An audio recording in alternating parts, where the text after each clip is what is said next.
Es súper bonito, tengo unas preciosas ya. Tan bonito que si vemos eso. Sí, yo creo que en el punto 5. Toda la historia. Perdonad, o sea, todos.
Ben, pois moi bo día. Imos dar inicio a esta sesión plenaria e, infelizmente, como ven sendo habitual, imos comezar gardando un minuto de silencio polas vítimas de violencia de xénero.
Ben, a continuación iniciamos a sesión. Como saben, pois esta é o último pleno antes dos días libres de Nadal, e onde quixemos, pois, como goberno, ter a deferencia de facer o agasallo deste último premio do último libro do Premio Compostela de Álbums Ilustrados, Grande e Pequena, de Calandraca. Esperemos que poidades gozar del e de outras lecturas, entre outras actividades, pois neste tempo de lecer. E pasamos xa ao que é a orde do día do pleno. Antes da aprobación das actas, se lles parece, podemos deixar aprobada xa unha declaración institucional do Concello de Santiago de Compostela en defensa dos estudos universitarios de Medicina na Universidade de Santiago de Compostela, que foi asinada por todos os concelleros e concelleras da corporación. Xa ten o secretario, asinada por todo o mundo. Se lles parece, deixámola aprobada esta declaración institucional. E pasaríamos xa a orde do día. O primeiro punto é a aprobación... antes da aprobación dos puntos temos dúas intervencións de persoas que solicitaron estar aquí por distintos puntos que se van a abordar logo ao longo da sesión plenaria. O primeira é a petición de Juan María Martínez Olveira en representación das persoas do voluntariado de Bando de Bolaban. Está Juan María? Sí, pois cando queiras tes aí o micro e tes 5 minutos de intervención. Cando queiras. Ali.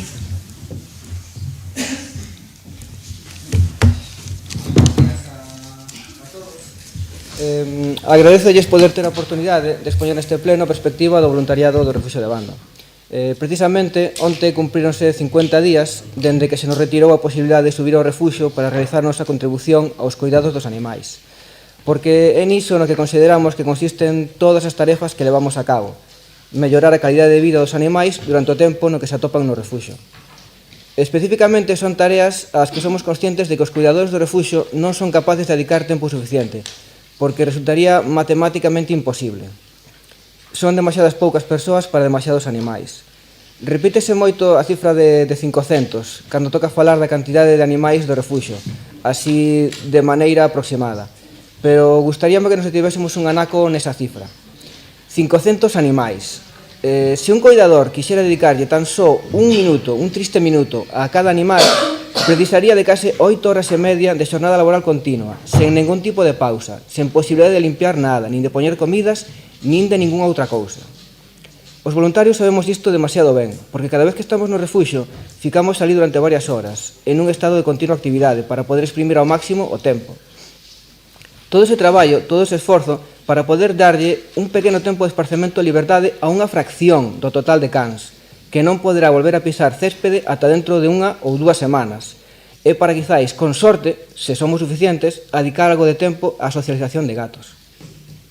As nosas críticas non van dirixidos aos cuidadores que se esforzan a diario para que todos eses animais teñan un fogar limpo e comida suficiente. Pero un refuxio das dimensións de Bando non pode garantir a dignidade de todos os animais ao seu cargo sen un corpo de voluntarios constante e coordinado. Gracias ao labor dos cuidadores, nós os voluntarios temos a posibilidade de chegar un pouquiño máis alá para entre todos conseguir, ou polo menos intentalo, que os animais de Bando non só subsistan, senón que poidan sobrelevar da mellor maneira posible os seus meses ou anos de estancia no refuxio. Porque, como dato adicional, sí, aproximadamente máis de 2/3 dos cans levan máis dun ano vivindo no refuxio, como é normal, xa que as adopcións van ao ritmo que van. Soltar cans nos parques das instalacións, sacalos a pasear, traballar cos máis medosos para que algún día quizáis poidan ser adoptables, observar feridas, bultos ou cambios de comportamento, adecentar o pelaxe de cans que chegan nun estado particularmente lamentable, ofrecer estimulación diaria, realizar limpeza adicional de certos aspectos das gateiras, participar na difusión de animais que se topan nunha situación máis delicada, axudar os fins de semana nas quendas de madriñas, que son máis numerosas.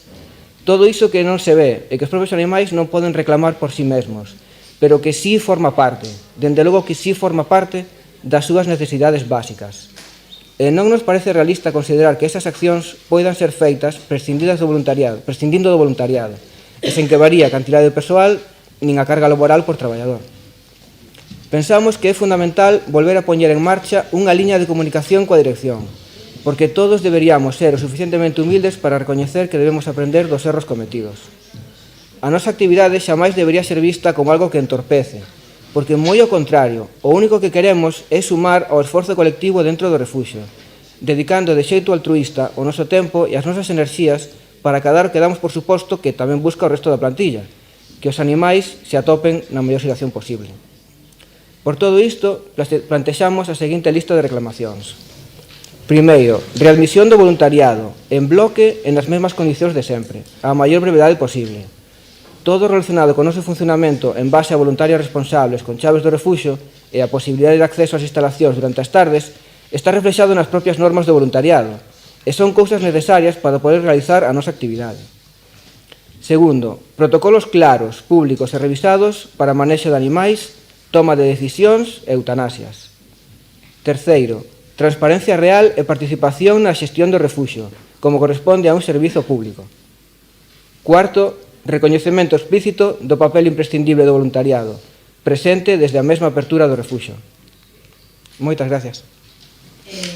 Grazas a ti, Juan. Imos coa segunda intervención. Estes temas, como dixemos, van ser tratados máis adiante. Probablemente este a última hora da mañá de hoxe, pode ser. O seguinte será pola tarde, digo, porque se non quere quedar a toda a sesión, pode tamén seguir polo streaming, como queira, pero até a última hora da mañá ese tema non vai ser tratado.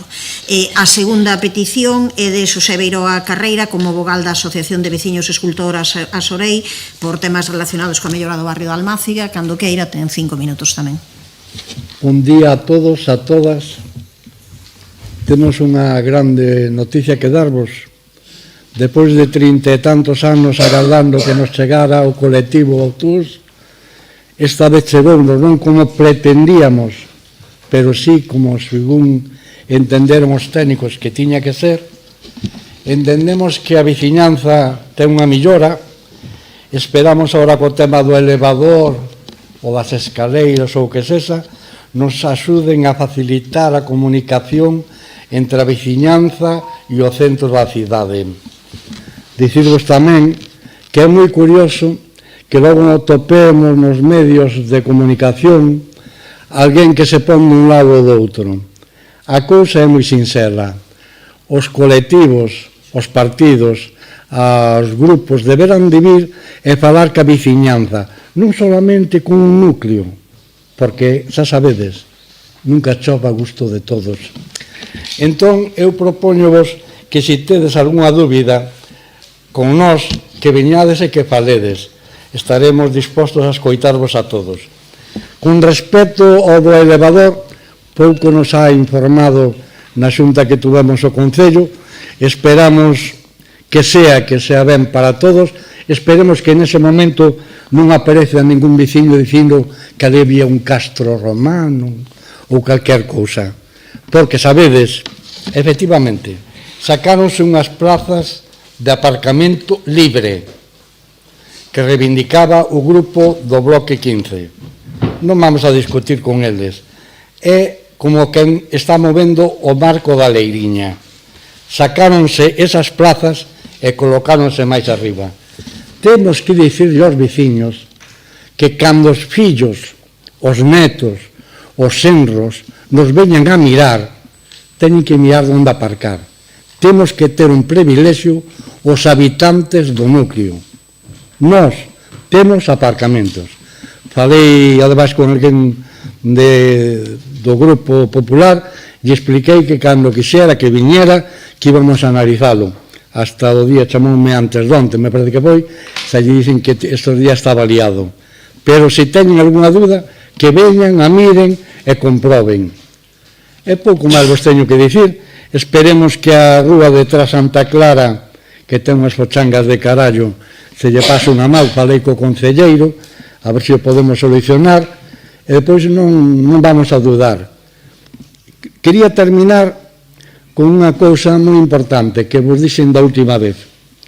Nós non queremos berzas con unto, nin navizas con aceite, nin queremos mosir a vaca e que outros nos leven o leite. Saúde, terra e mobilidade. Adiante. Grazas, Beiroa. Pasamos á orde do día xa, despois de feitas estas dúas intervencións do Pleno, que, como dixen, non van ser tratadas agora. A cuestión da Almáciga será pola tarde, seguro na sesión da tarde, que se pode ver por streaming, e a primeira das cuestións relacionadas co refuxio de animais de bando, a última hora da mañá, probablemente, pero moi avanzada a sesión xa. Pasamos logo á orde do día. O primeiro punto é a aprobación das actas correspondentes á sesión ordinaria de data 27 de novembro e a sesión extraordinaria de data 10 de decembro de 2025. Se non hai nada en contra, aprobámolas, se vos parece. E pasaríamos daquela xa ao segundo punto, neste caso, un levantamento do reparo formulado pola intervención xeral no seu informe número 1875/2025 para o pagamento das gratificacións dos servizos de policía local, extinción de incendios e salvamento dos meses de xuño a outubro do ano 2025, a festividade do mes de outubro do ano 2025 e o pagamento das gratificacións do persoal de administración xeral dos meses de xaneiro a outubro do ano 2025. Ten a palabra o señor César cando queira. Obrigado, señora alcaldesa. Bon día a todas e a todos. Saudar a Juan María e a José, que acaban de intervir, e a todas as persoas que nos poidan estar tamén seguindo por streaming, así como as presentes nesta biblioteca, non? Que tamén nos acolle. Traemos a este pleno unha proposta de acordo para pagar as gratificacións por servizos extraordinarios correspondentes aos meses de xuño a outubro deste ano do persoal da Policía Local, que suman algo máis de 437.000 euros, os que temos que sumar algo máis de 131.000 euros de seguranza social, e do Servizo de Extinción de Incendios, que suman casi 350.000 euros e casi 105.000 euros de seguranza social. Inclúese tamén as gratificacións por festividade que quedaron sen pagar no expediente anterior do mes de outubro de 2025, dos dous colectivos, casi 10.000 euros na policía, máis casi 3.000 de seguranza social, e do Servizo de Extinción de Incendios algo máis de 5.500 euros e tamén algo máis de 1.600 euros de seguranza social. O total das gratificacións aprobadas con cargo a 2025 ata a data actual era de 2.171.471,83 euros, os que temos que sumar estes que traemos agora, que son 842.517,54 euros, e pasamos a un total de 3.013.989,37 euros. Tamén traemos as gratificacións derivadas da prestación dos servizos extraordinarios fora da xornada habitual de traballo do resto do persoal da Administración xeral realizados neste caso dos meses de xaneiro a outubro de 2025, que suman algo máis de 41.000 euros e tamén algo máis de 9.600 euros de seguranza social. O monto total non se lle escapa a ninguén, excede dos límites establecidos no seu día polo Pleno Municipal, xa acrescentados a respecto da proporcionalidade que deben guardar as gratificacións cos demais conceptos que fan parte da nómina segundo a normativa. Este é o motivo principal de que teña que ser o Pleno quen tome a decisión a respecto desta indemnización. Con este expediente, por primeira vez nos últimos anos, regularízase o pagamento das gratificacións. Supuxo un grande esforzo porse o día no pagamento dos servizos extraordinarios de todo o persoal municipal. É un logro deste goberno sen precedentes. As razóns da grande acumulación de gratificacións por parte do persoal da Policía e do Servizo de Extinción de Incendios xa foron explicadas na sesión plenaria de novembro en que se tratou outro expediente semellante. Non sobran, de todas maneiras, reiteralas sucintamente. Estamos diante dun problema que poderíamos cualificar de endémico nestes servizos e que ten a súa orixe nunha reducción progresiva de efectivos que, maila ser acordada polos gobernos anteriores, non podemos atribuirse a motivo máis poderoso que o da aplicación dunha taxa de reposición de efectivos que minguou os cadros de persoal até límites insostíveis. De 70 postos no cadro de persoal de bombeiros de 2010 chegamos a baixar até 59 en 2013. De 191 policías chegamos na mesma altura a 154. Afortunadamente, a liña descendente virou de dirección a partir do primeiro cadro de persoal que elaborou este goberno e continuará subindo nos seguintes. O compromiso de activar todos os medios na súa man para aumentar as dotacións destes servizos é evidente. Alén dos cadros ou prazas teóricas, está a situación concreta da súa cobertura, que é un proceso necesariamente longo. Neste sentido, estamos axilizando o posível as convocatorias das vacantes que pola alta porcentaxe de xubilacións dos últimos anos son un bon número. E alén disto, tampouco son alleas as necesidades de servizos extraordinarios, outras circunstancias, unha dinámica de actividade en todos os eidos sociais, festivos, políticos, etc., algo que temos posto de manifesto reiteradamente en relación ca escaseza na compensación que recibe da Administración galega. Estes son os motivos de vérmonos na obrigación de traer a este pleno un expediente que permitirá pagar as gratificacións por servizos extraordinarios e por traballo ordinario en festivos de todo o persoal municipal até o mes de outubro deste ano. A nosa intención é avanzar en medidas que no futuro reduzan a necesidade destes servizos extraordinarios unha vez que existe unha posibilidade de chegar un acordo. Agardamos, por tanto, o voto favorable de todos os grupos deste pleno. Moito obrigado. Grazas, señor César. Señor Muiños, cando queira. Sí, bo día, alcaldesa, compañeiras, compañeiros de corporación, un saúdo a Beiroa, máis a Juan Manuel, que interviron pois o comenzo deste pleno. A comenzos desta semana, a señora San Martín cometeu un pequeno erro cando dixo que o conflito laboral co persoal de bombeiros e policía local era, textualmente, unha cuestión de diñeiro. De verdade, a alcaldesa cree que pode reducir todo isto a unha cuestión de diñeiro? O primeiro é que non é diñeiro, son os seus dereitos. Hoxe, as horas extraordinarias e gratificacións que se traen aquí son dereitos adquiridos por parte dos traballadores que realizaron o seu traballo, prestando servizo á cidadanía. E son obrigas que o Concello ten con estes servidores públicos que poñen o corpo para protexernos os demais. De verdade que pareceme moi frívolo e moi desconectado da realidade dicir que isto é cuestión de cartos. Diso nada, é cuestión, e repito, de dereitos que teñen os traballadores de recibir as súas nóminas. Por certo, en tempo e forma. Non creo que ninguén dos que nos escoite na súa casa estaría cómodo se a súa empresa lle debe un ano de horas extras en pagar. Pois aquí é o mesmo. Evidentemente, o noso voto vai a ser o mesmo que tivemos no anterior expediente destas características que trouxe o goberno local. Non imos bloquear o pago dunhas horas extraordinarias que deben ser pagadas. En calquera caso, unha vez máis, a señora San Martín cáeselle o seu relato. De novo, demóstrase que máis que un problema estrutural herdado, aquí houve un problema de impagos continuados no tempo que tensionou máis aínda un servicio que conta cun déficit de persoal debido ás limitacións da taxa de reposición. E agora se sumou pois unha incapacidade de dialogar e de consensuar. Non foi o déficit de persoal o que desembocou neste conflito cos traballadores, foi a neglixente xestión contable que retivo as súas nóminas e ausencia de reforzos de ambos servizos. Lembro unha vez máis que seguimos agardando pola cobertura de 12 prazas de bombeiros previstas de anos anteriores.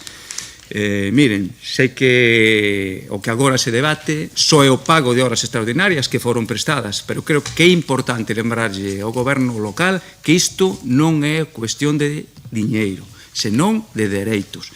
E xa me sorprende pois ter que dicirllo pois a alcaldesa, que sempre acostumaba a poñerse detrás das faixas en calquera manifestación de traballadores municipais, de empresas concesionarias e calquera reivindicación de traballadores.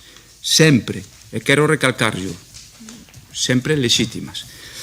Pero agora semella que para a alcaldesa, e así o demostra día tras día nas súas declaracións, as reivindicacións de bombeiros e policía local non son lexítimas. E resulta que, ante a falta de talante negociador do goberno local, os responsables de que o túnel de Orrio permaneza pechado, tal como se desprende das súas declaracións, son os policías que o usan como medida de presión. Iso foi o que dixo. Entón, eu pediríalle algo máis de respeto polos traballadores públicos. Insisto, non é cuestión de diñeiro, senón de dereitos, de talante negociador e de xestión. E insisto, sigo poñendo foco no futuro das medidas correctoras que nos propoñen. control de fichaxes como medida estrela para asegurar o complemento efectivo das horas ordinarias e reducir as horas extras, parece unha tomadura de pelo e un cuestionamento á organización das quendas que fai a Intendencia. Esa posible vía do artigo 20 da Lei de Orzamentos para superar a taxa de reposición nos bombeiros aínda seguen sen aclararnos se concretaron que isto sexa viable, a pesar de que tiveron tempo de abondo para que a asesoría xurídica ou dirección de área estudaran esta vía. De feito, eu mesmo lles preguntei se creen que isto era viable no pleno pasado, toda vez que ese artigo 20 da Lei de Orzamentos Xerais do Estado exixe que para ampliar a plantilla se respeten as disponibilidades orzamentarias do capítulo 1. E fronte iso, non sei se é posible que o feito de estarmos sometidos a un plan económico financiero limita a capacidade do Concello de incrementar o gasto estrutural. Nós non temos recursos para asegurar isto, pero vostedes sí, e aínda non deron ningunha resposta ao respecto. E despois falaremos dos enganos que vostedes nos dan por resposta neste pleno municipal, porque lle preguntei directamente ao concelleiro de Facenda por esa reclasificación dos postos de bombeiros C2 a C1, que nos dixeron que se estaba completada, pero resulta que existen 9 bombeiros incorporados no 22 que continúan hoxe no grupo C2. Mo desconta da seguinte intervención. En fin, creemos que isto está avanzando excesivamente lento, que incluso nos enganan neste salón de plenos, pero preocupante que levamos máis dun mes nunha situación que non ten precedentes e isto ten que mudar. Nós hoxe votaremos o mesmo que fixemos no anterior pago de horas extraordinarias, pero ofrezan solucións inmediatas ou cambien o que non funciona. Grazas. Señor Muiños, señor Abal, cando queira. Moitas gracias, alcaldesa. Bueno, bo día a todas e a todos, bo día tamén a todos os que nos escoitan por streaming e tamén, pois, bueno, saudar e agradecer a intervención de Xosé Beiroa Carreira que, bueno, puxo de manifesto, pois, dende logo a imperiosa necesidade de mellorar a accesibilidade no barrio de Almáciga e tamén de Juan María Martínez Oliveira en representación do voluntariado de Bando que, bueno, que deixou claramente de manifesto e en evidencia a importante labor que realiza este colectivo para o benestar dos animais. Bueno, en relación con este expediente, en primeiro lugar, dende o Grupo Municipal Socialista o que temos que dicir é que é unha boa noticia o pagamento destas gratificacións en tempo e forma e en consecuencia, pois bueno, non se pode negar e parabéns por isto. Pero tamén non podemos negar o que todos sabemos e o que é evidente, o emprego das gratificacións para atender servicios ordinarios no servicio de extinción de incendios e na policía local pois é algo estrutural. O feito, de feito, o importe total do importe total que neste caso someten a consideración de pleno en materia de gratificacións, 842.000 euros, máis do 95% se corresponden con servicios prestados polo Servicio de Extinción de Incendios e pola Policía Local. Servicios que dende o Grupo Municipal Socialista, como xa viñemos reiterando en diversas ocasións, consideramos que son necesarios e absolutamente imprescindibles. Servicios que son necesarios para atender situacións puntuais, pero, bueno, tamén para atender situacións estruturais, tal e como se pon de manifesto no abundante documentación que se achega neste expediente. Ante esta situación, pois desde o Grupo Municipal Socialista, pois non nos queda máis que volver a reiterar o que viñemos propoñendo durante estas últimas semanas. En primeiro lugar, pois a convocatoria inmediata para a cobertura definitiva de 12 prazas vacantes de bombeiros, 3 correspondentes á oferta de 2023 e 9 correspondentes á oferta de 2025. Somos conscientes que se editou unha resolución para a cobertura provisional de 4 vacantes, pero entendemos, tirando velistas, pero sí que é verdade que urxe e o compromiso era convocalas antes de final de ano, pois sacar estas prazas, sobre todo tendo en conta que as bases xerais das prazas ofertadas no ano 2023, disculpade, as bases específicas xa están aprobadas en Mesa Xeral de Negociación de finais do ano 2024 e, bueno, non se entende que non se procederá a súa convocatoria a día de hoxe.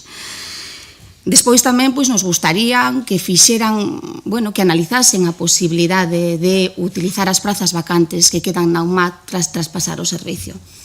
porque parte destas, estas prazas forman parte da plantilla de persoal do Concello de Santiago de Compostela, forman parte do cadro de persoal do Concello de Compostela, da RPT, e en parte están financiadas polo Concello de Santiago de Compostela. Somos conscientes de que non é sencillo, pero sí que é verdade que nos gustaría que se analizase xurídicamente a viabilidade desta medida, porque, se hai que descartala, descártase, pero nós entendemos que ten posibilidades de ser encaixada. E tamén, para o Servicio de Extinción de Incendios, tamén, como viñemos reiterando estes últimos meses, facer uso da posibilidade que se abre no artigo 20 da Lei de Orzamentos Xerais do Estado para o ano 2023. É unha lei que está vixente na actualidade e, de feito, temos no noso entorno concellos que fixeron uso desta posibilidade. De feito, aquí traigo a publicación no Boletín Oficial da Provincia do ano 2024 da oferta de emprego público do Concello de Ferrol. Nesta oferta de emprego público, especificamente, se crean 5 prazas adicionais de bombeiros facendo uso desta cláusula prevista no artigo 20 da Lei de Orzamentos do ano 2023, con lo cual existen antecedentes, con lo cual, creemos que pode ser realmente viable incrementar en base a este artigo o servicio de extinción de incendios para achegar o número de efectivos a un número máis ou menos suficientes que permita cumplir co Plan Municipal de Emerxencias que temos a día de hoxe, que xa sabemos que como mínimo exixe unha dotación de 12 efectivos, aínda que na práctica, estamos xogando co número de 9 efectivos. E a estas propostas, tamén nos sumamos ás propostas que se fan no informe da Dirección de Área de Mobilidade, que sempre, todo hai que exploralo, a verdade. En esta dirección, se analiza a posibilidade de reorganizar as quendas, reorganizar os turnos, todas as vías, desde logo, hai que analizalas para reducir o número de horas extras. Quíteme da segunda intervención, pero, e isto quero que quede moi claro, sobre todo para garantir o descanso do persoal. Porque, dende logo, a nós, desde o Servicio de Extinción de Incendios, si nos piden que se doten máis efectivos, e ademais nos lo dixeron literalmente, é para poder descansar. Porque a veces entre quenda e quenda prácticamente non poden descansar e é un problema efectivamente para a súa saúde, é un problema para o propio servicio, pero dende logo non poden ter unha vida familiar mínimamente cómoda, as cousas como son. E quero que quede isto moi claro, porque o que piden tanto o Servicio de Extinción de Incendios como a Policía Local son máis efectivos, non piden máis horas extras. Polo demais, vamos a votar a favor. Grazas, señora Abal. Señor de la Fuente, cando queira. Buenos días a todos. Quiero comenzar mi intervención en este pleno agradeciendo a policías locales, a bomberos y en general a funcionarios y funcionarias que con su esfuerzo, dedicación y generosidad suplen carencias que en ningún caso les son imputables a ellos. Al revés, son los primeros en padecer la escasez de medios, los únicos que pagan muchas veces con su propia conciliación familiar la buena disposición para la cobertura de unas carencias de las que ellos no son responsables. Al revés, son víctimas.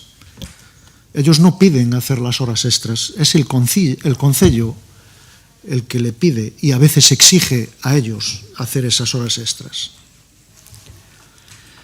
La demora y la tardanza en la preparación de este expediente nos hizo pensar que nos iban a traer como compensación un expediente inmaculado del que no cabría que objetar más que cuestiones menores o solamente la simple superación de límites presupuestarios, pero no. El expediente para el pago de horas extras está lleno de irregularidades, a pesar del tiempo que se tomaron para prepararlo.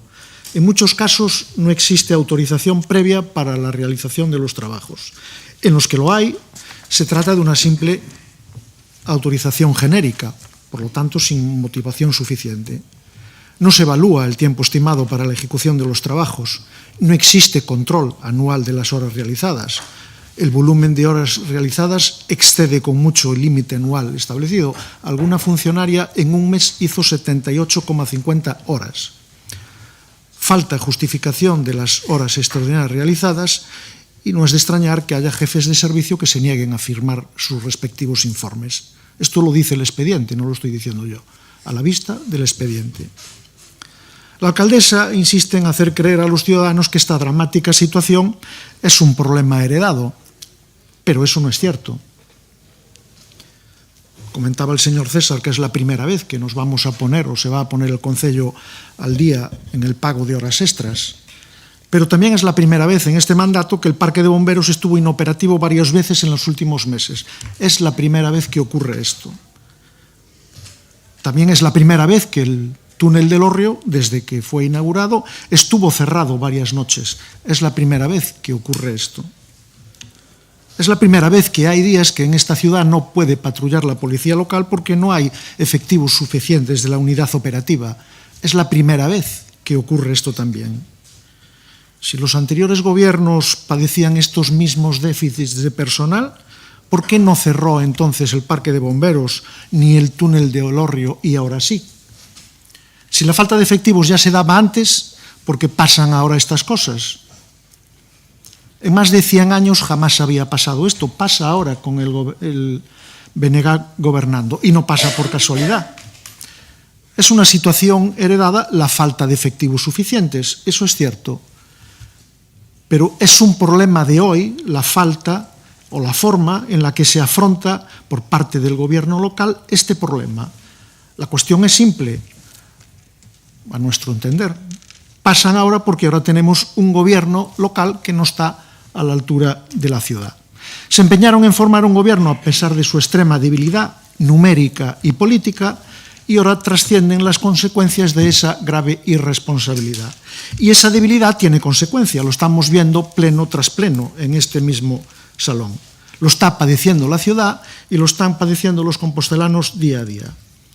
Y a pesar de esa debilidad, a pesar de conformar un gobierno en absoluta minoría, el gobierno se maneja con absoluta soberbia. Pleno tras pleno vienen con la pretensión de que demos visto bueno a sus insuficiencias, a sus incapacidades, a su indolencia y a su sectarismo. Quieren que les arreglemos los problemas porque ustedes lo valen simplemente. Por responsabilidad, dicen, toda la que les falta a ustedes. La señora alcaldesa no se tomó en serio este problema hasta que los ciudadanos pagaron en sus propias carnes la consecuencia de tanta indolencia. Llegaron a acusar a funcionarios municipales de falta de responsabilidad por negarse a seguir realizando horas extras que llevaban un año sin cobrar. Funcionarios que llevaban, como digo, un año sin cobrar horas extras, meses de avisos y emplazamiento a la negociación para buscar una solución de la que solo obtuvieron, en una actitud soberbia, silencio. No movieron un dedo hasta que estalló el inevitable conflicto. Meses perdidos por soberbia. Mala gestión en la búsqueda de soluciones al problema de la falta de efectivos, mala gestión en la búsqueda de soluciones a la excesiva dependencia de horas extras, mala gestión en el pago de las horas adeudadas a los trabajadores, mala gestión para evitar que el conflicto estallara. Meses estuvieron los trabajadores esperando una respuesta a la invitación a un diálogo que les habían hecho insistentemente. Y una vez que el conflicto es inevitable, 3 meses para hacer una oferta mínimamente aceptable por los trabajadores. Esta es la hoja de ruta del BNG ante este grave problema. Parece ser, a falta de confirmación por fuente mínimamente oficial, anuncian los medios de que ayer hubo un principio de acuerdo. Debe recordar la alcaldesa que lo único que ha conseguido ayer, si es que eso es cierto, es tiempo, es un aplazamiento, porque las reivindicaciones, las justas reivindicaciones de los trabajadores municipales solo están o van a estar parcialmente atendidas. No espere en esta ocasión a que el conflicto estalle de nuevo, no someta a la ciudad de nuevo al bochornoso y peligroso espectáculo de los últimos meses. Trabajen ya en la solución del problema y que a la vuelta de un año no estemos otra vez en esta misma situación lamentando el año perdido.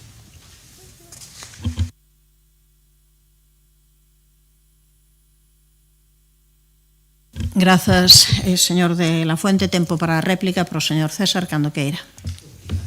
Señora alcaldesa,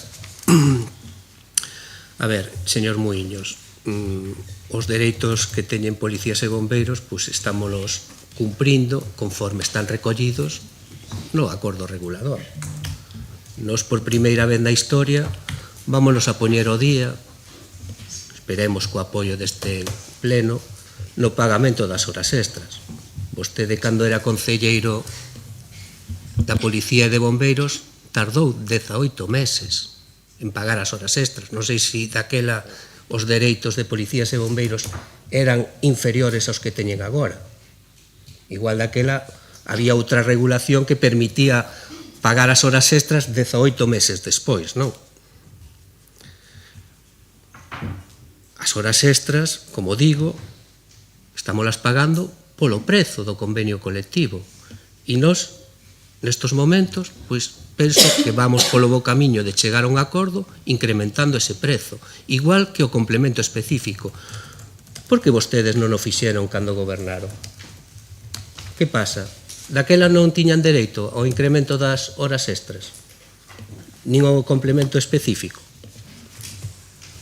E despois, pois, bon, xa unha pregunta oral que teño que responder xa anticipa agora a mesma, non sei se quere que xa responda agora ou esperamos o turno. Claro, é que, non sei, se xa misturamos todo. Señora Val, agradecerlle os parabéns e o voto positivo. Estamos explorando todas as posibilidades de aumentar os cadros de persoal, de policías e bombeiros, como vostede ben sabe, tendo en conta as limitacións orzamentarias, as limitacións xurídicas que temos, pero nós vamos a seguir avanzando para que estes cadros pois sexan incrementados nos próximos meses. O señor de la Fuente parabeniza o traballo de policías e bombeiros, pero a continuación pon en dúbida os informes dos seus responsáveis, que son policías e bombeiros tamén. Quen fai o informe do Servizo de Extinción de Incendios é un bombeiro. Quen fai o informe da policía é un policía. Entón, non sei a que está xogando. Sei, parabenizar os que vostede considera e o resto, pois, poñeros en tela de xuízo. Poñer en tela de xuízo o que asinan os seus informes. E despois que veña dando leccións o Partido Popular, que xa sei que non son vostedes non gobernaron de entre 2011 e 2015, non teñen nada que ver con vostedes. Coincide o nome do partido, pero nada máis, non ten nada que ver. Tardaron 14 meses en pagar as horas extras. 14 meses. Rematou o seu tempo, E despois que señor César. veñan darnos leccións de chegar a acordos cos sindicatos, o Partido Popular Señor manda César, truco. rematou o seu tempo. Tempo para o señor Muiños, ten 2 minutos e medio. Bueno, espere que vou poñer 3 e ao chegar aos 30 segundos debe parar. Cando queira. Señor César, durante o meu mandato nunca se pechou o túnel do Hórreo. Nunca estuvo inoperativo o parque de bombeiros. E nunca houve unha situación de falta de efectivos na policía local como ata agora. E se había os retrasos, que sí, que recoñezo que había esos retrasos, os había por parte do Departamento de Facenda, se buscaba alcanzar un acordo. Negociábamos e non lanzábamos ultimátums, nin salíamos públicamente faltando ao traballo dos profesionais de ambos servicios e cuestionando a súa profesionalidade como se fixo a señora alcaldesa. Esa é a pequena diferencia.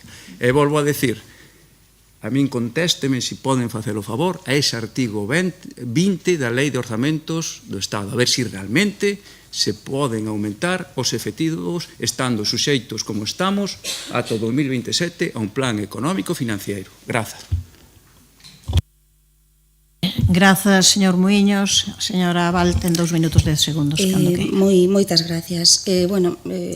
Simplemente decir, e por alusións indirectas, aínda que non foron tan directas por parte do Concelleiro de Facenda, o tema do incremento das horas extras e do complemento específico. A ver, nós íbamos solucionando os problemas a medida que se iban planteando, eso é así. As cousas como son, eu creo que vostede é plenamente consciente deso. De feito, no ano 2020 intentouse levar unha modificación do convenio colectivo á Mesa Xeral de Negociación e non foi posible. Entón, fixemos unha interpretación dunha modificación que se fixera no ano 2019 durante a época de Compostela Aberta. Interpretación que o Tribunal Superior de Justicia nos veu a dar a razón.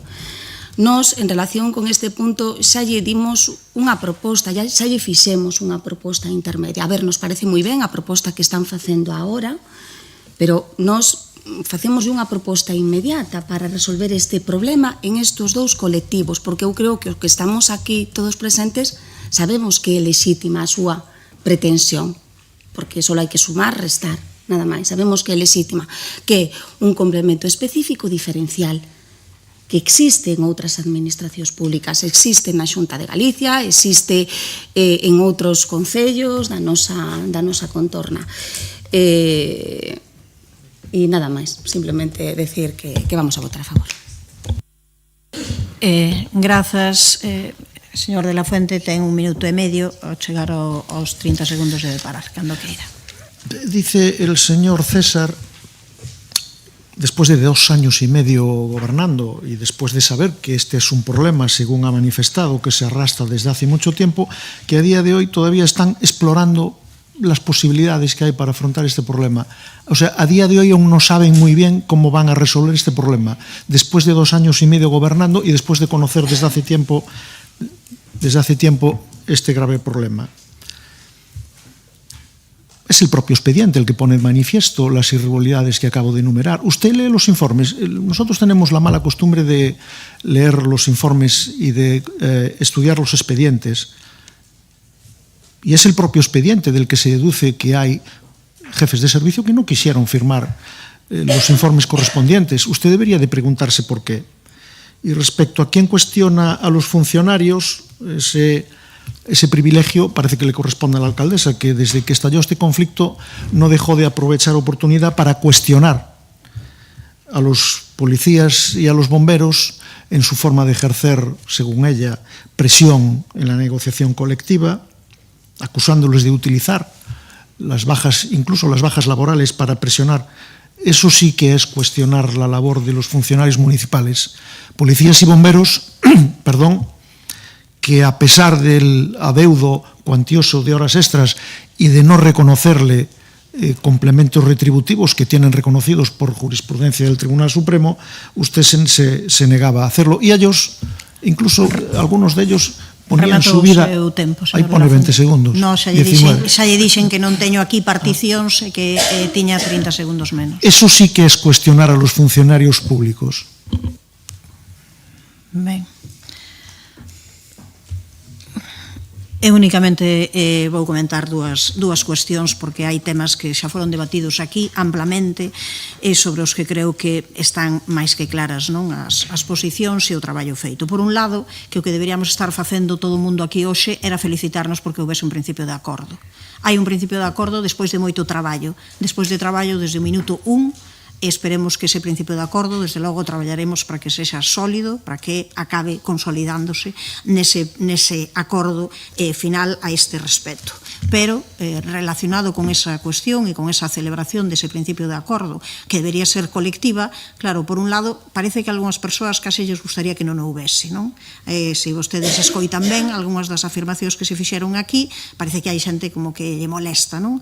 Que haxe ese principio de acordo. A min, desde logo, creo que non é unha boa noticia esa, non, de que haxa persoas as que parece que lle molesta en vez de decir que ven que haxa un principio de acordo a este respecto.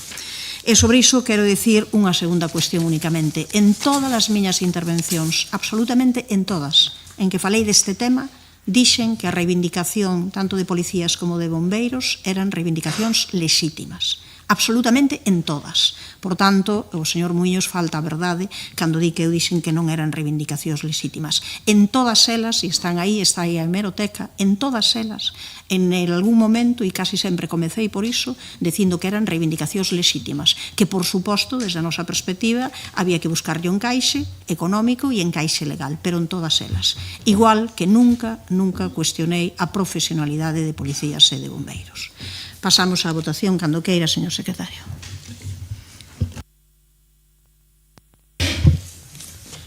Levantamento do reparo formulado pola Intervención Xeral no seu informe número 1875-2025 para o pagamento das gratificacións dos servizos de policía local e extinción de incendios e salvamento dos meses de xuño a outubro do ano 2025, festividade do mes de outubro do ano 2025 e pagamento das gratificacións do persoal de Administración Xeral dos meses de xaneiro a outubro do ano 2025. Votos a favor?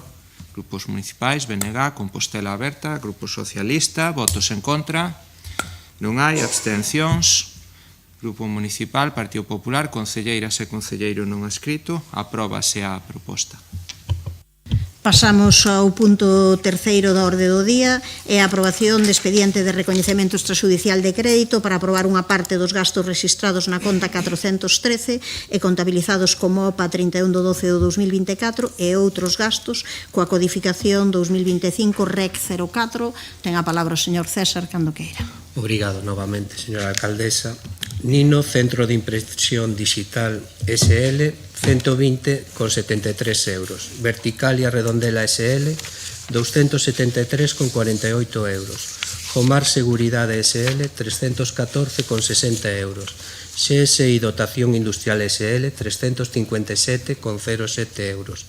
EPI, Prensa, Sociedade Limitada Unipersoal, 411,40 euros. Sociedade Estatal Correos e Telégrafos S.A., 417,14 euros. RICOC España, Sociedade Limitada Unipersoal, 505,25 euros. Axeito, Rotulación e Impresión SL, 516,38 euros. Innoverus SL, 624,48 euros. Comercializadora Reguladora Gas and Power SL, SA, 634,42 euros. Peicar Pontevedra SL, 665,50 euros. Eurolip del Noroeste SL, 669,74 euros. Gemasa Santiago, Sociedade Limitada Unipersoal, 695,75 euros. Compostela Car Service SL, 807,51 euros.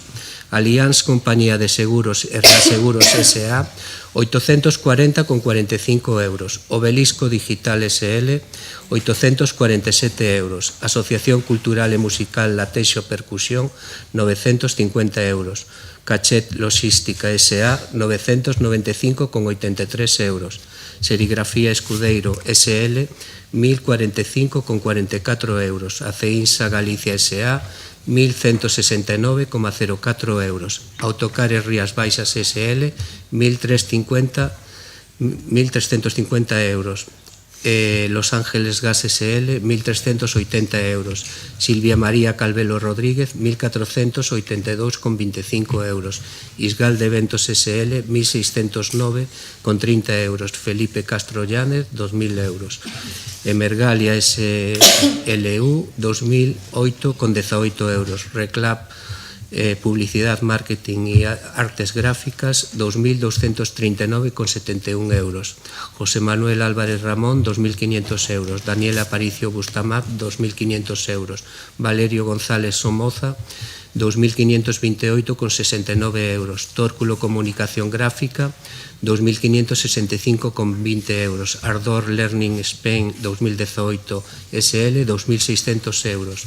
Servicios SPR Vilanova SL, 2.833,78 euros. El Corte Inglés S.A., 2.325,03 euros.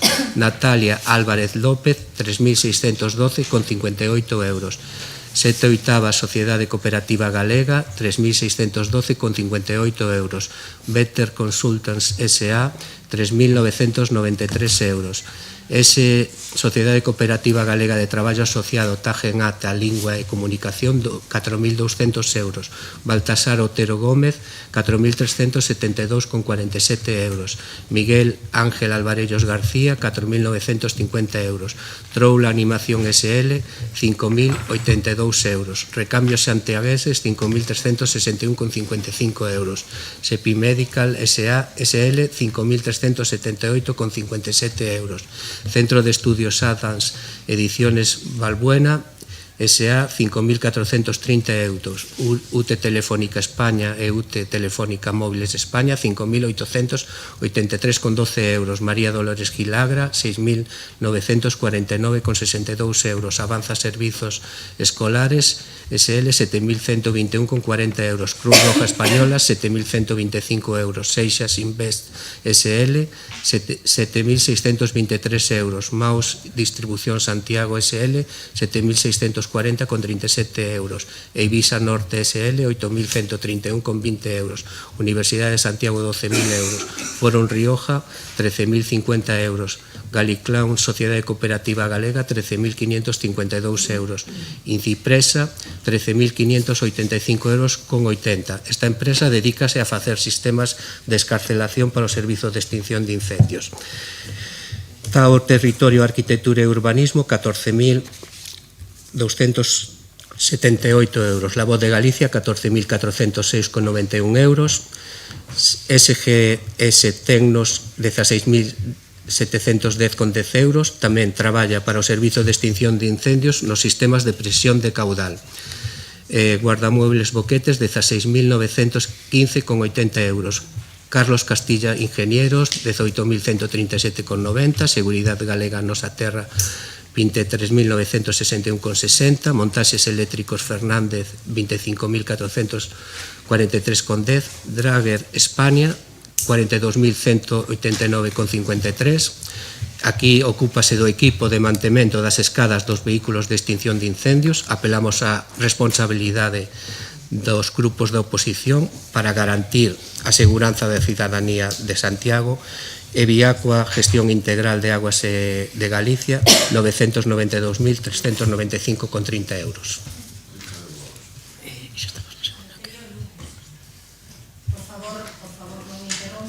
Señor Muiños, cando queira. Sí, bo día a todos e todas. A verdade, está ben, pero vostede como neno de San Ildefonso non cuela, señor Manuel César. Non sei se o vai facer así a partir de agora, con todos os expedientes que vai traer aquí, ou se non tamén o podía facer, lle di a todos os coordinadores, directores de área, que tal, que traigan todas as facturas, no ano, as que quedan pendientes, e xa levanta o reparo ás alcaldesa. Os pode levantar, se son do propio ano, que as fagan, que ten ahora 12 días e levanta os reparos. Algúns deles que eu estuve vendo así algún, con un informe desfavorable por parte de intervención, dado que o expediente que se leva a cabo en base a unha contratación verbal. O levanta a alcaldesa, non pasaría nada, non exercería esa presión. O outro de 144.000 euros, tamén levantou o reparo a alcaldesa. Entón, que traigan esas facturas no ano, ten tempo ahora. Pero bueno, imos con este expediente. É moi imprudente, coido, co camiño que está optando o BNG, co único propósito de desgastar a oposición e particularmente a estas 4 concelleiras non adscritas. Señora alcaldesa, digo yo con honestidade, en algún momento terá que explicarnos a toda a corporación municipal e a toda a cidadanía a que se debe a súa teima en vencellar o futuro das facturas dunha gran empresa como é agora Veolia as do resto dos pequenos empresarios autónomos e PEMES aos que lle debe o Concello. Iso sabendo, como xa se dixo neste pleno, que en 2 expedientes separados as facturas a esas empresas autónomos máis vulnerables se aboarían de inmediato. De verdade que non se entende que teime no erro. Só existe unha justificación, é que vostede quere empregar como reféns aos pequenos empresarios para azuzar a oposición e implantar un relato falso de que as nos adscritas están a bloquear. Xa se ve o que fixemos ata agora: peleteiro, tasa turística, comedores escolares, ordenanza do servizo do lixo, sempre contaron co noso voto a favor. E non falemos das BUTs, e co custo que tivo para os concelleiros que temos palabra, que temos honestidade. Mire, as non adscritas non bloquean. Bloquea, se me apuran, se así, que poda votar en contra, e bloquea o goberno local do BNG, que mudou as reglas neste tipo de expedientes. A costume, e non é cousa menor, xa que se trata dun dos 3 fundamentos do dereito, establece que neste Concello os expedientes de recoñecemento extrajudicial de crédito elevábanse a pleno de forma desagrupada. Puntos individuais, con obxecto ou departamento común. Vostedes cambiaron isto hai uns meses para evitar que os debates sobre os seus recoñecementos extrajudiciais de crédito fosen eternos. Decisión súa coas consecuencias que estamos vendo. Nós non temos nada máis que dicir porque xa deixamos moi claro o noso posicionamento e a motivación do noso voto nas anteriores sesións plenarias. Así que eu só teño que facerlle dúas preguntas ao secretario xeral do Pleno ou á interventora municipal que non sei, a ver se nos lo poden aclarar. Primeiro, gustaríame preguntarlle se existe a posibilidade, toda vez que o recoñecemento extrajudicial que agora se debate conta con un expediente acumulativo froito de incorporación de varios informes de fiscalización e informes de REC, gustaríame saber se existe a posibilidade normativa de que agora, no momento da votación, se vote de xeito individualizado a indemnización sustitutiva a favor de Bioaco a gestión integral de augas por un importe de 992.000 euros e aos que se refire o informe REC o número de expediente 2025/000-51445J e o informe de fiscalización 1679/2025. E segundo, eu visto o informe remitido hai menos de 24 horas a todos os membros da Corporación Municipal, gustaríame que nos aclararan cal é o sustento polo que temos que votar entón este tipo de expediente REC, se como se dispón no punto 2 da súa conclusión, a aprobación dun REC non implica asunción de responsabilidades derivadas de regular tramitación por quen vota a favor da súa aprobación, cal é o sentido de votar de que se nos remitan expedientes completos á oposición. Se o noso voto non implica ningunha responsabilidade, aínda coñecendo cales foron os erros da súa tramitación, porque o goberno local non se limita a dar conta e é obrigada a votación nestes puntos. E tamén que se nos aclara se cando a alcaldesa levanta un reparo tampouco ten ningunha responsabilidade ao respecto. Agardo que se nos poida aclarar isto. Nada máis e moitas gracias. Grazas, señor Muiño. Señora Abal, cando queira. Moitas gracias. Bueno, o que trae hoxe o Goberno a este pleno é unha proposta para facilitar o pagamento de prestacións que, según se deduce do expediente, pois foron efectivamente realizadas a favor do Concello e consta coa conformidade dos diferentes centros xestores. E isto convén deixalo claro desde o inicio, porque estamos a falar de facturas correspondentes a traballos, servicios e suministracións que, segundo consta no expediente, se realizaron, se recibiron e se conformaron. E, dende o Grupo Municipal Socialista, entendemos que debemos facilitar o pagamento das prestacións realizadas e, por iso, pois debemos votar a favor. No expediente consta de forma expresa que as prestacións foron efectivamente realizadas, que figuran como recepcionadas e conformes e contan coa conformidade das distintas concellarías responsables materialmente de cada un dos gastos. Do conxunto da documentación dedúcese con claridade que o Concello recibiu os servicios, polo que, en aplicación do principio xeral do dereito, segundo o cal ninguén pode enriquecerse en detrimento doutro, pois xurde unha obriga legal de restituir ese enriquecimento. Non pensamos desde o Grupo Municipal Socialista ante un favor nin ante unha decisión discrecional, estamos ante unha obriga xurídica, pagar polos servicios prestados para evitar un enriquecimento inxusto do Concello. E para iso sirve precisamente o procedemento de recoñecemento extrajudicial de crédito para que o Concello pague polos servicios prestados. E nisto, os informes da intervención municipal son moi claros, cando sinala precisamente que o recoñecemento extrajudicial de crédito ten como único fundamento que o pago das obrigas de gasto, dos gastos efectivamente realizados que beneficiaron ao Concello e con independencia das irregularidades cometidas na súa tramitación, pois deban ser resarcidas para evitar un enriquecimento inxusto por parte da Administración. Ademais, a intervención no seu propio informe lembra que este mecanismo non se tramita desde o punto de vista contractual, senón que é unha responsabilidade patrimonial extracontractual e que a súa finalidade, e isto é moi importante, é evitar que o dereito da empresa prestataria ou das empresas prestatarias só poida facerse efectivo mediante unha sentencia xudicial co consecuente incremento de custos e de dilacións. E isto é moi importante. En definitiva, o procedemento de recoñecemento extrajudicial de crédito é iso, é un instrumento que habilita o pagamento das prestacións realizadas, nada máis. E dentro do Grupo Municipal Socialista pois non somos quen de dudar dos funcionarios que indican que as prestacións están efectivamente realizadas e en consecuencia que hai que pagalas.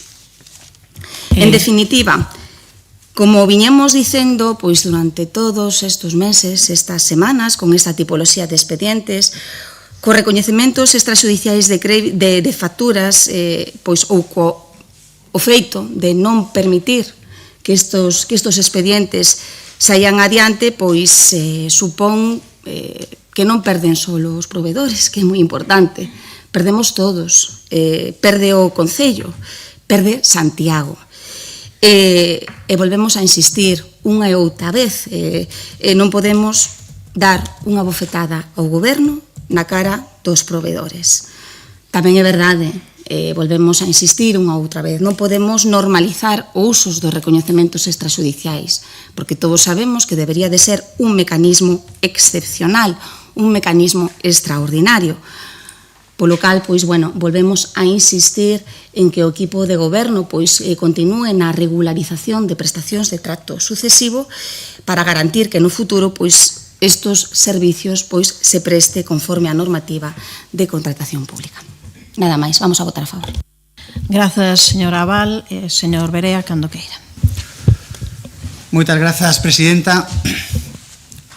Señora alcaldesa, supoño que vostede chamaría un a un a todos os provedores que acaba de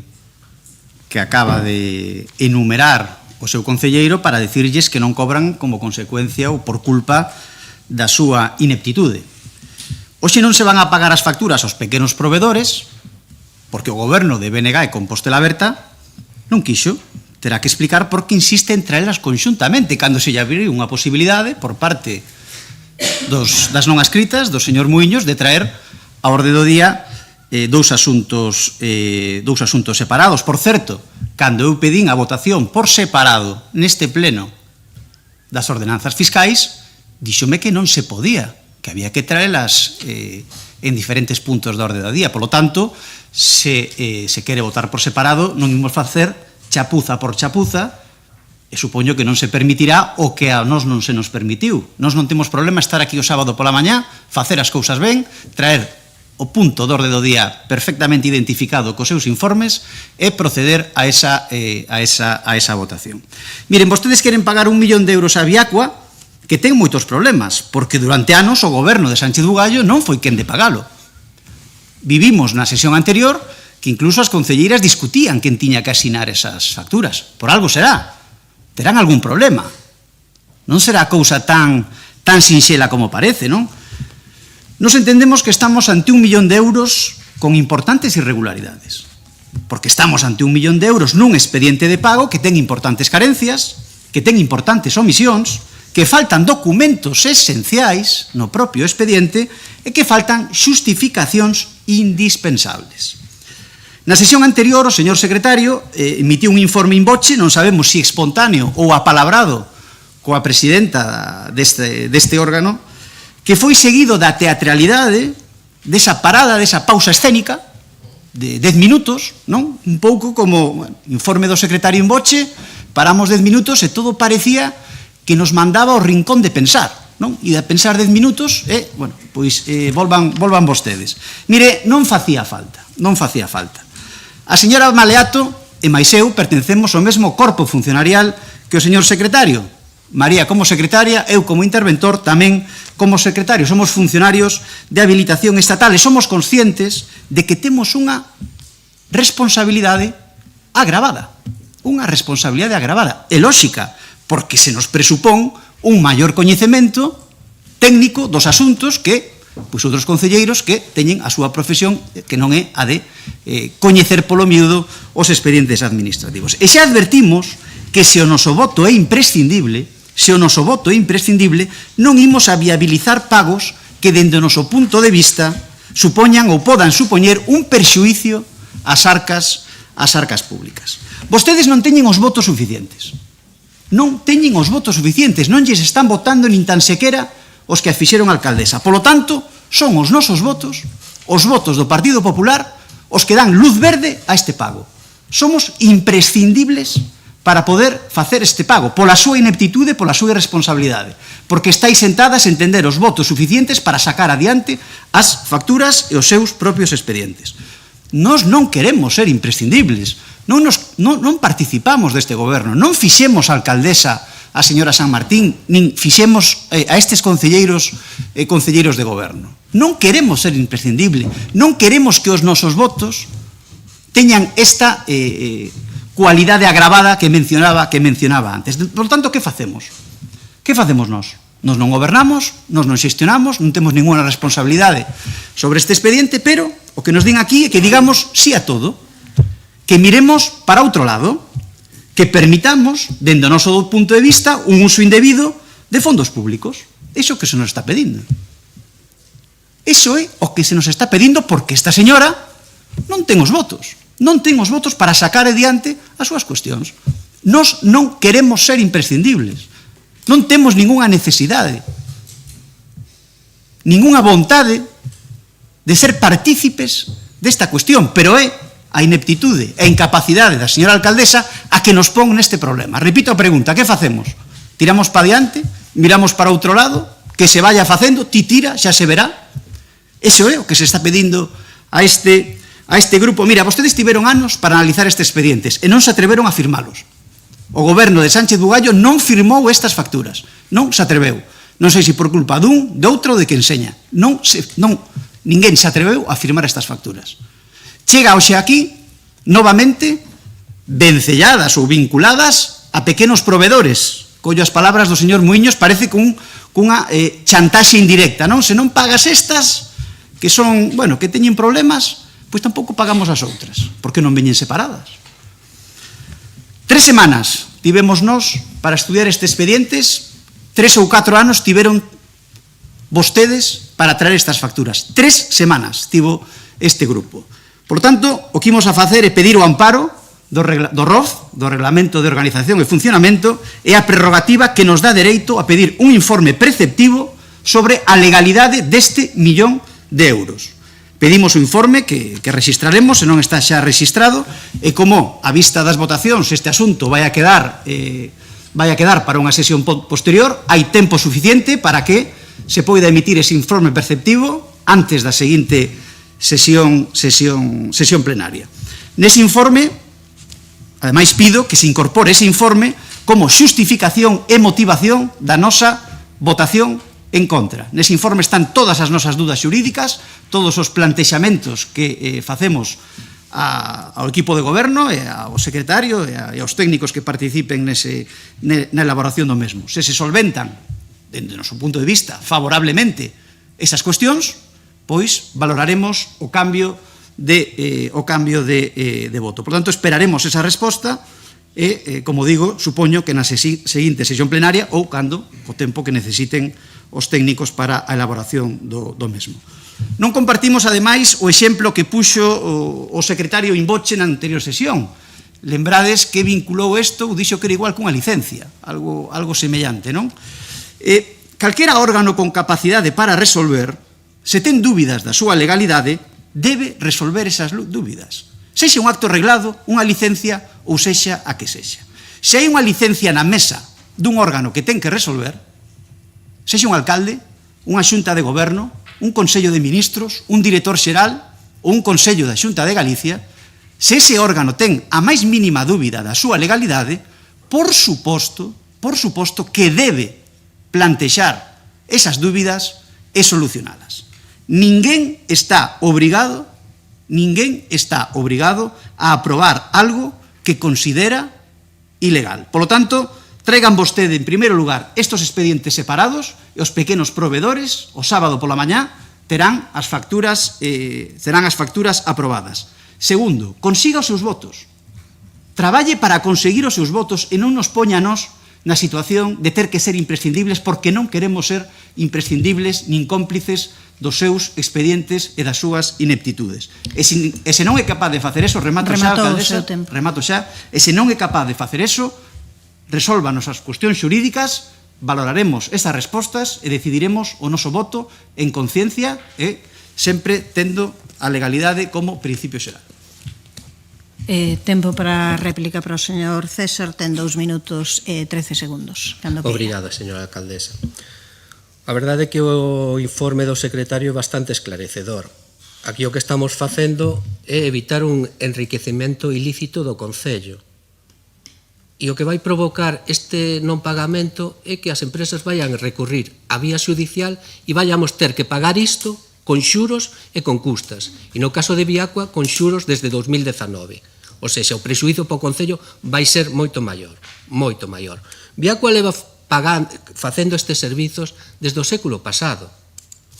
Todos os bimestres recibimos unha facturiña como esta onde aparece o que nos cobra Viacua por cobrar o lixo e ingresalo no Concello.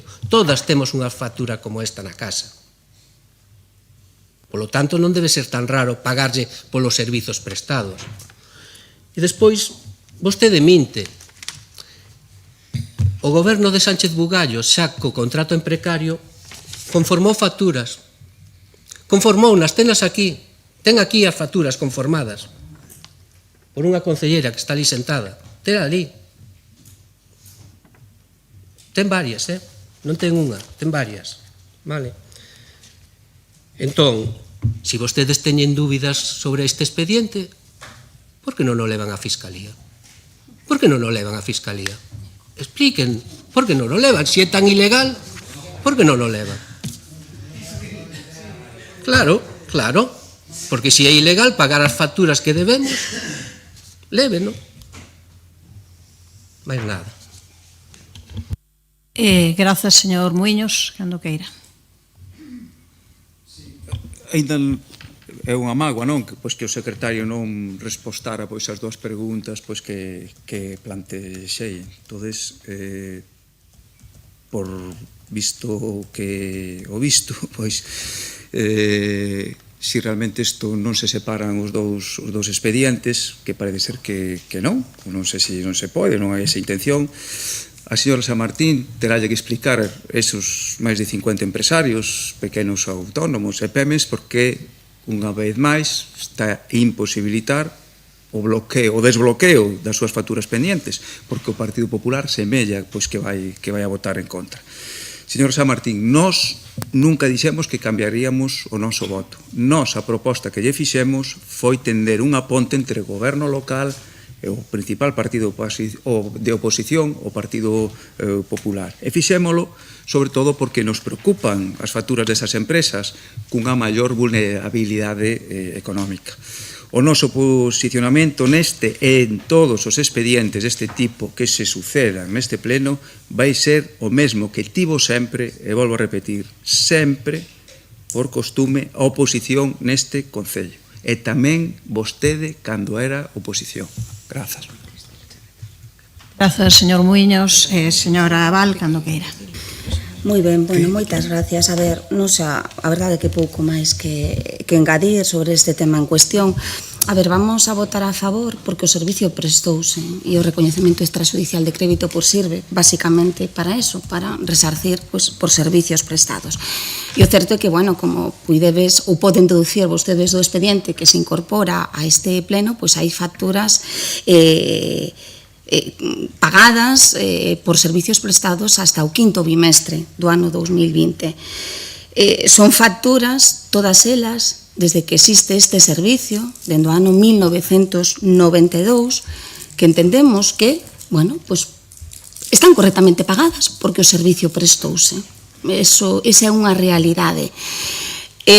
Incluso as facturas que asinou a concelleira, agora non a escrita Mila Castro, durante o goberno pasado, nós, dentro do Grupo Municipal Socialista, entendemos que procede o seu pago, que están correctamente tramitadas e, en consecuencia, hai que pagalas. Pero a verdade é que lle collo a proposta que fixo o actual concelleiro de Facenda. Se alguén duda da legalidade, se alguén ve cousas oscuras en este expediente, traigan unha moción ao pleno para que se envíe todo á Fiscalía. Pero tamén é moi importante, non só estas facturas, as facturas dende o ano 1992, que é cando existe, que serán facturas tramitadas e conformadas por gobernos do Partido Socialista, do Bloque Nacionalista Galego, de Compostela Aberta, polo noso goberno anterior, polo actual, bueno, o actual non, de momento, non? Pero nós estaríamos, vamos, xa lles digo que votaríamos a favor de esa moción. Con lo cual, bueno, nada máis que decir. Simplemente vamos a votar a favor porque, insistimos, o recoñecemento extrajudicial de crédito para o que sirve, para o que existe, é para pagar gastos efectivamente realizados. Ben, imos dar a palabra ao secretario logo para que responda ás cuestións que foron formuladas. Ben, en relación á primeira cuestión de si sobre é posible tramitar dous expedientes diferentes, sí, realmente, teóricamente, podría hasta facerse un por factura. En canto á segunda pregunta, que se refería, facía alusión a unha conclusión do informe que rematei onte, o que quería dicir nesa conclusión é que aprobar o pagamento da factura non implica de ningún xeito convalidar, dar por bo, legalizar, validar ou emendar as irregularidades que hai nesa factura ou que houve mellor dito, que houve no procedemento de adquisición desa obriga e que xustifican que haxa que aprobala mediante este procedemento e non mediante o procedemento que sería ordinario, que sería pois unha informe de fiscalización e aprobación polo decreto do concelleiro. Eso é o que quería dicir. Sí, como fun eu quen fixo as preguntas, entón me está dicindo que realmente, inda que haxa un punto de orde de día do pleno, neste intre podemos votar de xeito individualizado os dous expedientes, que en si o que preguntamos, se vote de xeito individualizado, por un lado o expediente de Viagua e por outro lado outro. Eu foi o que preguntei. Esa é a pregunta. Non, é a pregunta que estou facendo. Si se pode a día de hoxe, agora, votar de xeito individualizado. O tema da votación, as votacións por puntos, sempre se foi algo que decidía o propoñente. Eu dixenlle que teóricamente sí que é posible pois traer expedientes diferentes para todas estas facturas, pero a práctica que hai neste pleno é que a votación por puntos, que é algo que non está regulado expresamente no regulamento orgánico, sempre quedou, e a mí pareceme bastante lóxico, a decisión do propoñente.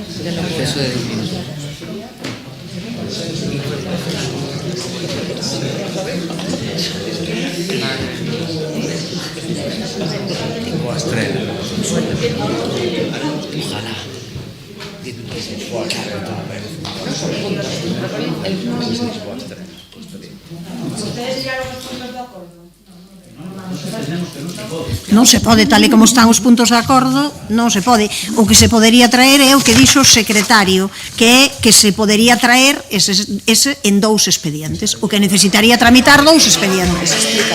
Vale? Ben. Vale, no, pedindo, vale, a ver, vamos a ver, unha cuestión sobre este tema. A petición de que houvese uns expedientes separados fixo aquí o señor Muiños o día 10 de decembro. O día 10 de decembro hai unha semana. Non o pediu o partido... Deixadesme, por favor, falar, agora estou intervindo eu. Vale.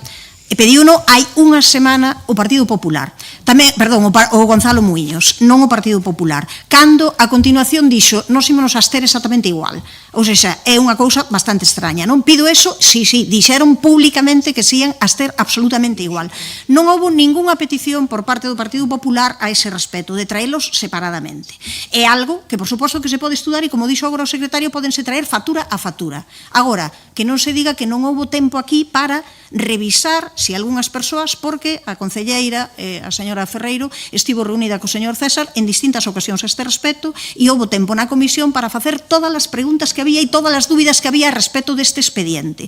O que sí, eu creo, nós, polo menos a nós, non nos constanos que o expediente está debidamente conformado, cos informes preceptivos, con un informe aínda agora a maiores do propio secretario, e está conformado exactamente igual que se conformaron as facturas durante tempo cando estaba o Partido Socialista no goberno. E conformáronse esas facturas. Deixáronse de conformar, e creo que xa o explicamos, por un debate entre dous servizos a respecto de quen as tiña que conformar. Xustamente nós traballamos niso para buscar unha solución. Buscouse unha solución e que eu o que non entendo é porque hai que pagar unhas facturas e non outras. Por suposto que aquí pode vir expediente a expediente, factura a factura, pero o que non se pode facer un expediente, como saben vostedes, nunha semana. Os expedientes levan un tempo, estamos ao final do exercicio económico, e iso poderá... Agora, unha petición para que se paguen, para que se faga separadamente o día 10, rapidamente, en 2 días, como saben vostedes, de aquí ao sábado, que dixo o señor Muiños, e para despois dicir que se ian a ter absolutamente igual nas dúas ocasións, o que non é de recibo, creo que a estas alturas, é, por un lado, que o Partido Popular faga disto unha cuestión ideolóxica. Isto non é unha cuestión ideolóxica, isto é unha cuestión administrativa. Eu entendo que se teñen dúbidas a respecto da súa legalidade, que queiran formular esas dúbidas. Iso é lícito, por suposto. Pero insisto que tiveron tamén tempo para formulalo. Fano agora aquí. No, porque no primeiro pleno non puxeron en dúbida, no primeiro pleno, esta é a terceira vez que ven aquí. No primeiro pleno non puxeron en dúbida en ningún momento. Non interrompan. Non, tiveron tempo suficiente para...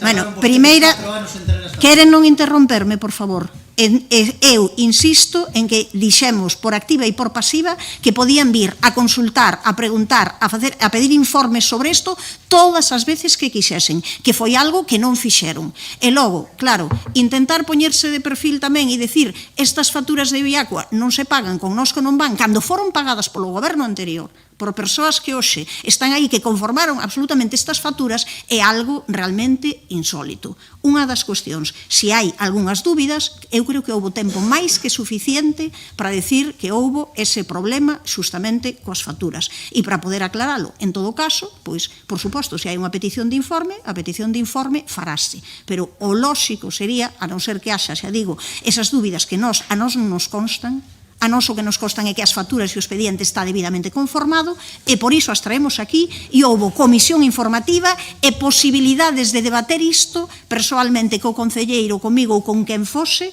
técnicamente. Imos deixalo aquí, imos proceder á votación. Non consta, non hai ninguna alusión directa, é simplemente... Sí. Que houve tempo suficiente para facer as preguntas. Sí. Eu estou dicindo, como dixen na intervención, que eso é falso. É un expediente tremendamente complexo que tardou anos. Tardaron vostedes 2 anos e medio en traerlo aquí. Nos, en 3 semanas, fixemos un esforzo para plantexar estas dudas xurídicas que foron adiantadas pola compañeira Rosario na súa intervención, nas súas dúas intervencións. A pesar diso, houve un informe in voce do secretario e un informe por escrito que chegou onte pola tarde, onde se pide motivación expresa para voto en contra. Por tanto, creo que este grupo fixo un esforzo de traballo que xa lle gustaría ao grupo de goberno e ao anterior goberno.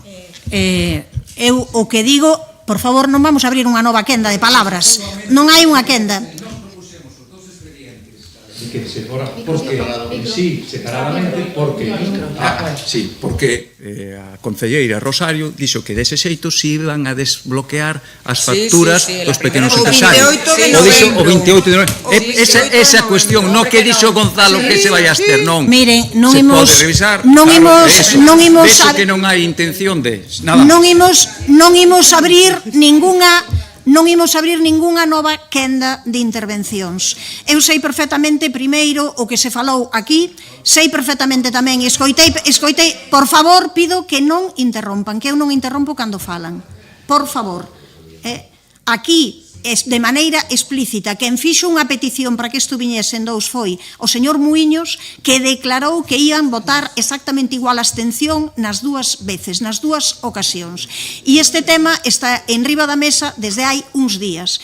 Eu o que xa digo e eu o que quero transmitir é que a este goberno constalle que estes expedientes están debidamente conformados, teñen os informes, non temos dúbidas a ese respecto e por iso sometemos a súa consideración. Entendemos que os servizos prestados hai que pagalos e tamén que, se non se fai, acabarase facendo, por suposto, pero, como xa foi dito, acabarase facendo con xuros, porque é un servizo prestado que hai que pagar. Pero, insisto, que cada quen non se entende, xa digo, que esas dúbidas, esas irregularidades que din agora, desde logo, non constan que nos las fixesen chegar con anterioridade. E procedemos á votación, señor secretario.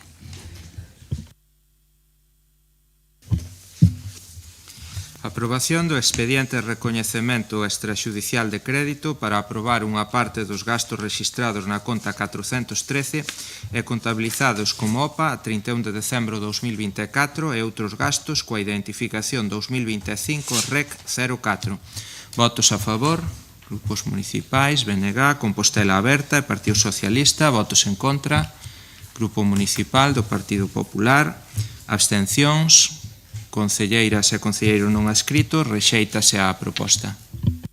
Pasamos ao seguinte punto de orde do día, o punto número 4, aprobación do expediente de recoñecemento extrajudicial de crédito para aprobar unha parte dos gastos registrados na conta 413 e contabilizados como OPA 31 de 12 de 2024 e outros gastos coa codificación 2025 REC 05. Señor César, cando queira. Obrigado, señora alcaldesa. A verdade é que nunca un expediente de pagar facturas deu tanto que falar. Deste expediente fan parte de 18 facturas, entón tamén podía traer 18 expedientes e estar aquí debatendo factura a factura e votándoa hoxe, mañán e pasado, non? Entón, isto é así. Non interrompan, perdón. Destas 18, 14 son de Endesa, por algo máis de 108.000 euros. En relación a estas facturas hai que sinalar que tiñan incoherencias entre as agrupacións reflectidas nas facturas e a identificación do punto de suministración, o que fixo que no orzamento municipal correspondente ao exercicio 2024 en que se devengaron tales gastos non existise saldo suficiente e adecuado para atender estas obrigacións. Son facturas, ademais, que chegaron no mes de abril de 2025, co cal a dificultade de dotar saldo foi aínda superior. O contrato que soporta estes gastos é de 19 de marzo de 2025, trátase dun novo contrato baseado no acordo marco para a suministración de electricidade en alta e baixa tensión da FEM. Tamén fan parte deste expediente unha factura de Diario de Prensa Digital, SL, de 28 de febreiro de 2023, correspondente á campaña do Antroido dese ano por varias impresións, 1.464,10 euros, e outra de Radio Popular S.A. Cope, de 31 de maio de 2023 por 16 cuñas para a promoción da Festa do Comercio Local, 998,55 euros. Por último, no expediente aparecen dúas facturas da comercializadora regulada Gas and Power S.A., unha de 678,50 euros e outra de 279,07 euros, correspondente á suministración do ano 2023, nos que a facturación non se canalizou a través do contrato baseado no acordo marco para a suministración de gas natural da central de contratación da FEM, destinado ao abastecemento das dependencias municipais do Concello de Santiago de Compostela. Este contrato de suministración tramitado mediante procedimento derivado do acordo marco foi formalizado o 17 de xullo de 2023, polo tanto, as actuacións levadas a cabo para estes gastos determinan, por conseguinte, un suposto de ausencia de cobertura contractual. Agardo que con estas explicacións queden claras cal é a motivación porque estas facturas veñen a este pleno, e tamén agardo o voto favorável de todos os integrantes do mesmo. Moito obrigado.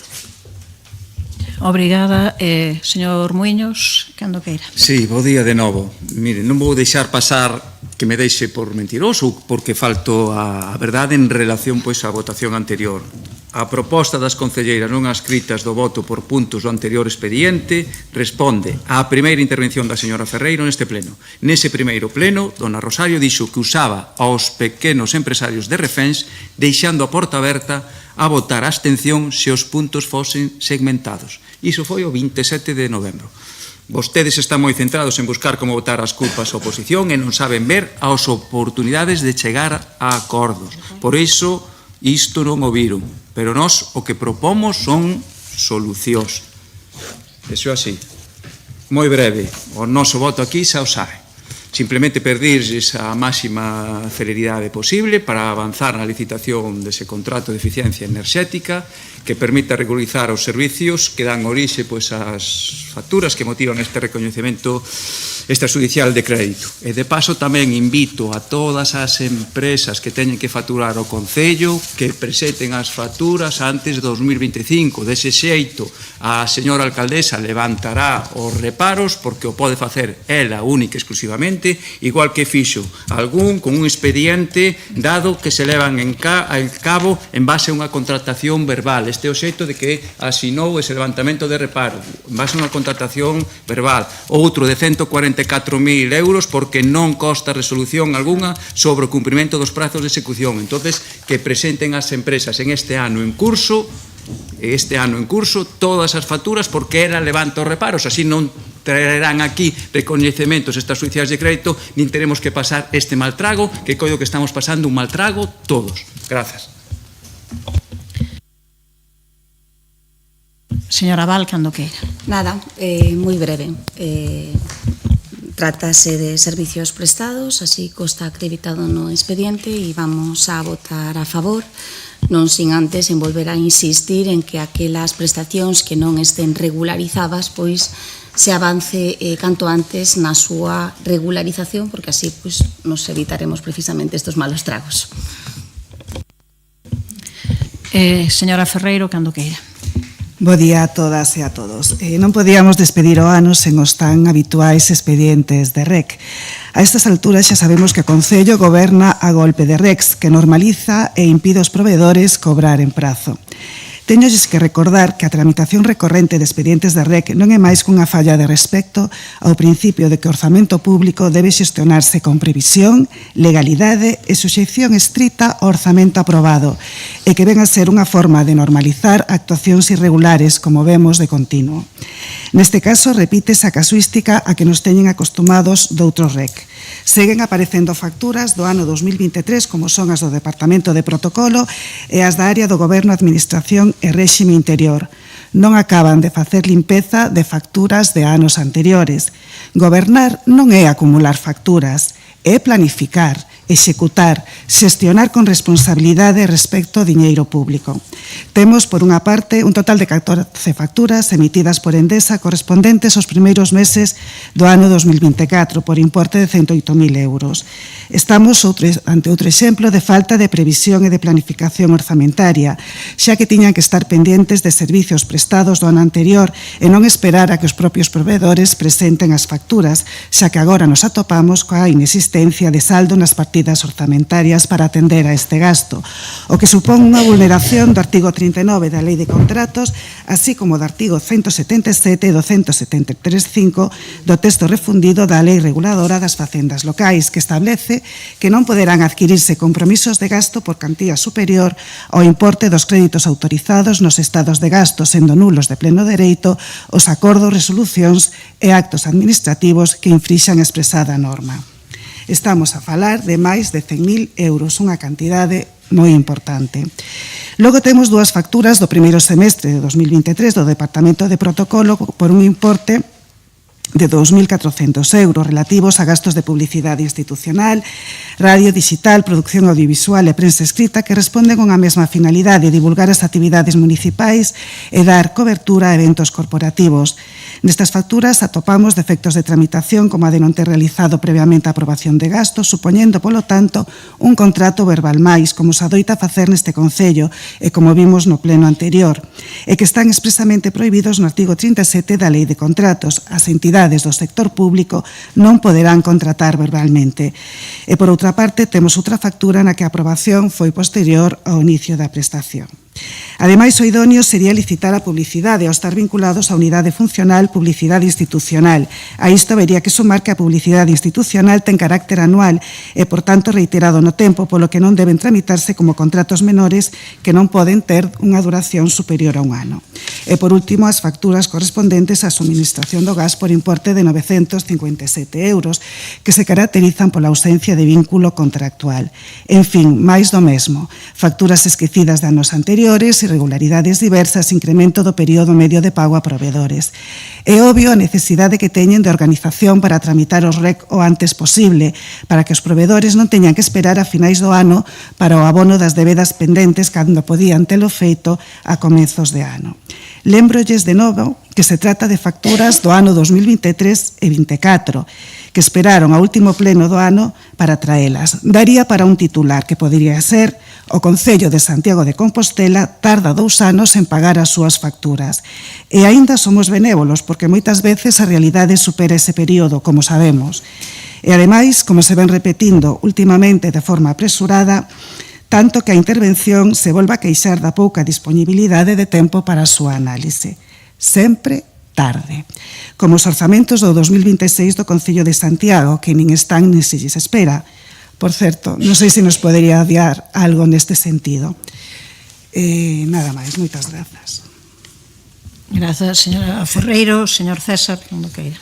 Obrigado novamente.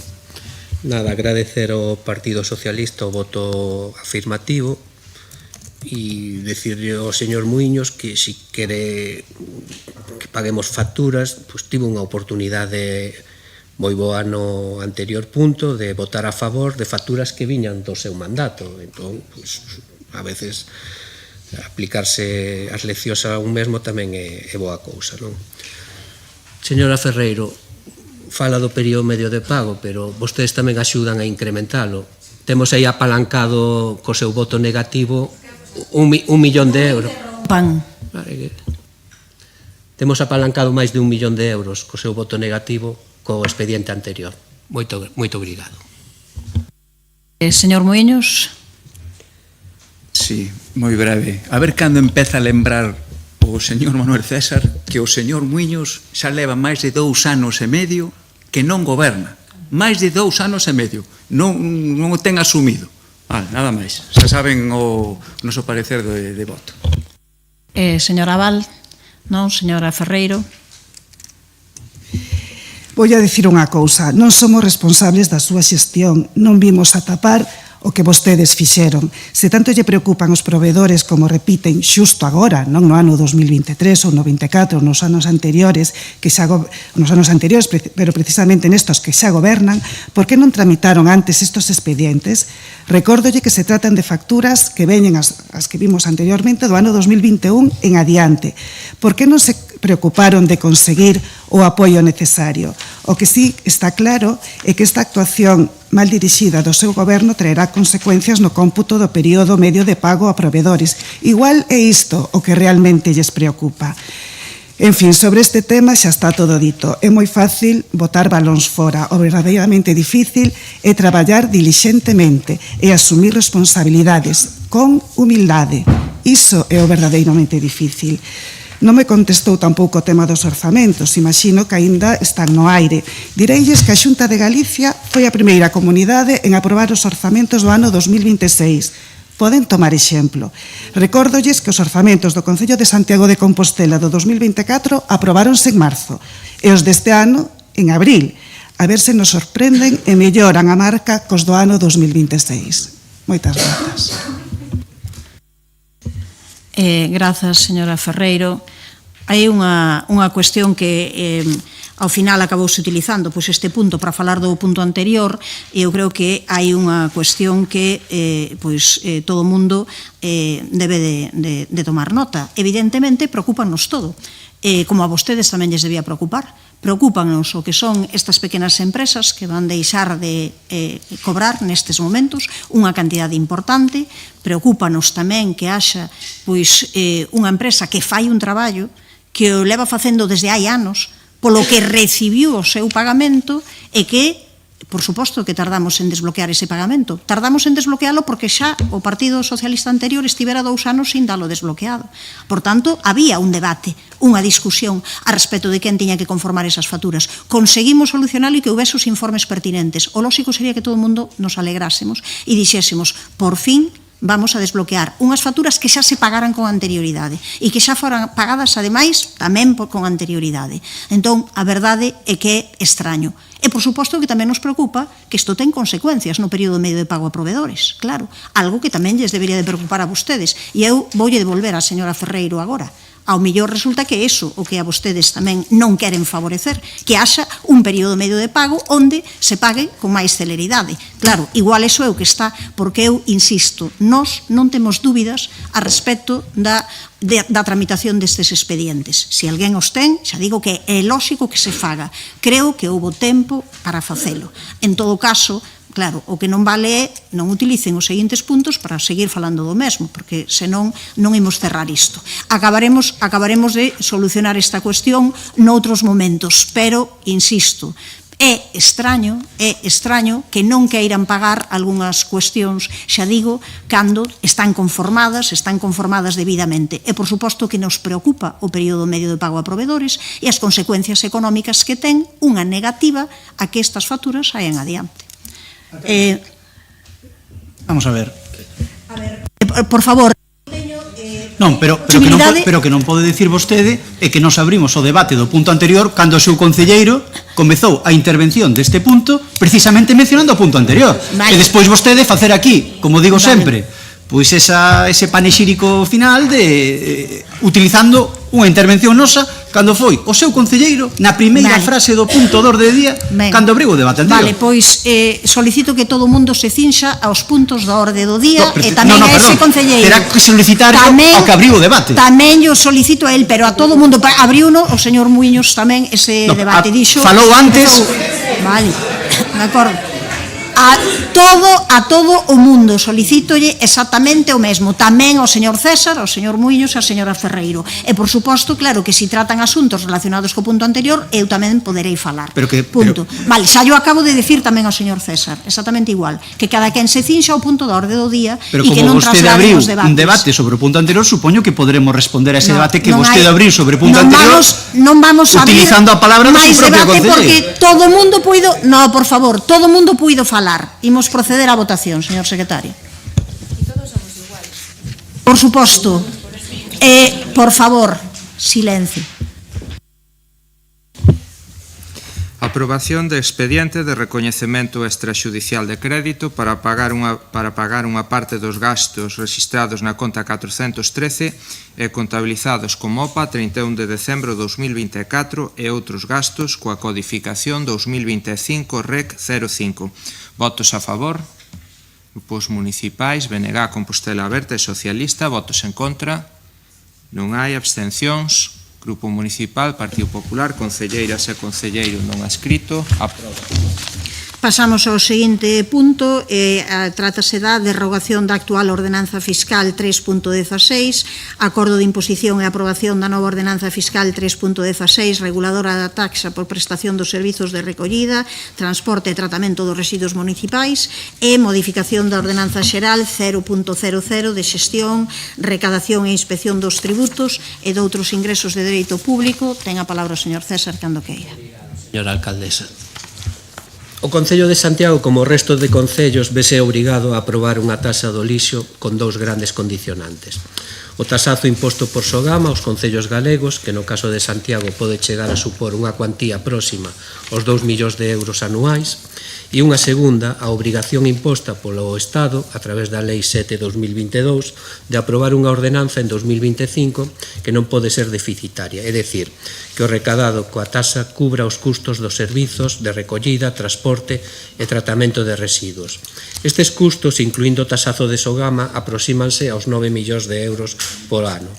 O PSOE aprobou esta lei sen definir os elementos esenciais da ordenanza, mais obrigando a que estas fosen aprobadas no prazo de 3 anos e sen incorrer en déficits económicos, transferindo toda a responsabilidade aos concellos. Tendo en conta estes dous condicionantes, é evidente que a taxa destes servizos ten que subir a forza. Este goberno non ten subido ningún imposto municipal durante o seu mandato, mas agora vese na obrigación de ter que aprobar unha nova ordenanza do lixo que vai implicar algún aumento para as persoas contribuintes, mas o propio goberno municipal tentou minimizar ao máximo este impacto.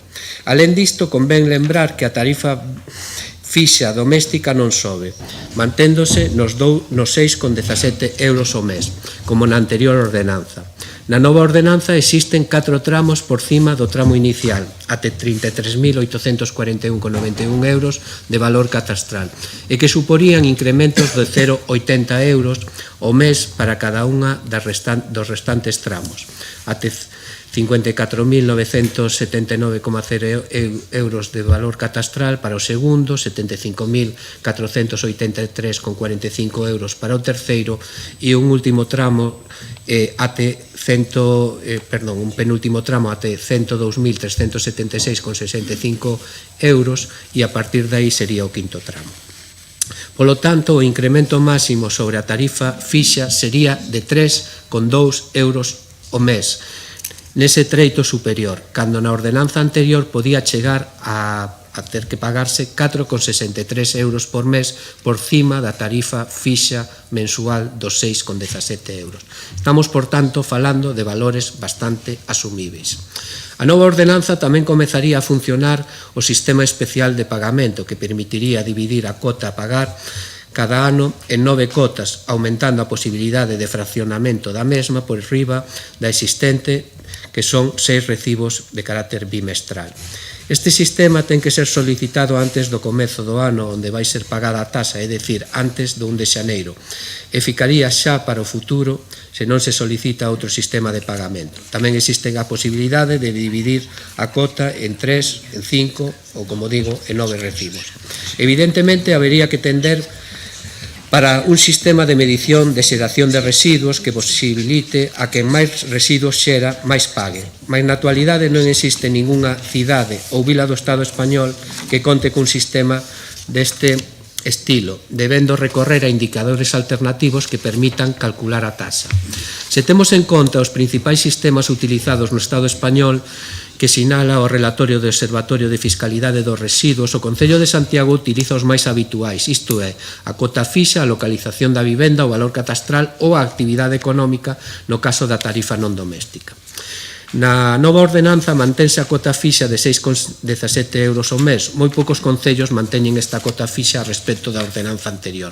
Ten en conta a localización da vivenda que vai implícita no valor catastral da mesma, e o valor catastral é un indicador que permite aplicar outro elemento obrigatorio en calquera tributo, como é a capacidade económica da persoa contribuinte. Polo tanto, en canto non aparezan sistemas tecnolóxicos que permitan pesar individualmente o que introducimos no colector, a variável utilizada para xestionar esta tasa é das máis xustas á hora de gravar o servizo. Por exemplo, se tivésemos en conta o número de persoas empadroadas na vivenda, no caso de Santiago, e dada a súa grande proporción de poboación flotante, esta xustiza tributaria veríase grandemente comprometida ao existir un número elevado de vivendas con ningunha persoa empadroada, máis na que residen varias persoas que xeran residuos. Para alén disto, a ordenanza recolle diversas minoracións por cuestións ambientais e tamén económicas. Por exemplo, non pagarán nada as vivendas onde residan persoas beneficiarias dunha renda de inserción social de Galiza, dunha renda municipal de garantía básica ou familias cuxos ingresos anuais non superen o IPREN. No ámbito rural salienta a minoración da distancia ao colector, non pagarían as que estarían máis de 200 metros, tamén é de especial aplicación no rural, máis non só a bonificación do 50% de quen composte, e as empresas igualmente disfrutarán da bonificación anterior se realizan unha compostaxe, e tamén poderán ser bonificadas nun 30% se posúen sistemas de xestión ambiental. Pódese concluir que a nova ordenanza que promove o Concello tentou minimizar ao máximo o impacto económico dos contribuintes a pesar do tasazo imposto por Sogama, e optou por un sistema de xestión que fose o máis xusto para a maioría da poboación, tendo en conta aspectos económicos e ambientais. Moito obrigado.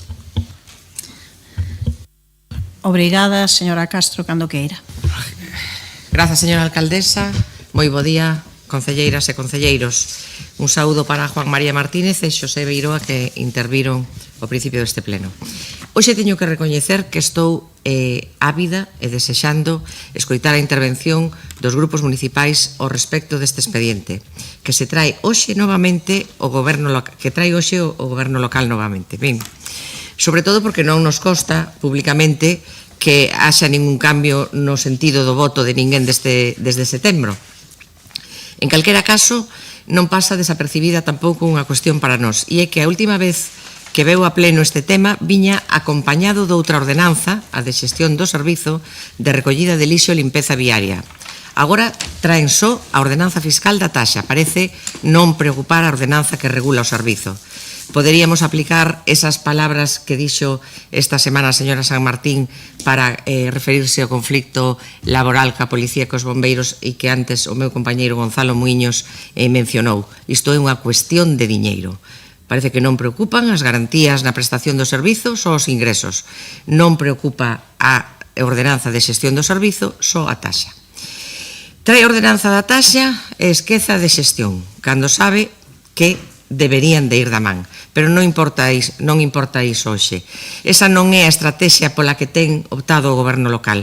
En realidade non é nin a taxa nin os cartos. É o relato o que preocupa hoxe e vímolo vendo desde que comezou este pleno. O relato dunha alcaldesa dun goberno que se quere presentar ante a cidadanía como vítimas dunha oposición que somos desleais, obstrucionistas e irresponsables. Se o goberno non paga durante un ano, a culpa é da oposición que bloquea un recoñecemento extrajudicial de crédito. Se o servicio de bombeiros está inoperativo, a culpa é da oposición por xerar alarma social. Se o túnel do Hórreo está pechado, a culpa é da policía que o usa para presionar. Se os traballadores dos centros socioculturais non cobran, a culpa é da concesionaria a que o goberno local prorrogou 2 veces o contrato. E se o contrato do transporte público non saiu a licitación aínda, pois a culpa é da burocracia. E se non se aproba a nova ordenanza fiscal da taxa do lixo, aínda sendo inviable na actualidade, como explicarei agora, a culpa é de novo da oposición. E así, con todos os temas que veñen últimamente a este pleno. As culpas son de todo o mundo, menos do goberno local que rixe esta cidade. Non entendemos como pode ser que traian este expediente de novo. Saben que contan ca nosa abstención e que o Partido Popular e o Partido Socialista votando hai 2 meses, soamente 2 meses en contra, e dicindo todo o que dixeron daquela, extrañaríame que cambiasen de posición, a non ser, claro, que algún deles nos dé unha sorpresa. Desde logo será difícil de que podan argumentalo. Miren, nós non nos imos aboar aos argumentos populistas, xa non fixemos no pleno no que se tratou este tema. Sabemos que a taxa do lixo debe subir polo sablazo de Sogama e por unha norma de carácter estatal implantada polo Partido Socialista que adapta unha normativa da Unión Europea presidida polo Partido Popular. Sabemos tamén que a ordenanza da taxa do lixo hai que modificala e tamén queremos separar este debate da situación na que se atopa a cidade. E separámolo por unha cousa, é a incapacidade deste goberno para controlar as concesionarias, en este caso para garantir un bo servizo de limpeza, e outra é que o Concello ten a obriga de crear unha nova ordenanza fiscal para a taxa. Denunciamos o primeiro, claro que sí, que o seguimos denunciando, pero agora imos debater a segunda cousa, pero con datos. E repito, xa dixemos en setembro que para nós o principal escollo desta ordenanza é que non pode ser viable xa que é necesario que se podan implementar as bonificacións previstas, porque son as que permiten asegurar que quen máis contamine pague máis, que precisamente é a filosofía imposta desde Europa. Pero claro, para isto, para que se podan implementar estas bonificacións, e xa o dixemos, é preciso persoal que supervise isto. Eu pensaba que traendo de novo este expediente, pois teríamos aquí un informe da Dirección de Área de Servicios Básicos que nos dixera que xa contan con esa estrutura, pero non foi así. O certo é que este expediente ven sin ese informe. Entonces, seguimos insistindo, non recoñecemos que é unha obriga legal que o Concello ten que asumir e por iso non nos imos opoñer, non imos votar en contra desta taxa, pero tampouco apoiaremos porque neste momento non é viable a súa implementación como din os informes técnicos. E gustarame escoitar agora o que teñen que dicir os grupos da oposición porque sen ter introducido ningún cambio só hai 2 opcións que xustifiquen traer isto novamente a este pleno. Una, que sexa unha fuxida cara adiante do goberno local, unha estrategia de traer, como se está vendo, os temas que non saen adiante mes sí e mes tamén, para ver si por aburrimento suena la flauta, ou dúas, que os grupos da oposición, que antes pensaban branco, agora pensen negro. Como dixen antes, vai ser difícil a xustificación do seu cambio, se se produce, despois de todas as perlas que dixeron aquí hai 2 meses. Mais nada, grazas.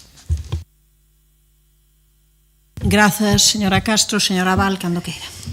Moitas gracias, alcaldesa. Bueno, pois, efectivamente, a verdade é que non sabemos xa como explicarlles a postura do Grupo Municipal Socialista, aínda que entendemos que é bastante clara. Primeiro, servicio de calidade, empezando porque se cumpra a totalidade do contrato e a partir de aí falamos. Os incumprimentos do contrato existente a día de hoxe son moitos. Incumprimento na dotación de persoal de estrutura, déficit de persoal operativo, falta de vehículos, maquinaria e equipos comprometidos, incumprimento do sistema digital de control intelixente, incumprimento na reposición e mantemento de illas soterradas, cuartelillos non operativos, falta de planificación e documentación do traballo, limpeza e desinfección insuficiente dos contenedores. Todos estes incumprimentos non son puntuais, son continuos, non son menores e afectan as obrigas esenciais do contrato, recollidas no propio contrato, no prego de prescripcións técnicas, no prego de cláusulas administrativas particulares e entendemos que na oferta da empresa va que, bueno, a día de hoxe o Grupo Municipal Socialista pois non dispón dela. Polo que ante esta situación o que non podemos é aplicar unha tarifa, unha subida da tarifa, tendo en conta que o servicio, todos os que estamos aquí creo que coincidimos en eso, o servicio non se está a prestar cun mínimo de calidade. Isto é, co mínimo exixido no contrato asinado. E lle volvemos a dicir, cando poidan vostedes acreditar o cumprimento, porque non nos corresponde a nós estar revisando se cumpre ou non, cando vostedes poidan acreditar o cumprimento con datos, pois falamos. Porque, dende logo, non vai a ser o Grupo Municipal Socialista quen cuestione a necesidade de modificar a ordenanza. Tampouco vamos a cuestionar, obviamente, a estrutura básica do modelo que se propón, pero xa cuestionamos fai uns meses e volvemos a cuestionar nestes intres a oportunidade de traer a modificación agora, tendo en conta que todo o Concello de Santiago é testemunha de que o servicio, de que o contrato non se está a cumprir. Insistimos, presten o servicio con mínimo de calidade, de acordo co establecido no contrato asinado, e a partir de aí falamos. E por que decimos eso? Porque nós entendemos que no contrato actual hai elementos que incluso de cumplirse, pois permitirían achegar a nova filosofía da ordenanza ao principio de quen contamina paga. Xa sabemos que o ideal sería pois que cada un dispuxésemos da nosa bolsiña e que o sistema funcionase tan ben que puidese detectar o número de residuos que tiramos no contenedor verde, bueno, que puidese realmente verificar o residuo que se xera en cada domicilio, pois para aí, domicilio, comercio ou empresa, pois para efectivamente aproximarnos o máximo posible a este principio comunitario. Pero tamén entendemos que o contrato actual ofrece mecanismos que de cumprirse podría introducirse algún tipo de medida ou de bonificación en este sentido. Me explico. O sistema digital de xestión e de control intelixente, unha das funcións que ten é precisamente o control volumétrico dos contedores. Imagínense, se este punto do contrato se cumprira, pois eu creo que teríamos 2 efectos inmediatos. En primeiro lugar, pois poderíamos controlar o enchido do contedor verde, que é o que realmente implica o maior coste do canon de Sogama que temos que pagar. Facer un anuncio público de que se vai a facer ese control é introducir na ordenanza unha medida ou unha bonificación no sentido de que, bueno, as bonificacións que ao final de ano hai que aplicar, se se producen as bonificacións de Sogama, pois que se apliquen por códigos postales en función dos barrios que, de acordo co sistema de control volumétrico que non se está a cumplir na actualidade, pois en función dos datos que nos dé ese sistema. E nos permitiría avanzar hacia ese principio que é o que, dende logo, pois, queremos tamén dende o Grupo Municipal Socialista. Dito isto, isto o queríamos poñer como exemplo. Rematei a segunda intervención? Tamén, onda. Bueno, vamos a votar en contra. Creo que quedou perfectamente clara a nosa postura. Polo Partido Popular, señor Villa, cando queira.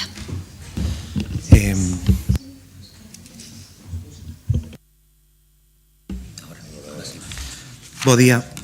Bueno, segundo a Real Academia Galega, o adxetivo de inútil ten dúas acepcións, entre outras. A primeira é que é ineficaz para conseguir un determinado fin e outra, pois, non ter capacidade en xeral para facer unha cousa ou actividade determinada. E hoxe, pois, vou ser claro con vostedes. Son un goberno de inútiles, porque alguén yo tiña que dicir. Miren, entre outras cousas, porque somos o concello con máis cartos debe aos provedores, porque non temos policía local, porque non temos bombeiros, porque a cidade está chea de fochancas, porque non pagan aos traballadores dos centros socioculturais, porque temos o peor transporte público de España, porque non contamos con servizo de auga en moitos núcleos do rural, porque ocultan o Nadal nunha estrela, porque non saben xestionar os espazos deportivos, porque o prazo de solicitudes de licencias é eterna, porque bloquean a cesión de parcelas para construir vivenda pública, porque non coidan os nosos parques e xardíns, porque temos as peores festas de Galicia, porque non fan ningún tipo de obra nos últimos 2 anos, non fixeron ninguna, e, entre outras, porque están a xogar co benestar animal, como ben veremos despois. Miren, isto non é unha visión catastrofista, é unha visión realista, por moito que lles doa. E as verdades, pois doen, pero hai que asumir a súa inutilidade. E hoxe o que nos traen, pois é unha máis, despois de dicir que Santiago está sucio, porque é unha realidade contrastada, pois hoxe pretenden que aquí, neste salón de plenos, aprobemos un tasazo e unha subida no recibo do lixo. Desde logo con nós non conten, nada cambiou desde setembro. E miren, por moito que repitan que isto ven dun tasazo de Sogama, non se vai convertir en verdade, para ningún dos grupos. Se sobe a taxa do lixo e se sobe a taxa de Sogama é porque o Bloque Nacionalista Galego sigue apoiando a un goberno socialista en Madrid que preside Pedro Sánchez. Esa é a realidade, porque quen sube este imposto é o goberno central e despois pagan as consecuencias as comunidades autónomas e os concellos, como é este caso. Polo tanto, miren, se tan cabreados están porque hai esa subida ou ese tasazo, como lle chaman vostedes, de Sogama, pois non sigan apoiando ese goberno en Madrid, porque, repito, a taxa do 100% a sube o goberno central. Polo tanto, retiren ese apoio que están dando vostedes. Pero, bueno, vostedes ainda foron máis lonxe, porque non cobran, como xa falamos anteriormente, esa taxa en función das persoas que viven nunha propiedade na nosa cidade, senón que vostedes cobran ya propiedade non as persoas. Supoño que serán conscientes que non tiran o mismo lixo unha persoa de 80 anos cunha familia composta por 6 integrantes. E tamén, pois, facerlles unha pregunta, que é como teñen vostedes a caradura de subir entre un 20 e un 25% a taxa do lixo ao comercio e a hostalaría cando non son capaces de prestar nin garantir un servizo de calidade para eles. Creo que xa son conscientes, pero tamén hai que ter cara dura para subirlle un 20 ou 25%. Bueno, eu reitero que se realmente hoxe, que polo que vemos non hai acordo nin nada mudou desde o mes de setembro respecto a esta taxa, pois en vez de botar as culpas a Sogama e a Xunta de Galicia, que para eso son vostedes uns expertos e o seu gran clip neste salón de plenos, pois vayan a Madrid e llo digan ao goberno central. E, por certo, xa se van de paso vostedes a Madrid, xa que o Bloque Nacionalista Galego tanto grita iso de tolerancia cero co machismo e tolerancia cero coa corrupción, pois, como ali goberna o Partido Socialista, tamén poden retirar o apoio para deixar de ser cómplices dese asqueroso machismo e desa asquerosa corrupción que estamos a vivir no noso país. Bueno, repito e reitero que non conten con nós para ser cómplices desta suba na tarifa do lixo cando temos a cidade nas condicións nas que está, sucia e sin cumprir, por suposto, o contrato de lixo que foi aprobado hai uns anos. Por un momento, nada máis. Grazas, señor Villa. Ten 2 minutos e 15 segundos, señor César, cando queira. Obrigado. A ver, señora Castro, nos traemos a ordenanza, como ben di, por obrigación legal. Non nos queda outra. Nos temos a obriga de aprobar a ordenanza, non? Entón, señor Abal, a verdade é que misturar a aprobación dunha ordenanza fiscal coa prestación do servizo, a verdade é que ten moi poucas argumentación, ten moi pouca base, non? Aquí a veces acúsansenos de que non negociamos, non falamos. Eu esta ordenanza con vostedes levo desde o verao falando desto. E a verdade é que me admira que veña agora a propor unha bonificación da que nunca antes tiña falado, non? Porque se fose no verao, pois igual naquel momento podíamos introducir esta bonificación e non pasa nada, porque tamén podes aprobar a ordenanza e despois no período de alegacións podense introducir tamén este tipo de bonificacións. Entón, se o problema é este, voten a favor, que despois nos estaremos de acordo en introducir todas as bonificacións que se poidan introducir na ordenanza, non? A ver, señor Villa, o único que me queda claro é que vostede é un experto en insultar. É o único que teño claro. Outra cousa non me queda claro. Chámanme a atención porque introducín, pois, nun punto anterior, falei dun punto previo, pero aquí vostede aproveita a introducir todo o que lle dá da gana e ninguén lle dixo que non pudese falar diso, non? Fala de todo menos das ordenanzas, non? Un discurso totalmente inútil, non? Si quere utilizar o seu calificativo, non? Moito barullo e poucas noces, non? A ver, o tasazo é o tasazo de Sogama e ben provocado pola incompetencia da Xunta que cando tiña que recorrer e negociar isto na Unión Europea non fixo absolutamente nada. Isto é o que pasou realmente. E despois, nós, desde o Bloque Nacionalista Galego, nunca aplaudimos a acusados de presuntos acosos sexuais. Remato como o seu tempo. aplauden vostedes e os seus conselleiros. Remato o seu tempo. Señora Castro, ten 2 minutos vostede.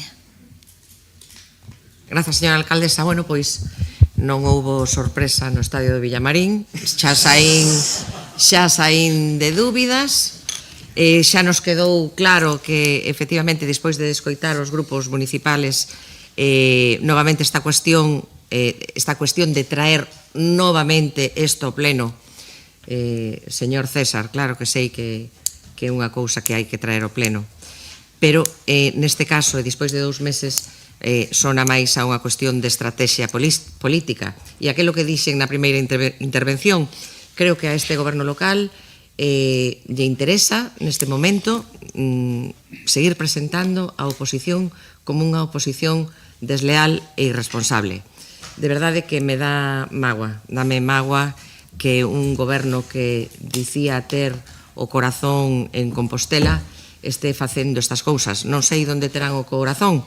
A cabeza eu creo que a teñen na estrategia política neste momento e no cálculo electoral. De verdade que eu creo que eso non é bo camiño, pero alá vostedes. Eu o que lles pediría é que traballen neste tema, que traballen, que traian un informe da dirección de área que nos solicitamos que nos garanta todas esas bonificacións que se propoñen e que se van a implementar. A partir de aí, con nós poderán falar. E esta había que traela, pero a do servizo tamén hai que traela. Por que non se trouxo esa ordenanza? Bueno, en fin, nada máis que non houve sorpresa e, polo tanto, isto vai quedar rexeitado, está claro. Grazas, señora Castro. Señor Villa, cando queira. Señor César, di a Unión Europea, voullo decir como escriben eles en castelán, a ver se o entende. Existen medidas alternativas para fomentar el reciclaje y la correcta separación de residuos. ¿Sabe lo que sí que non pone por escrito, non pon por escrito a Unión Europea en ningún momento? Non pon que haxa que impor unha taxa para a recollida do lixo. Isto o di a Unión Europea. Polo tanto, reitero, a decisión de impor esa taxa é a decisión que toma o Goberno Central de España. Sí, é así. Por tanto, por moito que repita que un taxazo por culpa de Sogama da Xunta de Galicia non se vai a convertir en verdade, e o sabe igual de ben que eu. Se quere facer política con isto, alá vostede, cada un fai a súa. Eu reitero que neste caso queda claro a intención deste goberno, que é recaudar, pero non xestionar a recollida do lixo, que é unha carencia moi grande que temos nesta cidade. Non hai cumprimento do contrato, hai por aí varias sancións. Eu falei moitas veces que falamos do lixo en Santiago e agora lembroumo a compañeira Marta Abal. Eses microchips dos colectores para avisar os camións para a recollida que nunca chegaron, ninguén se preocupou diso. Sería un bo medidor para saber cal é o volume de lixo que hai en función da separación en cada barrio ou parroquia da nosa cidade. A vostedes dalle igual, non están vixiando o contrato, non se está a cumprir o contrato, sabemos todos perfectamente. Pero bueno, polo tanto nós, nada, remato como comecei. Nada cambia desde setembro. Entendo que isto é unha nova moda que viu para quedar, que agora pois volverán a traer aquí cuestións sen chegar a acordos nin conseguir os votos de ningún outro grupo, para que quede clara a súa minoría e a súa inutilidade. Recurro ao adxetivo de novo, e pois seguiremos así mes tras mes ata que, pois non sei, quede todo olvidado nun caixón. Grazas, señor Villa. Dúas cuestións. Por un lado, temos unha cuestión relacionada con que hai un custo do servizo que é superior a 10 millóns de euros. E que, claro, nese custo do servizo entra o contrato aprobado no mandato anterior e tamén entra as taxas de Sogama. Claro, podemos falar do que queiras, pero que hai unha transposición europea que penaliza o modelo de Sogama por incinerar. A ver se aquí resulta que do que non falamos en todo este tema, moito falamos da situación de tal, pero ninguén fala de que temos un modelo antiecolóxico, un modelo que agrava a crise climática e un modelo que a Unión Europea di penalizado, porque non é o modelo xustamente cara o que queríamos camiñar. Digo porque, igual diso tamén o Partido Popular esquécese, non, do que é o modelo Sogama, que logo ao final pode dar orixe a sancións. Claro, e que dá orixe a que haxa que facer cuestións que teñen que ver con ese taxazo de Sogama, que desde logo algo sí que está relacionado con termos que traer isto aquí, cunha obriga legal, pero tamén con ese taxazo de Sogama. E por outro lado, como ben dicía a señora Castro, isto é unha obriga legal, temos que ter unha taxa que cubra o custo que corresponda, que a poboación que vai pagar, claro, depende dunha maneira ou doutra, vai non pagar, porque tanto o que aparece no contrato como o taxazo de Sogama hai que pagalo. Entón, claro, pódese pagar dunha maneira a través dunha taxa que diga quen paga aproximándose na medida do posible, non podemos facer milagres, pero na medida do posible a quen contamina paga, ou podemos facer algo de que das arcas municipais xa isto para pagalo. Así que, eu creo que nos estamos enganando. E eu creo tamén, relacionada ca posición do Partido Socialista, eu creo que isto non é nin ideolóxico nin coherente, non?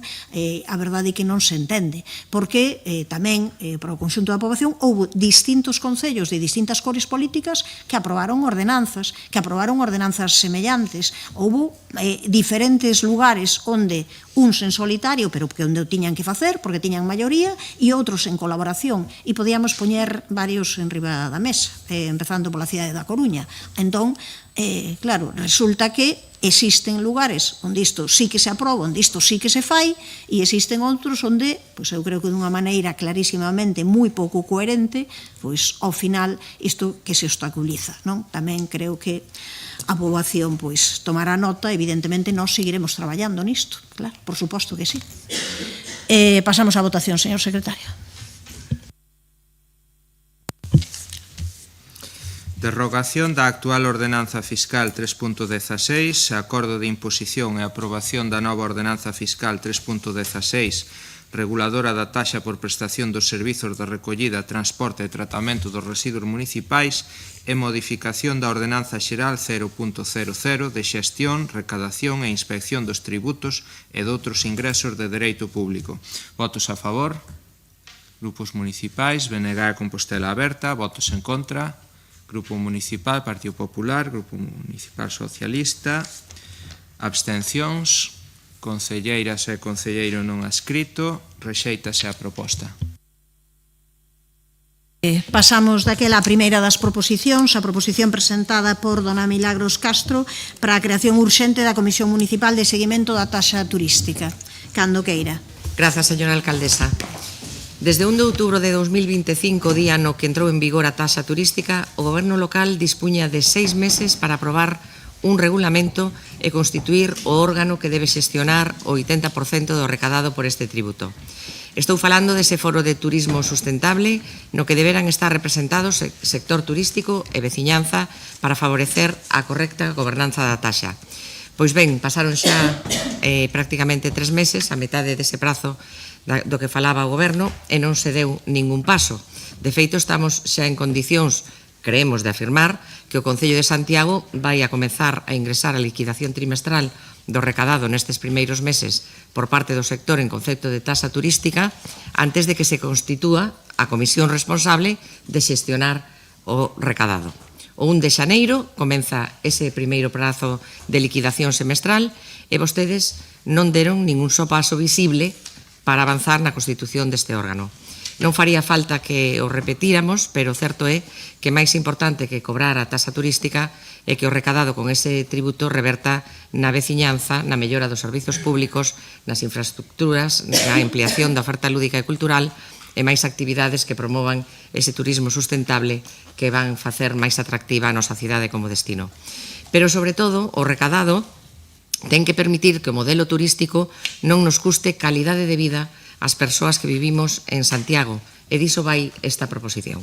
Primeiro, sobre todo, de exixir que avancen na elaboración e tramitación dese regulamento, desa Comisión Municipal de Asesoramento e Seguimento da implantación de recarga sobre o imposto de estadías turísticas. Fíxense, voulles falar novamente do que é responsable e do que non é responsable, porque ás veces, moi reiteradamente, o Goberno local alude a eso cando se dirixe a este grupo ou aos grupos da oposición.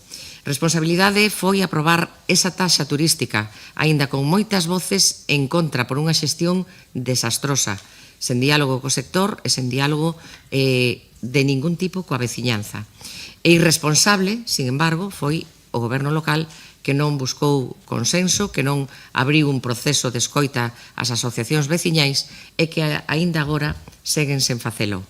E tamén irresponsable é incumprir novamente os acordos aos que chega con estas 4 concelleiras. Miren, é moi doado exixir responsabilidades e votos favorables sin practicar nin esa responsabilidade nin ese traballo que nos pedimos a diario. Vostedes incumpren os acordos dos orzamentos, incumpren os prazos que nos dan para a licitación do transporte urbano, incumpren tamén os acordos que alcanzamos para viabilizar esta taxa turística e siguen acusando, insisto, neste pleno e noutros, de irresponsables e de desleales a esta oposición. No pleno que se aprobou o imposto de estadías turísticas, acordamos que o noso voto a favor implicaba o compromiso por parte do Goberno local de que o foro estivese operativo antes de que o sector tivera que aboar a parte recadada no primeiro semestre de aplicación do tributo. Sí, Señora Louzao, que lle vexo mover a cabeza. Sí, sí. Algo que non vai ocorrer. Con que peso moral poden falarnos vostedes de responsabilidade? E que nin tiveron contacto coas asociacións veciñais. A nos isto non nos parece de recibo. Nos, neste momento, reclamamos que se axilice ese proceso, aínda que xa van tarde, e que se reforce a presencia prevista para a cidadanía neste organismo. Un punto que, como sabe a señora Louzao, quedaba aberto na negociación que fixemos desto. Queremos que, ademais das 6 persoas representantes que saían elixidas do Consello de Relacións Veciñais, existan representantes individuais dos barrios con maior presión turística, como son a cidade histórica, Galeras ou San Pedro, sen perxuicio de que se podan sumar outros barrios que estimemos oportunos. Trátase de reforzar a presencia da veciñanza, procurar un maior equilibrio entre sector e cidadanía e garantir unha correcta representación de todos os intereses. Por responsabilidade co acordo que xa incumpriu o Goberno local, un máis, eu agardo o seu voto favorable. Falo neste caso do Goberno local. Mais nada, grazas. Grazas, señora Castro. Señor Guinarte, cando queira. Bos días, alcaldesa, bos días, compañeiros e compañeiras. Nos plenos nos que se aprobou de xeito inicial e de xeito definitivo a ordenanza da taxa turística, fixemos algunhas observacións á proposta que o Goberno municipal traía para a súa aprobación. Unha foi a referida a entrada en vigor efectiva desa taxa. Nos propuñemos que se adiase a 1 de outubro. Esa foi a decisión que tomou o Goberno naquel momento. Nos entendemos que iso era absolutamente necesario porque non tiña ningún sentido facer coincidir a entrada en vigor da taxa co momento máis álxido da temporada turística e porque dende o sector se nos transmitía, e nos así o entendimos porque creemos que era unha realidade, que non houbo un diálogo efectivo sobre cuestións prácticas da aplicación da taxa, máis alá da posición que calquera poida ter sobre a cuestión. Outra das nosas discrepancias tiña que ver con que non se aprobase xa na ordenanza, sen facer a remisión ao futuro, como finalmente se fixo, que se aprobase a comisión asesora prevista no artigo 15 da ordenanza, en cumprimento do tamén previsto no artigo 24.7 da lei autonómica. Daquela dixemos, dende o Grupo Municipal Socialista, que iso era unha anormalidade, porque podería darse o caso, e pode darse o caso, de que, estando aprobada a taxa pola maioría do Pleno, non haxa acordo para aprobar a composición da comisión. Comisión asesora, certamente, pero de imperativa aprobación.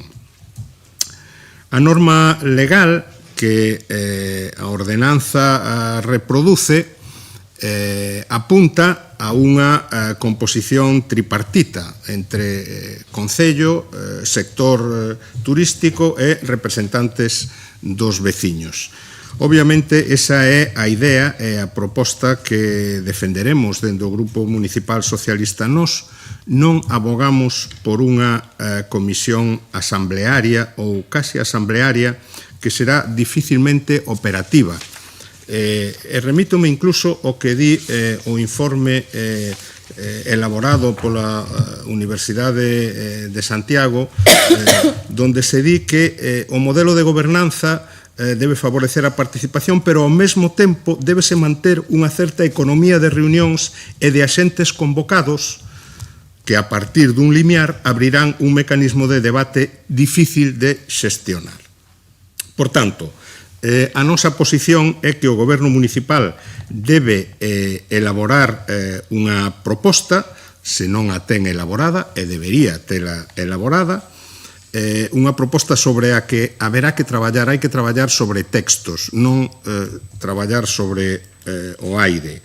E a partir de aí debe negociala cos sectores sociais e cos sectores profesionais vinculados ao turismo, debe negociala de verdad, non como desde a nosa perspectiva non negociou o suficiente cos sectores vinculados ao turismo cando se aprobou a taxa.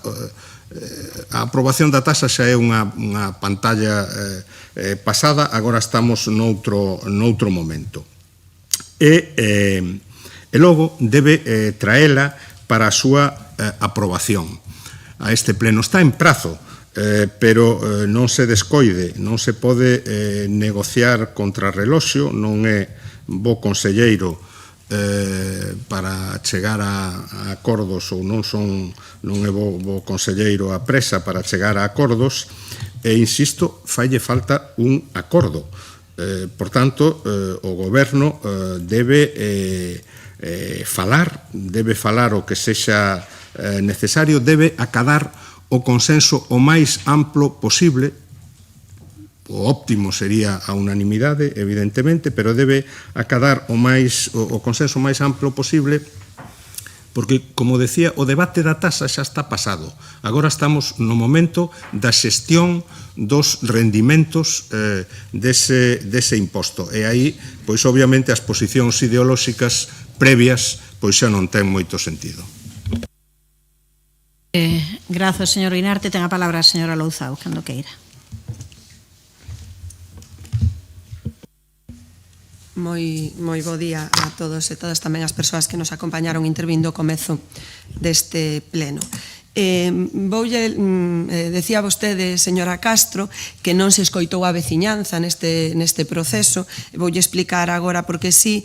En todo caso, por explicarlle por que movía a cabeza é porque entendíñeu a vostede que nos comprometéramonos a que o foro estaría constituído antes de comezar, no momento de comezar a recadación. Dixo vostede isto. Non ten sentido que houbera ese compromiso, porque no propio texto ía que había 6 meses para constituir ese foro. Os 6 meses levannos a abril, xa sabíamos, porque tamén ia recollido no propio texto da ordenanza, que a primeira autoliquidación sería o 1 de xaneiro. Non pudemos ternos comprometido a ter constituído o foro antes, era inviable desde o 1 de outubro, é dicir, non lembro esa cuestión, por eso movía a cabeza. Pode contestarme vostede despois. En todo caso, eu quería comezar lembrándolle que este goberno xa presentou públicamente as liñas xerais do Foro de Turismo Sustentable, co que pretendemos sustituir o Consello Municipal de Turismo, e que asumirá entre un abano moito máis amplo tamén as funcións da Comisión Municipal, que son funcións, porque vostedes falan de xestión dos fondos, eu quero lembrar que son funcións de asesoramento e seguimento, que é o que recolle a Lei 5/2024. Esta xuntanza que me estou referindo tivo lugar no Cersia, o 28 de marzo, estiveron ali convocados axentes do sector turístico, veciñal e social de todo o termo municipal, así como tamén todos os membros desta corporación. De feito, algúns destes membros estiveron nesta xuntanza. E incluso, pois o secretario municipal, que tamén estivo nesta xuntanza, levantou acta, polo tanto, podese ver quen estaba ali, porque esta acta está incluída, poden vostedes velo, na documentación do proceso de tramitación da ordenanza fiscal. E o número 2 da orde do día desta xuntanza era proposta de constitución dun novo órgano de gobernanza en materia turística, que é este foro do que estamos falando. Xa naquela xuntanza explicáramos, pero volvo a dicilo aquí sin problema, que a creación do foro entendíamola como un espazo de diálogo, colaboración e asesoramento da política turística municipal en xeral, mas tamén desta cuestión do imposto de estadías.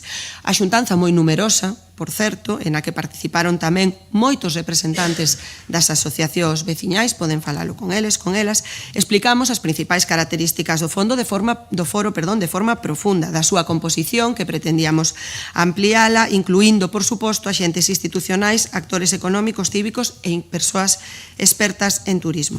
Esta composición respondía a unha ponderación das achegas que recolléramos nos foros turísticos que convocáramos xa a finais do ano anterior a través do convenio coa USC, porque ademais desta reunión no Cersia tamén tivemos eses foros nos que tamén estiveron os representantes veciñais, tamén os membros da corporación municipal, así como que tamén fixemos enquisas á cidadanía tamén preguntando por estas cuestións. falamos da periodicidade, do novo modelo de gobernanza, de cuestións varias arredor de todo o que significaba este novo foro. E ademais xa tamén naquel momento, entre finais de marzo e principios de abril, abrimos a consulta previa de cara á creación do foro e a elaboración do seu regulamento a través do portal de transparencia da web do Concello, como ten que ser. E durante ese prazo, teño tamén que dicir que non se recibiu ningunha achega nin suxestión. Con isto quero dicir que xa avanzáramos no traballo para poñer en marcha este foro antes de que entrara en vigor a ordenanza e que houbo xa varias canles nas que as asociacións veciñais e a veciñanza en xeral, que non este nesas asociacións, puido dar a súa opinión a respecto desta cuestión. A maiores, por suposto, das xuntanzas que se manteñen de forma habitual coas distintas asociacións desde o grupo de goberno para tratar todas esas cuestións en as que tamén se pode falar de turismo.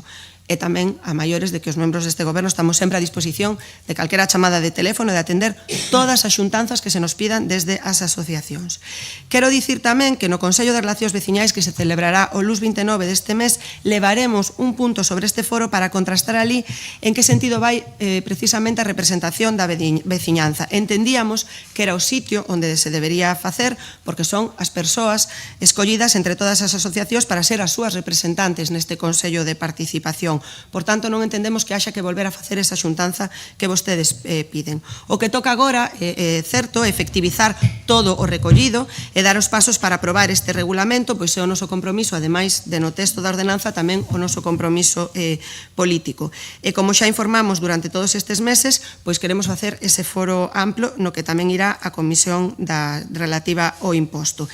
Neste momento, résteme por favor se me paso, estamos contrastando, hai un texto, evidentemente, hai un texto xa elaborado, está sendo contrastado co persoal do Concello as últimas cuestións para poder comezar co trámite, pero xa lles indico aquí tamén, como xa falei con algunhas das persoas coas que me coincidiu falar este tema, que a miña vontade é pasarlles o texto a todas as persoas da corporación para que poidan facer as suxestións oportunas antes de comezar a tramitación xa que empezaríamos pois xa a comezos do ano que ven, e tamén tendo en conta que entre a aprobación inicial e a aprobación definitiva haberá unha exposición pública do texto na que se poderán facer todas as alegacións que consideren, pero eu creo que é mellor que miremos todos o texto antes para poder consensuar. Nada máis, moitas grazas. Grazas, señora Baleato, cando queira. Bo día, concelleiras e concelleiros. Con respecto a esta proposición para a creación urxente da Comisión Municipal de Seguimento da Taxa Turística presentada pola señora Castro, debemos dicir que imos apoiala, e debemos dicir que imos apoiala porque en termos xerais estamos de acordo coa proposición. Diferimos na necesidade de denunciación dos barrios da cidade que fan no terceiro punto do acordo, pero iso non vai ser óbice para que non apoiemos a súa proposta. O que nos parece incrible, por cualificalo de algún xeito, é que aínda esteamos así, sin a Comisión de Seguimento da Recarga sobre o imposto autonómico ás estadías turísticas. É algo impensable, inadmisible e inconcibible, desde calquera punto de vista que o valoremos. Desde o punto de vista xurídico, estamos diante dun exemplo máis de xestión pésima por parte do goberno actual. De verdade non creen que ambos expedientes, o da aprobación da ordenanza reguladora da recarga e o da comisión, deberían ir da man, ou polo menos coa máxima proximidade temporal? Porque estou segura de que todos vostedes son sabedores da obriga legal da necesidade da creación dunha Comisión Municipal de Asesoramento e Seguimento da Implementación da Recarga, tal como prevé o artigo 24.7 da Lei de Medidas Fiscais e Administrativas. E saben cando se aprobou definitivamente a ordenanza reguladora da recarga? Lémbrano, no mes de xullo. E cando se publicou no BOP? O 6 de agosto. E a que día estamos hoxe? A 18 de decembro. Estamos no mes de decembro, señores, a piques de rematar o ano, 5 meses despois, e non foron quen de crear a comisión. Unha mágoa e, ademais, un desastre desde o punto de vista xurídico-administrativo. É certo que a disposición adicional única da ordenanza reguladora da recarga prevé un prazo máximo de 6 meses desde a entrada en vigor desta norma para a aprobación e publicación da ordenanza municipal que regule o órgano municipal de participación. Pero fagamos contas, son doadas. A ordenanza entregou en vigor o 1 de outubro, polo que o prazo rematará o 1 de abril. 6 meses contados de data a data. Pero tamén é certo, permítanme que yo lo diga, que o aceleran moitísimo ou non lles dará tempo. E por que non lles dará tempo? Porque teñen que presentar o proxecto diante da Xunta de Goberno local. Teñen no que levar a pleno para aprobación inicial. Hai un prazo de información pública mínimo de 30 días hábiles. Resolución de alegacións, aprobación definitiva polo Pleno. No caso de que non se tiveran presentado alegacións, entenderase definitivamente aprobado. Publicación no Boletín Oficial da Provincia e non entrarán en vigor ata que se publique íntegramente o seu texto. É algo inconcibible que aínda non teñamos a comisión, porque, insisto, este expediente debería funcionar como unha unidade, debería terse traballado de forma conxunta. O é que só querían ser os primeiros e perseguían un titular, non vale todo a calquera prezo. Desde o punto de vista dun cidadán calquera, estamos tamén diante dun desastre. Ben é certo que os cidadáns non teñen por que saber os prazos, nin tampouco saber de obrigas normativas, pero si saben de servizos que lles presta o Concello. Saben que non hai taxis cando os necesitan, saben que as rúas están negras e cheas de lixo, que os autobuses están en malas condicións e que as papeleiras e os colectores non están limpas.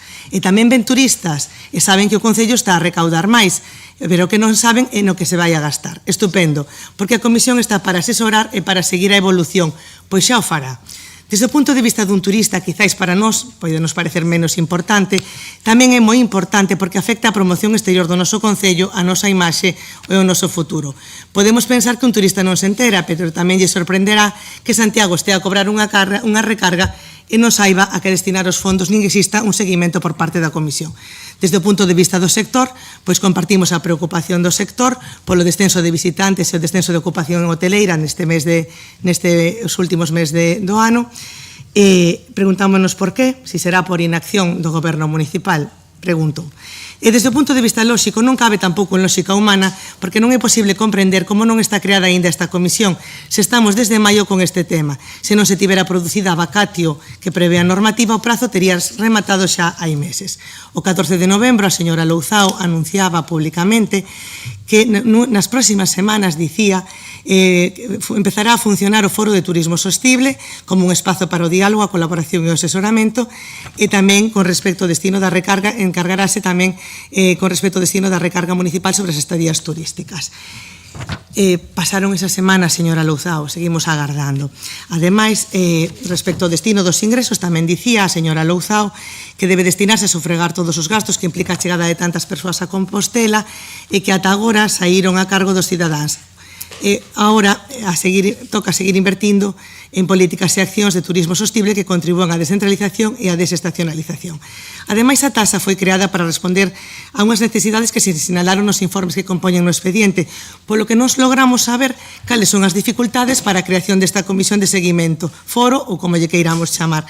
Será a composición, pasar de 50 membros pasar a 50 membros, bueno, moi operativo, por suposto que non será, nin de toda a xestión. Será o destino dos fondos? Pois nos informes que acompañaban o expediente indicábase expresamente no que pensaban destinar os fondos. Onde está o problema para a creación desta comisión? Será desleixo? Será incompetencia? Valórenlo vostedes mesmos. Moitas grazas. Grazas, señora Baleato. Señora Castro, tempo para a réplica, cando queira. Grazas, señora alcaldesa. Señora Louzao, de verdade, non poderá negar os atrancos e os problemas que tivo cando se xestionou esta taxa con todos os sectores. É que é unha cousa que non se pode tapar. Vostedes xestionaron isto desde o inicio, nós creemos que do peor xeito posible. Primeiro, por lo que lle estou dicindo, non alcanzaron un consenso co sector. De nada vale que vostede siga nombrando esa reunión multitudinaria no Cersia, que sí que a houbo, non fai falta que me diga que hai un acta. Claro que houbo esa reunión, pero as asociacións que ali participaron, o que nos trasladaron en aquel momento e o que nos trasladan agora, é que non se sentiron escoitadas nese proceso de elaboración. Esta queixa non a fai Mila Castro, esta queixa faina as asociacións, tanto do sector como as asociacións veciñais. E en calquera caso, repase, eu como tamén teño pouca memoria, teño que repasar moitas veces as cousas para atrás. Mire, aínda tendo un prazo legal de 6 meses para a constitución desta comisión, o seu compromiso foi en 3 meses. E así o explicitou a compañeira Mercedes Rosón naquela intervención que tuvo naquel pleno. Entonces, bueno, a min pareceme que pode haber un retraso, pero, desde logo, os primeiros pasos terían que estar dados, porque 1 de xaneiro está aí. Entón, xa digo, eu lles pediría que pasen desas boas palabras que sempre teñen, que pasen os feitos. Estánse volvendo rutina que casi todos os acordos que alcanzan con nós para chegar a un entendemento quedan en papel mollado. E o que non vale sempre de tachar a nós como oposición e o resto dos grupos, xa digo, o que levo repetindo toda a mañá, de irresponsables, de desleales, de que bloqueamos todos. Póñanse, nada máis. Grazas. Grazas, señor Guinarte. Sí, eu xa dixen na primeira intervención, agora lembraba a compañeira María Baleato que eu creo que foi un erro, un desacerto non resolver este tema cando se aprobou a ordenanza da taxa, porque, insisto, esta composición, regulamento, ou a composición derivada do regulamento, hai que aprobala neste pleno. E, bueno, non fai falta ir moi lonxe, basta con ver as votacións de hoxe mesmo para darse conta de que o goberno municipal non ten a priori maioría suficiente para aprobar calquera cousa que traia a este pleno. Por tanto, eu instos a que se poñan a negociar esta cuestión. Dixen na primeira intervención tamén que esa negociación hai que facela con texto, e eu creo que ten que ser así, pero claro, eso non significa que non poida haber antes algunhas conversas para definir o modelo, o sea, que modelo queremos ter de foro ou de comisión. Que eu saiba, esas conversas non as houbo. En todo caso, se estamos xa na fase de texto, vostede anunciou que xa hai un texto elaborado, hai que poñerse a negociar sobre ese texto. E nos temos un modelo que non pasa porque esta cuestión vaya a un órgano que non sexa operativo, que sexa, en fin, dunha magnitude tal que non poida tomar razoablemente decisións operativas. Por tanto, é verdade que vostede insistía tamén, esta é unha comisión asesora, probablemente, incluso aínda que non se constitúa, o Concello vai poder, en fin, gastar presupostariamente os ingresos derivados da taxa turística, pero estará o facendo incumplindo unha das exixencias da lei e da propia ordenanza municipal aprobada para a súa xestión. Por tanto, insisto en que hai que poñerse canto antes. Nos coincidimos en parte na filosofía desta proposición, pero non coincidimos plenamente e imos a externos. Grazas, señor Guinarte. Ten que parar ao chegar ao 35 segundos, señora Louzao, cando queira. Ben, poderíamos ter incluído efectivamente, como comentaban, como fixeron na Coruña no propio texto da ordenanza, era moitísimo máis doado, pois xa esa comisión, pero nós o que explicamos era que entendíamos que era mellor introducila dentro do foro de turismo sustentable que tamén queríamos activar e poñer en marcha por non duplicar organismos e que dentro dese foro pode haber unha comisión pero que forme parte dese foro para non duplicarnos. É un compromiso noso, como saben, poñer en marcha os consellos de participación, así o fixemos, hai moitísima máis participación que nos anteriores mandatos, creo que é unha realidade que está aí contrastada, polo tanto non entendemos esa queixa que di vostede das asociacións veciñais de non ser escoitadas, queixas que xa lle digo que a esta concelleira non chegaron, pero que intentaremos agora subsanar esta cuestión. Nós temos claro, sempre o dixemos, que a cidadanía debe participar neste foro, que ten que ter incluso un peso importante. De feito, moito antes que a lei recollera que tiña que formar parte, nós xa propuxéramos dentro da nosa proposta de imposto de estadías que a novidade era que a cidadanía tiña que ter un elemento clave, tiña que ser un elemento clave na forma de gobernar a cidade en materia turística. De feito, nós sempre poñemos as persoas que viven e traballan en Compostela no centro de todas as nosas decisións en materia de turismo, por iso non entendo moi ben esa cuestión. Pero tamén é certo, e falámolo varias veces, señor Guinarte, di vostede agora que non houve ninguna conversa, que é certo que é un problema que tantas persoas non sexa manexable. Entón hai que buscar, e o que estamos intentando tamén perfilar dentro do foro e da fórmula de funcionamento, funcionar, como podemos facer iso que sexa cómodo para todos e todas e manexable.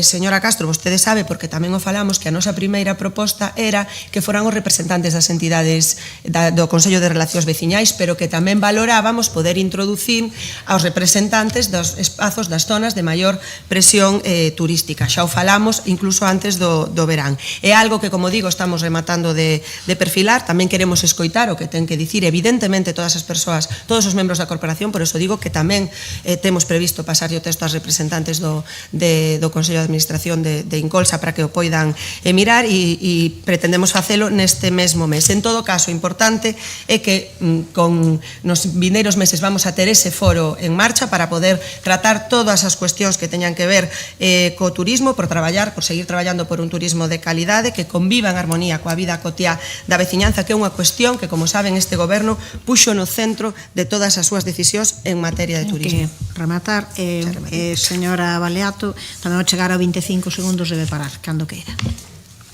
Simplemente, pois, dicirlles que creen o órgano que é fundamental para o correcto seguimento e funcionamento da taxa turística, é imprescindible, sen el estamos coxos, chámeno foro, chámeno comisión, chámeno consello, pero créeno, nada máis e moitas grazas.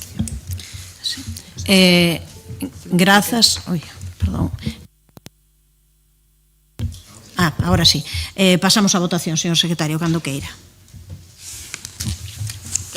Proposición presentada pola concelleira non adscrita, dona Milagros Castro Sánchez, para a creación urxente da Comisión Municipal de Seguimento da Taxa Turística. Votos a favor. Concelleiras e concelleiro non adscrito. Grupo Municipal do Partido Popular. Votos en contra. Non hai. Abstencións. Grupos municipais, BNG, Compostela Aberta e Socialista. Apróbase a proposición. Facemos agora un receso, volvemos a 1:20. Vale. Se fonme de aquí, hai que decirle esto.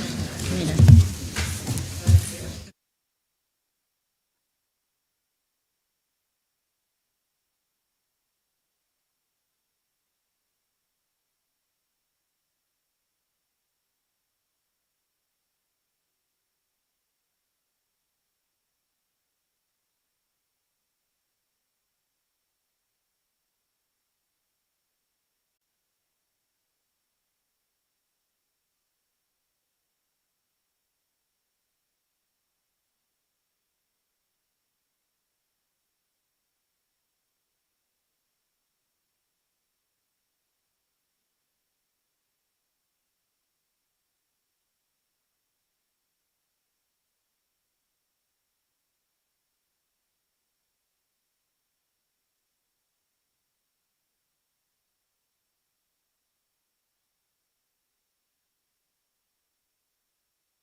Ben, imos retomar daquela a sesión, falta aí o señor Lestegás, pero supoñemos que estará chegando, e pasamos á seguinte proposición, que é a presentada polo Grupo Municipal do PSDG-PSOE sobre as graves deficiencias de accesibilidade, infraestructura e recursos no centro da Barcia.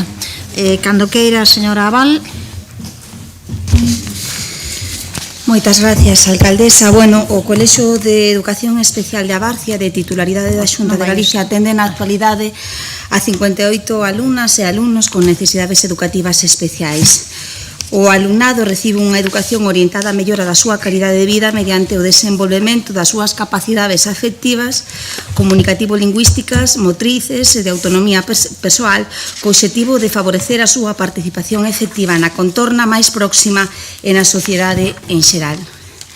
Hai unhas semanas mantivemos un encontro co equipo directivo do centro e coa Asociación de Nais e Pais na que puidemos constatar que os esforzos por eliminar as barreiras diarias que dificultan a participación e a seguridade e a igualdade de oportunidades se ven limitados por las deficiencias existentes tanto no propio centro educativo como na súa contorna.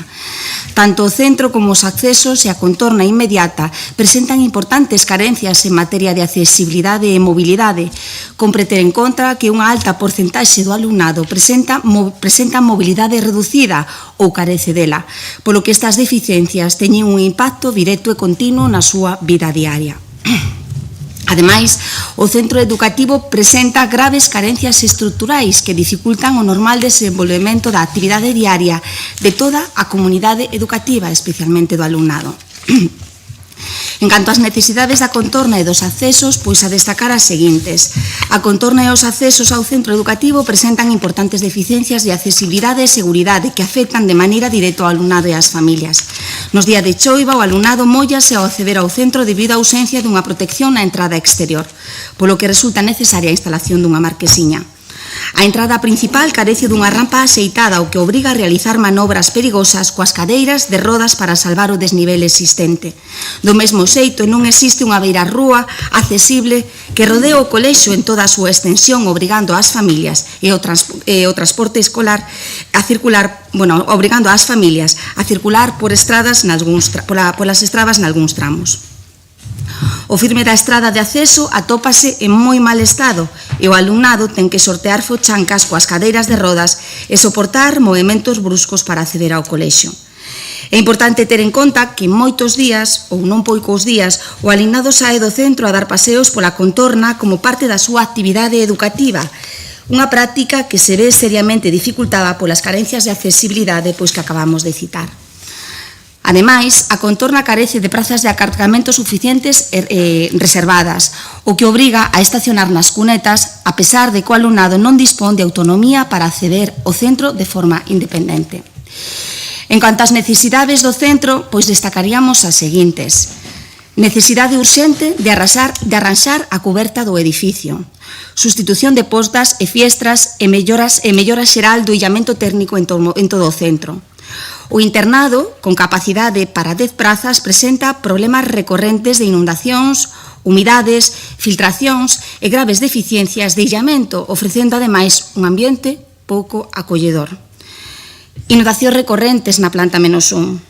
Graves problemas de accesibilidade en todo o centro, con corredores excesivamente estreitos e baños non adaptados.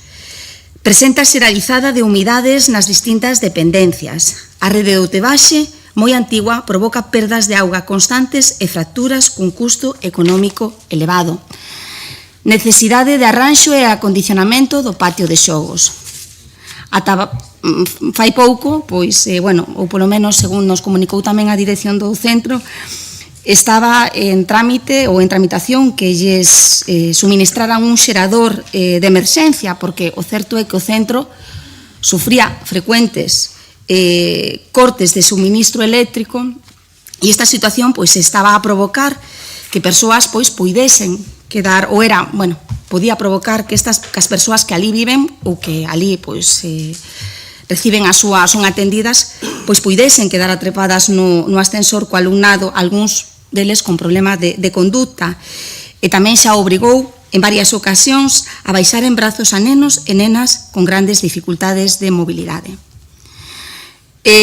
Son moitas as necesidades que hai no centro, pero o certo é que dentro do centro nos dicen que se hai que priorizar, pois se aborde en primeiro lugar o arranxo da cuberta do edificio, a sustitución das portas e fiestras do mesmo e o arranxo e acondicionamento dos patios de xogos.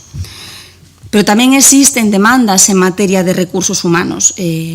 Como saben, entre o persoal que conta a este centro de educación especial están cuidadoras, enfermeras ou enfermeiros, fisioterapeutas.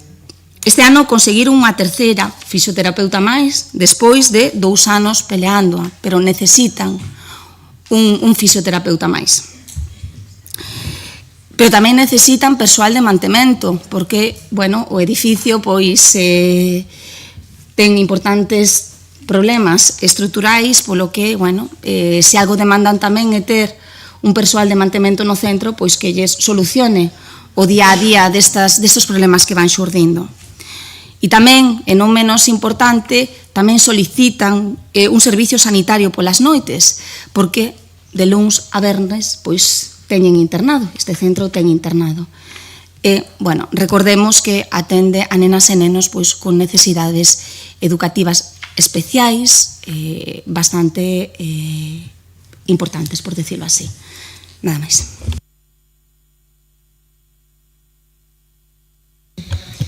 Nada, moi bo día a todas e a todos, a todas as persoas que nos siguen por streaming e tamén as súas persoas que falaron ao principio do pleno. O grupo das non adscritas imos votar, como non podía ser de outra maneira, a favor desta proposición. Coñecemos a situación na que se atopa este trascendente, este importante centro especial de educación que ademais afecta a xente de Compostela e a xente de toda a súa contorna, e como dixen, pois imos votar a favor desta proposición que pide a comunidade educativa e, polo tanto, pois resolvano Xunta de Galicia e Concello, e nós, como a sempre, pois apoiaremos e respaldaremos as demandas das comunidades educativas, do alumnado e das súas familias. Grazas, ten a palabra a señora Rozas, cando queira. Moi bo día a todas e a todos. Eu, antes de entrar en materia desta proposición presentada polo Grupo Municipal Socialista, quixera utilizar a miña primeira intervención deste pleno para facer referencia a outra cuestión. Hoxe é 18 de decembro, hoxe celebramos o Día Internacional da Persoa Migrante, das Persoas Migrantes. A ONU designou esta data hai xusto, e máis, fai 25 anos, para instar os Estados e o conxunto da sociedade a comprometerse con dignidade e co respeto dos dereitos das persoas migrantes, é dicir, co respeto aos dereitos humanos. Este ano, Nacións Unidas quere lembrar especialmente nesta data que a migración impulsa o crecemento e enriquece as sociedades, unha realidade que penso que como sociedade esquécesenos e se nos oculta tamén demasiadas veces. Eu quería aproveitar esta comparecencia de hoxe para reafirmar, por un lado, o compromiso do Concello de Santiago cos dereitos das persoas migrantes, o compromiso, en definitiva, cos dereitos humanos, e, ademais, lamentando que este non sexa hoxe o compromiso de todas as cidades do Estado ou, cando menos, de todos os alcaldes. Penso, por suposto, estou segura que vostedes tamén, penso no que está a acontecer en Badalona, penso nese desaloxo e nesas imaxes que debera avergoñarnos a todas, e que ten un claro responsable. Agora sí, vou á proposición presentada, mais isto hoxe non podía calalo.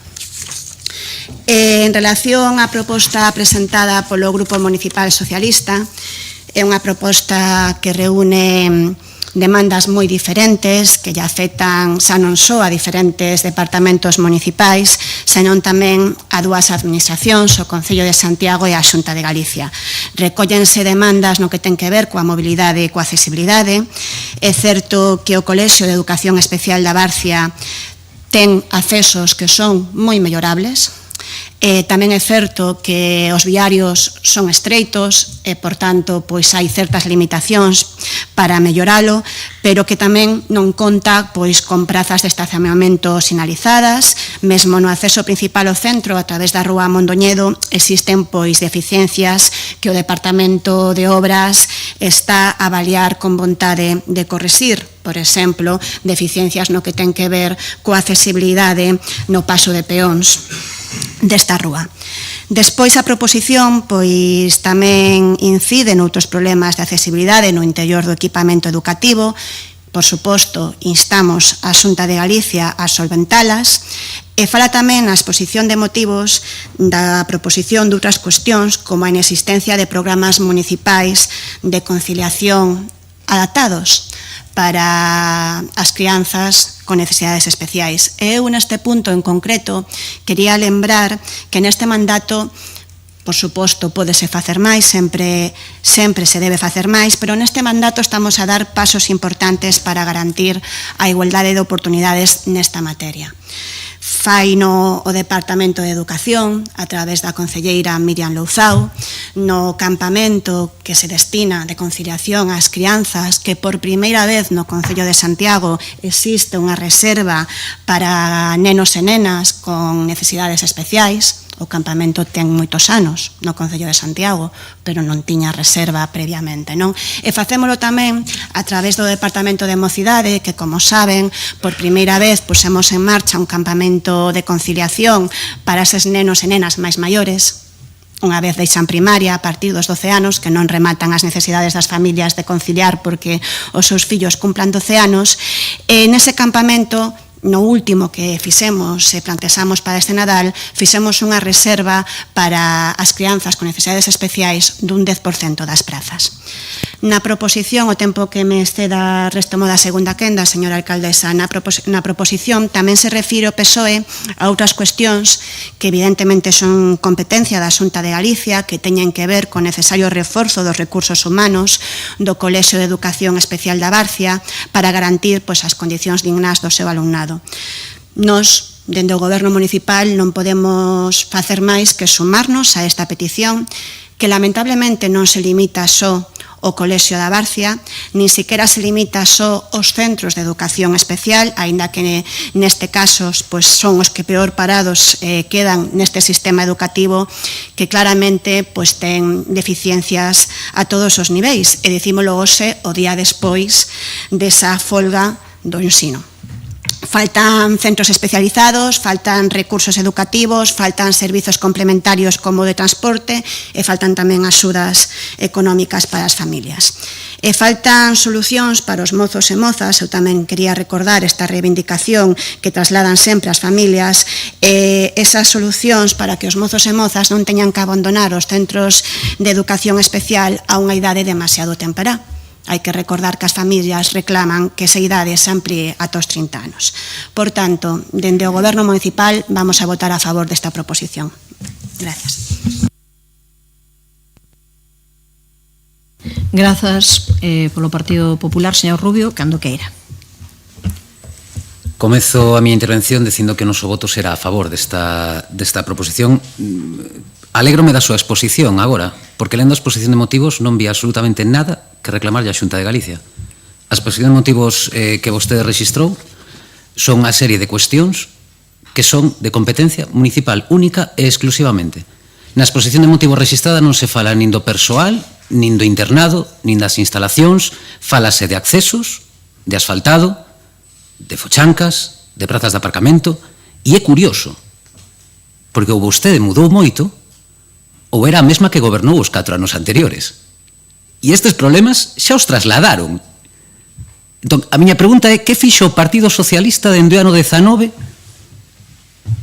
neste Centro de Educación Especial de Abarcia, que aproveito tamén para comentar ou para preguntar si poden afirmar, como están dicindo aquí, que están nunha situación indigna, porque as palabras son moi importantes. E a realidade é que o que transmiten é que sí, que hai unha carencia e unha necesidade, tanto a nivel interno como a nivel externo, é dicir, nos exteriores do centro, non vou entrar a valorar cales das dúas partes son máis importantes, porque todo forma parte dun global que é importante, pero non nos trasladaron a sección de dignidade. Está considerado un dos centros pioneiros e de referencia no Estado, con aulas multisensoriais, hidroterapia, etcétera, etcétera, etcétera. E sobre todo cun cadro de persoal, olvidouse de comentar médico ou médica, dixo enfermeiros e fisioterapeutas, tamén teñen médico e médica, cun cadro de persoal que deixase todos os días todo o que ten dentro de sí para poder facer un traballo maravilloso. A Xunta de Galicia leva investido nos últimos anos máis de 140.000 euros neste centro. O Concello de Santiago, non no centro, nos exteriores, canto leva investido no seu goberno? Canto investiu o Concello de Santiago dende 2019 ata 2023 nos exteriores do Centro de Educación Especial de Abarcia? Canto? Cando foi a última vez que se asfaltou a pista diante do colexio? Actuacións como rebaixar os pasos de peóns son moi costosas para o Concello de Santiago. Falo do 19-23, do 23 ata agora non se fixo absolutamente nada tampouco.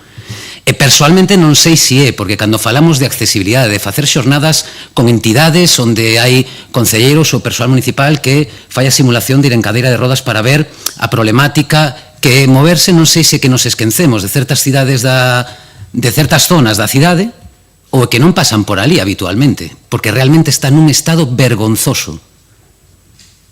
E iso é fora da cancela do centro. Iso é competencia única e exclusivamente municipal. E reitero, estas peticións non son deste último ano. Estas peticións lévanse facendo por parte do centro educativo moitos anos. Entón, eu voto de menos, e repito que nós votaremos a favor. Vendo a súa exposición de motivos, o que teria que ter feito sería facer unha enmenda. É dicir, oye, mira, é que o que está dicindo vostede aquí de asfaltados, fochancas, pasos de peóns, aceras, accesibilidade, como que reclamar a Xunta de Galicia? E que agora tamén ten que vir a Xunta a reparar este tipo ou a facer este tipo de cousas no Concello de Santiago. E como sigamos así, non sei para que vimos unha vez ao mes aquí ao pleno a votar cousas ou por que vostedes están gobernando. E digo vostedes, incluínda tamén a vostedes, señora Val, porque últimamente parece que fai, ou se nos está poñendo a todos os desta parte unha pinta de goberno impresionante, ou cada vez fai máis oposición a oposición e servilismo con quen goberna. E levamos así uns cantos plenos. Nada máis, moitas grazas. Grazas, señor Rubio. Señora Val, ten 2 minutos 10 segundos. Moi ben, a ver, intentarei ser breve porque quero ir ao importante. Señor Borja, señor Rubio, se tiña dúbidas, vostede, chámeme por teléfono e eu aclaro, sin ningún tipo de problema, porque eu creo que o Centro de Educación Especial a Barcia merece eso e moito máis. Sobre o tema dos exteriores, eu non lle nego, sí, había que haber actuado antes. A pregunta que lle fago eu é sobre o tema dos interiores. E nós trouxemos esta proposición aquí, por favor, con máximo espírito conciliador. Non sei se se están dando conta do tono co que se presentou. Sí que consideramos que as condicións son indignas, sí que o consideramos. Ollo, o profesional que hai fai un traballo excelente, pero dígame vostede se non é indigno ter que loitar durante 2 anos para que che den un fisioterapeuta. Invítolle a falar cunha nai ou un pai de algún fillo que ten ali, e como gracias a esas horas adicionales que conseguiu gracias a este fisioterapeuta adicional, a súa crianza, a súa filla empezou a andar con autonomía. Dígame vostede se non é indigno. Non sei se vostede visitou o internado, eu entendo que sí. É indigno ou non é indigno? A mí pareceme que é indigno. Digo yo de corazón. De verdade que a mí me pareceu moi indigno. Entonces, entre todos, eu creo que podemos axudar a que mellore este centro de educación especial, que vostedes chaman de pioneiro, pero dende logo que non se garanten dende o noso punto de vista as condicións mínimas que se deberían garantir. E eu digo con toda a humildade. E non yo digo eu, fale vostede coa Asociación de Nais e Pais, volva a falar, pois faleu, e se non vamos os dous a falar coa Asociación de Nais e Pais. Sobre o tema do campamento, moi breve, eu penso que deberían de revisar as plazas de campamento deste ano, porque o que nos trasladan e que esas supostas plazas para nenos con necesidades educativas especiales requieren normas como poder comunicarte con outras persoas no campamento, poder participar, ter unha mobilidade adecuada para poder desplazarse polo lugar solicitado. Rematou o seu tempo, xa lle estou dicindo. Pero tiña 2 minutos e 10 segundos. Os 10 segundos estaba controlando no teléfono, pero xa acabaron. Agradezco o voto a favor, en calquera caso, de todos os integrantes da Corporación Municipal. Señora Rosón, cando queira. Non vai intervir, vale. 2 minutos 15 segundos, e mido os 15 segundos no reloxo, que é máis fácil. Bueno, pois moi bo día de novo. Señor Rubio, eu creo que ninguén das persoas que intervimos neste pleno pusemos en dúbida o magnífico traballo que fai o cadro de persoal do Centro de Educación Especial da Barcia. Ninguén. Así creo que non ven a conta pois ese argumento, non? Eu na miña exposición dicen e recoñecín que os accesos competencia municipal do Concello de Santiago eran mellorables. E puxen iso como deber deste goberno. E tamén dicen que o Departamento de Obras o estaba a revisar. Eu de verdade que voto en falta da súa intervención pois a mesma reflexión. Penso que hai cuestións que cando falamos en política non consiste en defender sen argumentos, senón que deberíamos pois realmente intentar facer unha proposta que mellore recoñecendo que non está todo correcto. Volvín a reler, tal vez vostede deba volver a reler, a proposición que presentou o Partido Socialista, que di, nun dos seus puntos de acordo, reclamar a Xunta de Galicia para mellorar tanto a accesibilidade, mobilidade, seguridade e acondicionamento do Centro de Educación Especial da Barcia, tanto no interior do centro como na súa contorna urbana. Por tanto, o Concello de Santiago, o Goberno do Concello de Santiago, recoñece que a súa contorna urbana, competencia da Administración Municipal, pois ten uns accesos que son mellorables. Botei en falta na súa intervención e o lamento moitísimo porque detrás desta proposta están as voces das familias, desas nais e deses pais, botei en falta pois que se melloren as instalacións educativas e que se recoñeza. Despois aclaro que a señora Val o tema da reserva para crianzas e necesidades especiais, estáme comentando a señora Louzao que ela non ten esa normativa e eu desde a mocidade tampouco, así que despois aclararemos. Señor Rubio, cando queira. Eu non sei se traen as intervencións preparadas e non escoitan o que se di na miña. Eu creo que comecei dicindo que o noso voto era a favor e que, por suposto, que todo é mellorable tamén por parte da Xunta de Galicia neste ámbito. Co cal non entendo, primeiro, coido que non sei se a partir de agora terei que pedirlle permiso se lle parece ben ou mal os argumentos que utilizo para a exposición, que non son... Non dixen que ningunha de vostedes dixera que o persoal non fai o seu traballo. Eu felicitei o persoal por facer un traballo maravilloso nese centro. Señora Val, nos campamentos no que se refire, polo menos son e trasladaron a min, non son os municipais. A conciliación no que poñen esas cousas non son os municipais e é un erro porque sí que hai oferta de outras administracións para poder facer iso. Señora Rozas, o que eu dixen é que na exposición de motivos non se di absolutamente nada do persoal. Na exposición de motivos, non no acordo. E reitérome, quizáis debería de lela vostede outra vez. Na exposición de motivos non fala do persoal da escola. Por certo, o catálogo de persoal de educación foi aprobado polo bipartito. O único que fai a Xunta de Galicia é mellorar o catálogo actual en casi todos os centros de Galicia. Pero o catálogo que se aprobou no bipartito tiña aínda máis alumnado por cada aula. De acordo? E con isto non quero decir, reitero, que no caso do Centro de Educación Especial de Abarcia non sexa necesario, como en moitas ocasións, pois sempre intentar mellorar. En canto a investimentos, que non se fixo nada, señora Val, canalóns, reformas de aula, acondicionamento de espazos exteriores, instalacións e sustitución de carpinterías. Isto foi o que se fixo nos últimos anos, dixen na miña primeira intervención, por máis de 140.000 euros. Por certo, a Xunta de Galicia leva nos orzamentos do ano que ven especificamente 300.000 euros para este centro. Canto leva o Concello de Santiago? Canto? Non, os exteriores non. Os exteriores non, señora. Os exteriores non. Os exteriores son competencia municipal. E vostede, como concelleira de Facenda, canto orzamento puxo para os exteriores deste centro de 2019-2023? Canto puxo de orzamento de 2019 a 2023? Escoitar as familias, as escoita moi ben. As escoita maravilloso. Sí, quedou claro co tema dos campamentos, clarísimo. Que os campamentos de Santiago teñen esas restriccións a hora de poder inscribirse. Eu digolle que non. Os municipais non. E no tocante aos campamentos da Xunta que está dicindo polo baixo, hai dúas modalidades, tamén os pode mirar, vale? Unhas modalidades non teñen restriccións e se fan dende a Consellería de Política Social e outros sí que son os da Dirección Xeral de Xuventude. De modo que eu convídolle a que volva a darlle unha volta a isto e sorpréndeme este nivel cando comecei a miña intervención primeira dicindo que o noso voto sería favorable. Moitas grazas. Grazas, señor Rubio. Pasamos á votación, señor secretario.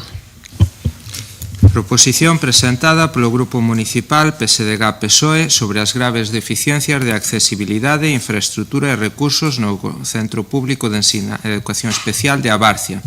Votos a favor. Apróbase por unanimidade.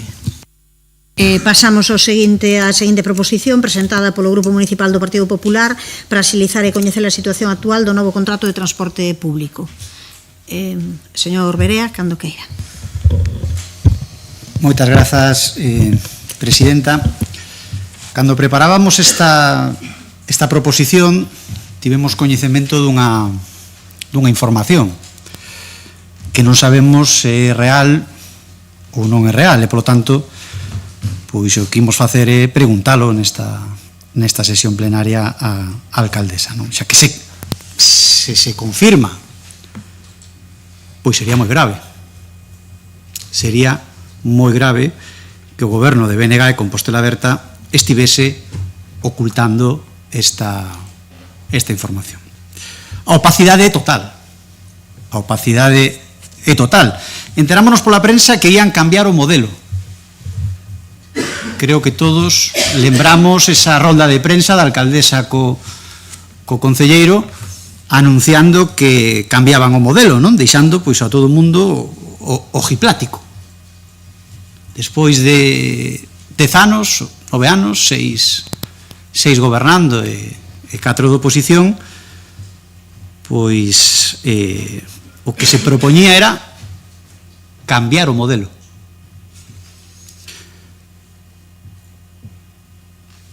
Dende 2022 estamos pagando un alugueiro de autobuses, non? Aí está esa barra basada de Xunta de Goberno de setembro de 2023. Falaba o concelleiro da Fiscalía. Mire, pode haber dudas xurídicas que non señan delito. Pode haber discrepancias. Pode haber falta de documentación. O que pedimos, en algunha ocasión, é que se corrixan esas deficiencias sen pensar que pode haber un delito ou que estemos na órbita do delito penal, que é o que estamos facendo na intervención anterior. Pero cuidado, porque esta Xunta de Goberno de setembro de 2023 nos xa advertimos que están rozando, están na órbita do delito penal. Por tanto, en calquera momento, claro que pode entrar a Fiscalía nesa Xunta de Goberno de 2023, onde se adxudicou a dedo 3,5 millóns a día de hoxe, a dedo, sen ningún informe de ningún funcionario, sabendo que era ilegal, porque xa o fixera o Partido Socialista e hai informes onde din que ese acordo era ilegal, por tanto, con coñecemento da propia ilegalidade que estaban asumindo nesa Xunta de Goberno. Por tanto, coidado, porque é certo que ese acordo de Xunta de Goberno, en calquera momento, podería recaer na Fiscalía. Pagamos e pagamos, pero os autobuses seguen quedando tirados pola cidade, está a vista de todo o mundo. Non funcionan nin tan sequera as aplicacións, as pantallas das marquesiñas, das paradas de autobuses. Como vai a fiarse algún cidadán dos autobuses desta cidade? Para chegar a unha reunión, para chegar a unha cita, a unha revisión médica, está claro que non funciona o transporte público nesta cidade. Algo tan sinxelo como cambiar unha marquesina pois tardando meses e meses. Como lle digo, adxudicacións a dedo, aplicacións que non funcionan, autobuses tirados pola cidade e a concesión sin actualizar. Por lo tanto, en manos de quen estamos? Como van vostedes a licitar unha nova concesión? Dicía ao comezo que temos unha información que non podemos contrastar, e non podemos contrastar, por tanto non facemos unha denuncia pública, porque se tiveramos contrastado, lóxicamente daríamos unha rolda de prensa e denunciaríamos esta cuestión. Por tanto, desde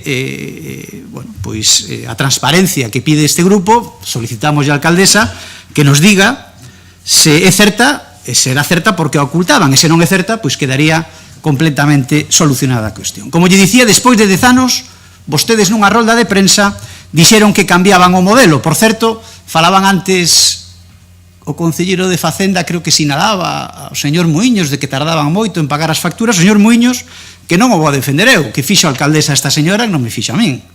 Non o vou a defender eu, pero polo menos licitou o concurso en 4 anos. Licitou o concurso en 4 anos. Aquí hai un señor que leva 10 entre oposición e goberno pensando, e o único que fixo foi cambiar o modelo. Pois ben, este cambio de modelo foi informado negativamente polos funcionarios do Concello? Queremos saber que hai de certo nesta información. É certo que hai informes negativos sobre o cambio de modelo de transporte público proposto polo BNG e Compostela Aberta?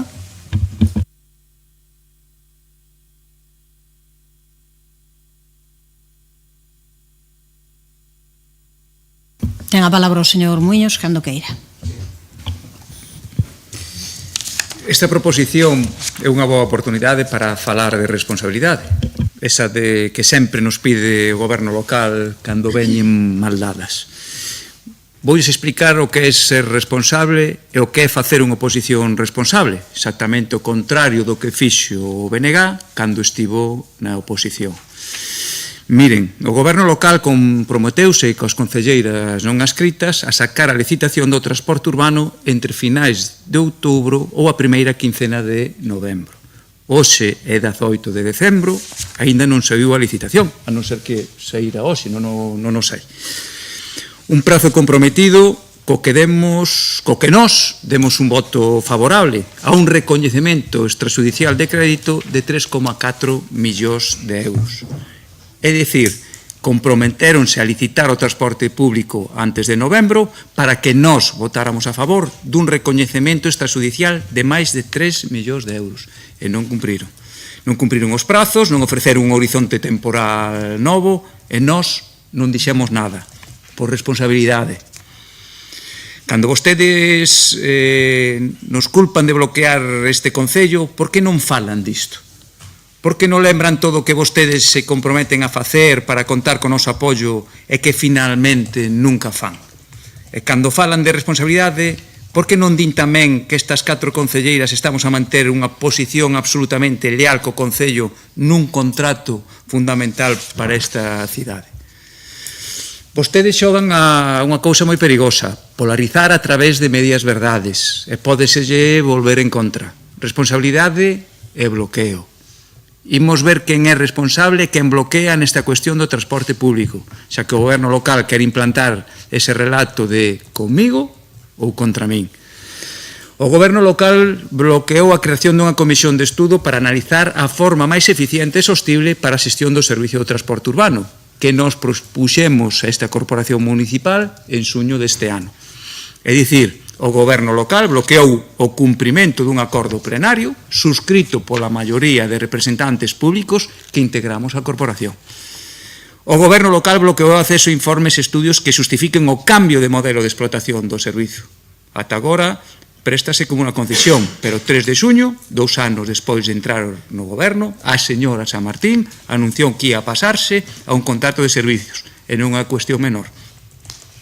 É preciso destacar que estamos ante un contrato cuxo custo inicial estimado ascendería a case 140 millóns de euros en 13 anos, supoñendo un desembolso anual de case 11 millóns que condicionaría severamente os orzamentos das 4 próximas corporacións, incluso a súa propia viabilidade, ou afectar dunha forma tan determinante os gastos correntes. Este cambio unilateral na fórmula de xestión podería supor, polo tanto, un enorme risco para as contas públicas do Concello de Santiago en termos de viabilidade económica e que requeriría, así mesmo, unha estrutura administrativa máis forte para supervisar o contrato e, polo tanto, todo isto derivaría nun incremento sustancial dos costes fixos para as arcas municipais. Un efecto que, como digo, ata a data se descoñece se foi estudiado como debería. O que si sabemos é das limitacións que ten este Concello para dotarse de persoal. De feito, así o aluden no conflito con bombeiros e policía local, ou cando se aproba un plan económico e financiero por un período medio de pago a proveedores desorbitado, debido tamén á falta de plantilla nos departamentos de contabilidade. E agora a responsabilidade. O grupo das non adscritas mantivemos unha oposición discreta neste asunto, deixando traballar a pesar dos constantes incumprimentos de acordos e prazos fixados, porque entendemos que o prioritario é renovar o servicio. Tampouco fixemos causa velis da inexistencia desa comisión que se aprobou neste pleno, porque quixemos crer que todo isto estaba estudado nun desmesurado acto de fe. E tampouco quixemos crear alarma social ante o que podría vir a partir de 1 de xaneiro, xa que confiamos en que ian sacar a licitación antes do 1 de xaneiro. Dígame, van chegar? Descónteme se fai falla. O 1 de xaneiro remata o primeiro período de referencia da Directiva Europea de Vehículos Limpos. É dicir, ata 1 de xaneiro comeza o segundo período que muda os obxectivos de contratación de autobuses limpos. Se non me equivoco, sube ata o 65%. Dos cales a metade terían que ser obrigatoriamente de cero emisións, é dicir, eléctricos, híbridos, hidróxeno. Polo tanto, se non sacan a licitación ou contrato antes desa data, eu pregunto, haberá que comenzar de cero? Terían que refacer estudos económicos e prego de condicións ou exixirse un maior de número de vehículos cero emisións?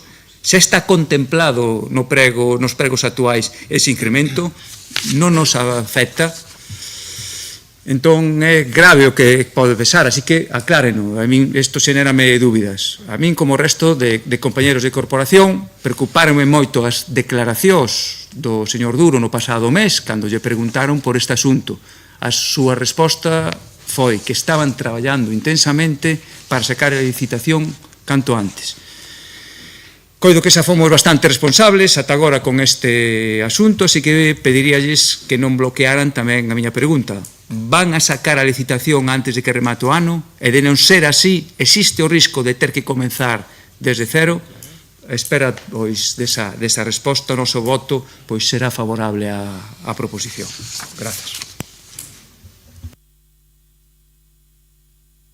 Grazas, señor Muiño. Ten a palabra o señor Duro, cando queira.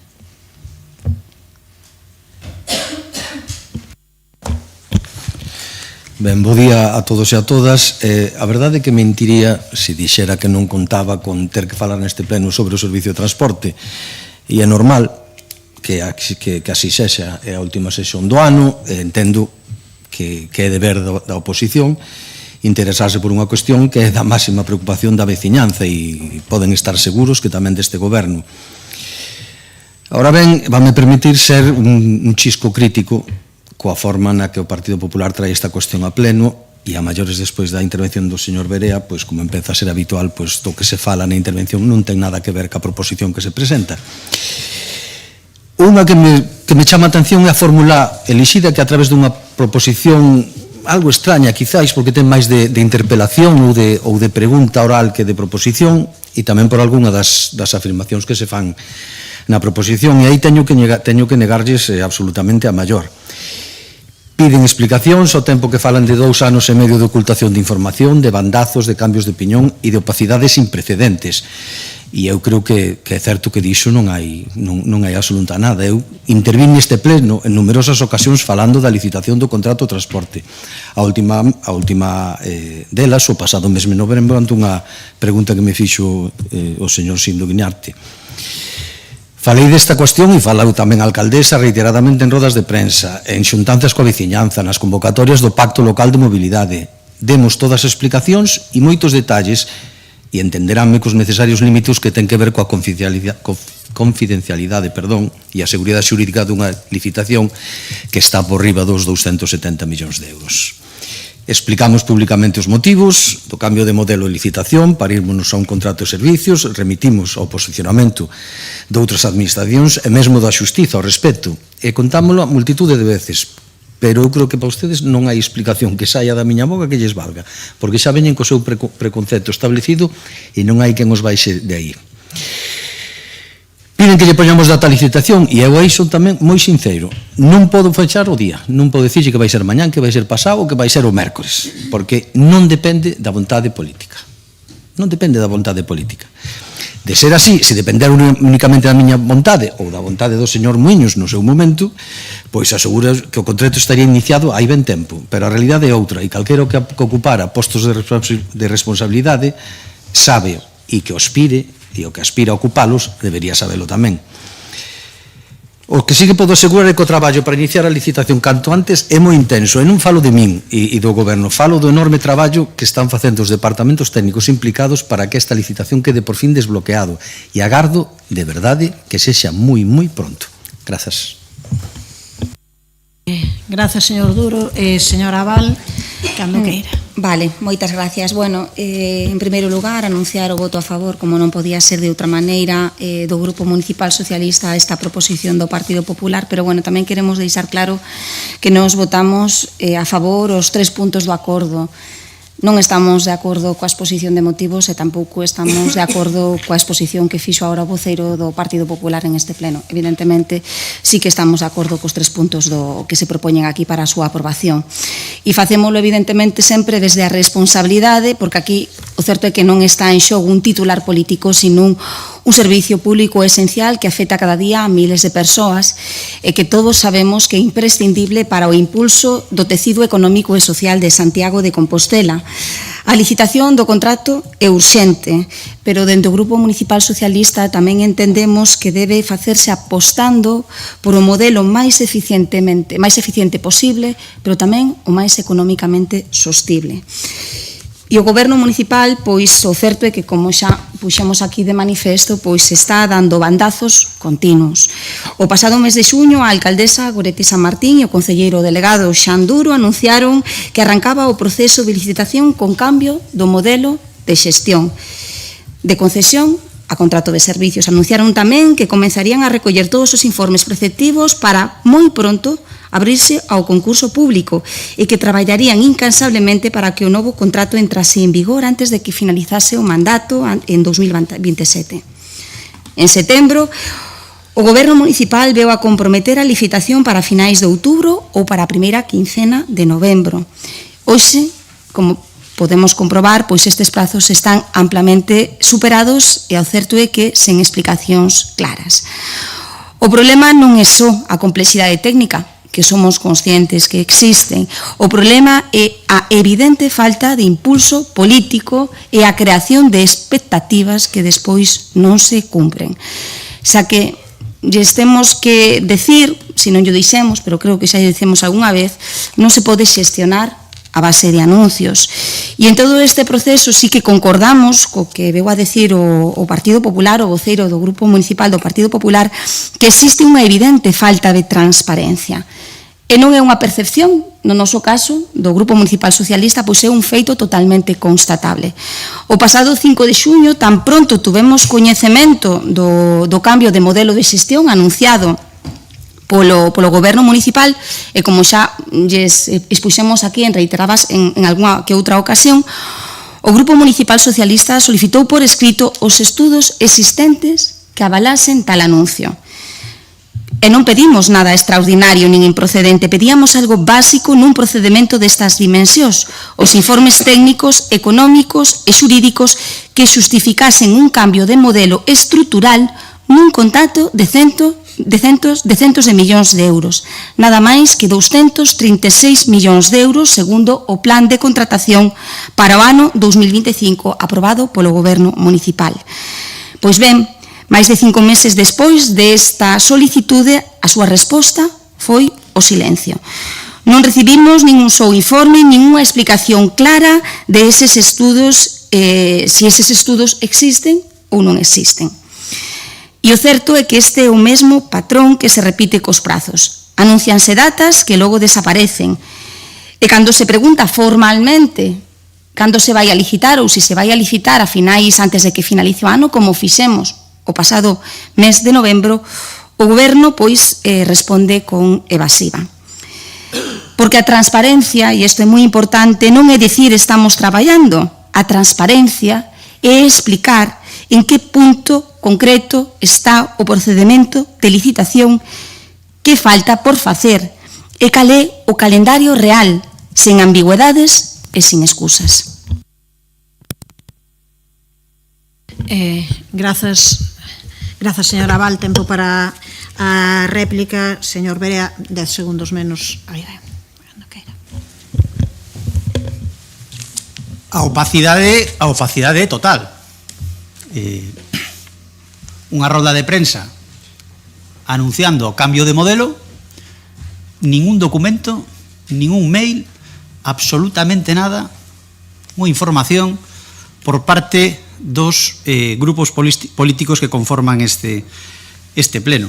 Volvemos ao da cría da capibara. Eu vou ler exactamente a proposición, por si falei de algo diferente. Que o Goberno local informe de forma pormenorizada do modelo elixido para a contratación do transporte público, que o Goberno local informe, especifique os prazos que correspondan para a contratación do servicio de transporte público e que o Goberno local indique o punto no que se atopa a contratación. Eu non sei se falei de outra cuestión. Fíxenlle unha pregunta á señora alcaldesa. Estou esperando a resposta. Non respondeu o seu concelleiro. Estoulle facendo unha pregunta e debería de responder. Existen ou non existen informes dos técnicos municipais informando negativamente o cambio de modelo proposto nesa rolda de prensa?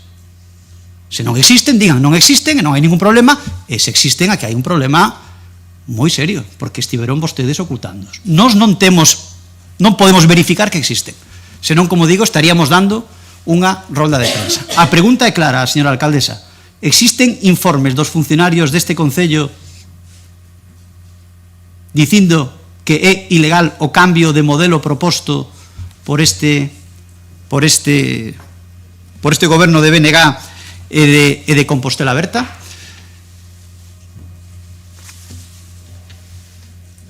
E imos a decir máis.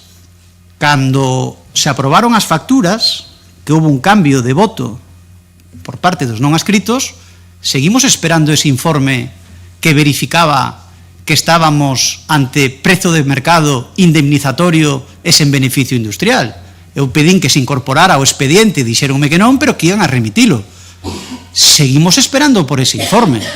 Volvo a lembrar a barrabasada da Xunta de Goberno de setembro de 2023. Adxudicación a dedo, millonaria, por prazo indefinido, sen ningún informe técnico que sustente aquel acordo. Por lo tanto, volvemos a pedir ese informe que significou o cambio de voto por parte dos non adscritos.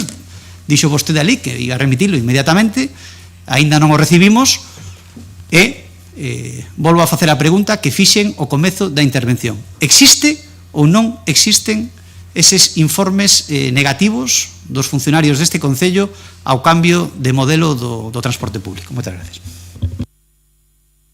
Grazas, señor Muiños, tamén 10 segundos menos.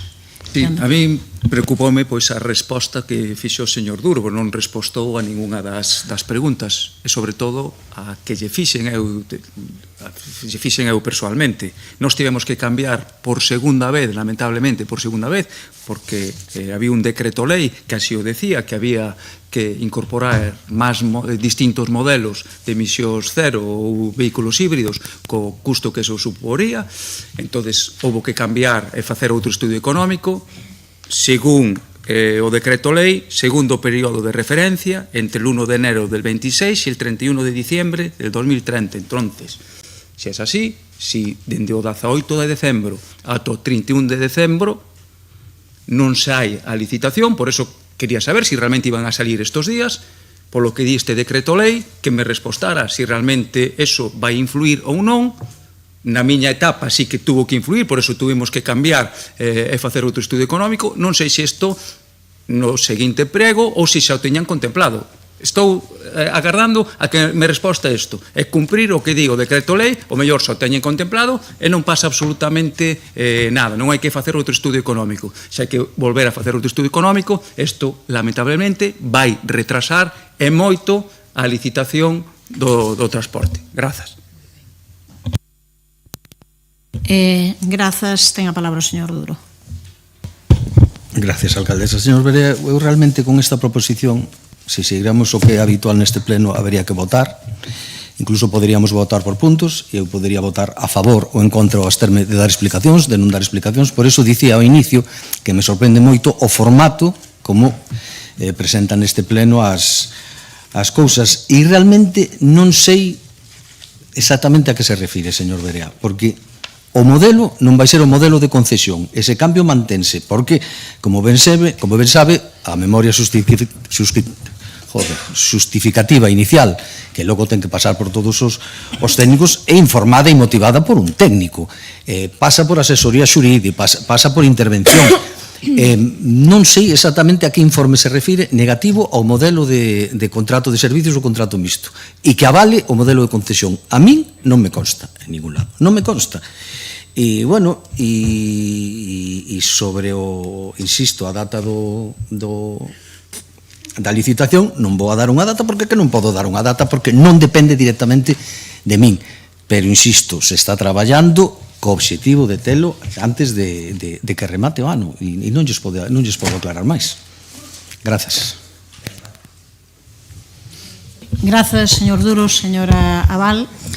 Nada, moitas gracias. A verdade é que desde o Grupo Municipal Socialista xa chegados a esta altura do ano, pois nos conformamos con que se licite durante o mes de xaneiro, de verdade. E dende logo apremiamos para que así sexa, porque o certo é que Santiago está perdendo moitas oportunidades de crecemento económico e de crecemento social por non ter un transporte urbano como é debido, un transporte á altura da capital de Galicia, polo que é urxentísimo que se proceda á súa licitación, non olvidando, e isto é moi importante tamén, que ten que ser sostible, tamén sostible económicamente.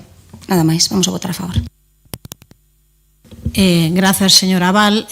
Tal e como dixo o señor Duro, a previsión do Goberno é que o contrato estea nos próximos días, antes de finais de ano. Esa é a nosa previsión, traballamos con eses prazos. Pasamos á votación, señor secretario. Proposición presentada polo Grupo Municipal do Partido Popular para axilizar e coñecer a situación actual do novo contrato de transporte público. Votos a favor? Grupo Municipal, Partido Popular, Partido Socialista, concelleiras e concelleiro non adscrito. Votos en contra? Non hai. Abstencións? Grupos municipais, BNG e Compostela Aberta. Apróbase a proposición. Pasamos á seguinte proposición presentada polo Grupo Municipal do Partido Popular para a reincorporación inmediata do voluntariado do Refuxio de Animais de Bando e de cumprimento dos acordos adoptados no Pleno Municipal. Señor Villa, cando queira. Bueno, agardo que ese contrato de transporte público non sexa unha petición aos Reis Magos, porque vostedes, como non creen no Nadal, dubido moito que chegue ese agasallo. Bueno, esta proposición que nos trae agora, pois non lle correspondería a este salón de plenos, porque é unha cuestión do padroado da Fundación do Refuxio de Animais de Bando. Pero, claro, como estamos a vivir cousas inéditas con este goberno nacionalista, pois aquí temos unha máis. É moi grave, ademais, o que pasou as últimas decisións adoptadas no Refuxio de Bando. O padroado de Bando está presidido pola señora San Martín, ademais de ser alcaldesa, é a presidenta deste órgano. Porque este órgano, señora San Martín, gustaríame comezar indicándolle que non é un chiringuito máis do BNG. Isto é unha fundación, un órgano colexiado, no que participan máis grupos políticos e participan, ademais, máis concellos que, como este, pois pagan a súa cuota ao ano por este servizo municipal que está no noso concello. Isto lembrollo porque vostedes actuaron de forma totalmente unilateral e con un ocultismo inédito na historia da fundación do Refugio de Animais de Bando. E o fixeron, podería falar de moitísimas cuestións, lamentablemente, do Refugio de Animais de Bando, pero non me chegaría unha sesión plenaria completa para expoñer aquí o que está pasando en Bando. Por lo tanto, voume ceñir a esta proposición, que é pois a reincorporación inmediata do voluntariado, que de feito hoxe pola mañá pois escoitaron a un representante dese voluntariado. O escoitaron hoxe, pero tamén o escoitaron no pleno do mes pasado, fixeron caso omiso ás súas peticións. E aquí chego eu, non? Que vostedes, ás costas do resto de membros do padroado de Bando, do resto de concellos e do resto de grupos políticos, decidiron expulsar de forma unilateral ao voluntariado que levaba facendo pois uns traballos fundamentais no Refugio de Bando. De forma unilateral. Non se falou en ningunha reunión, non se falou con ningún membro deste órgano, non se falou con ningún dos demais concellos, e todos enterámonos polo propio voluntariado, pola prensa e polas redes sociais.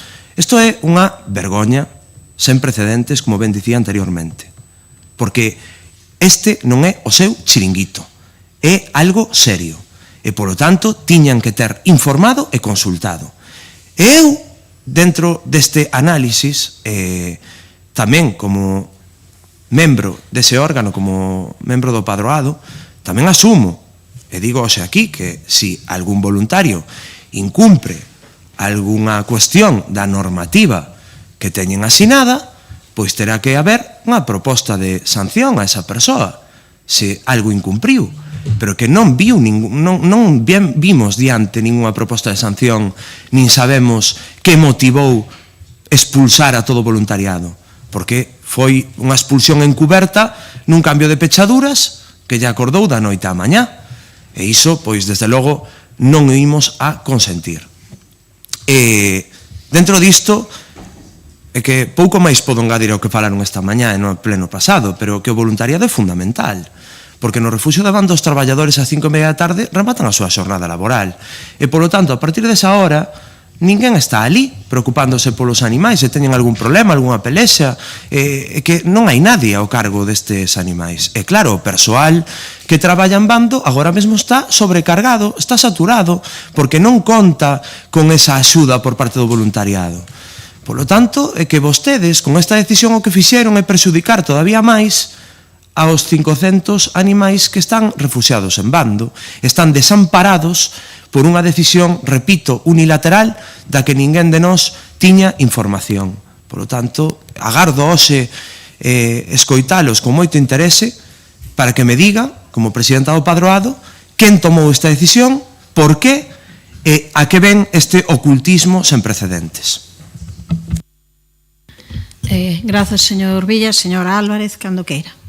Moi bo día, moitas gracias, alcaldesa, bo día a todos e a todas. Un saúdo tamén especial para as dúas persoas que interveñeron esta mañana, especialmente a Juan María como representante do voluntariado do Refugio de Animais. Bueno, penso que o señor Villa, pois, na súa exposición de motivos explica bastante ben cal é o modelo de funcionamento do Refugio de Bando. Está integrado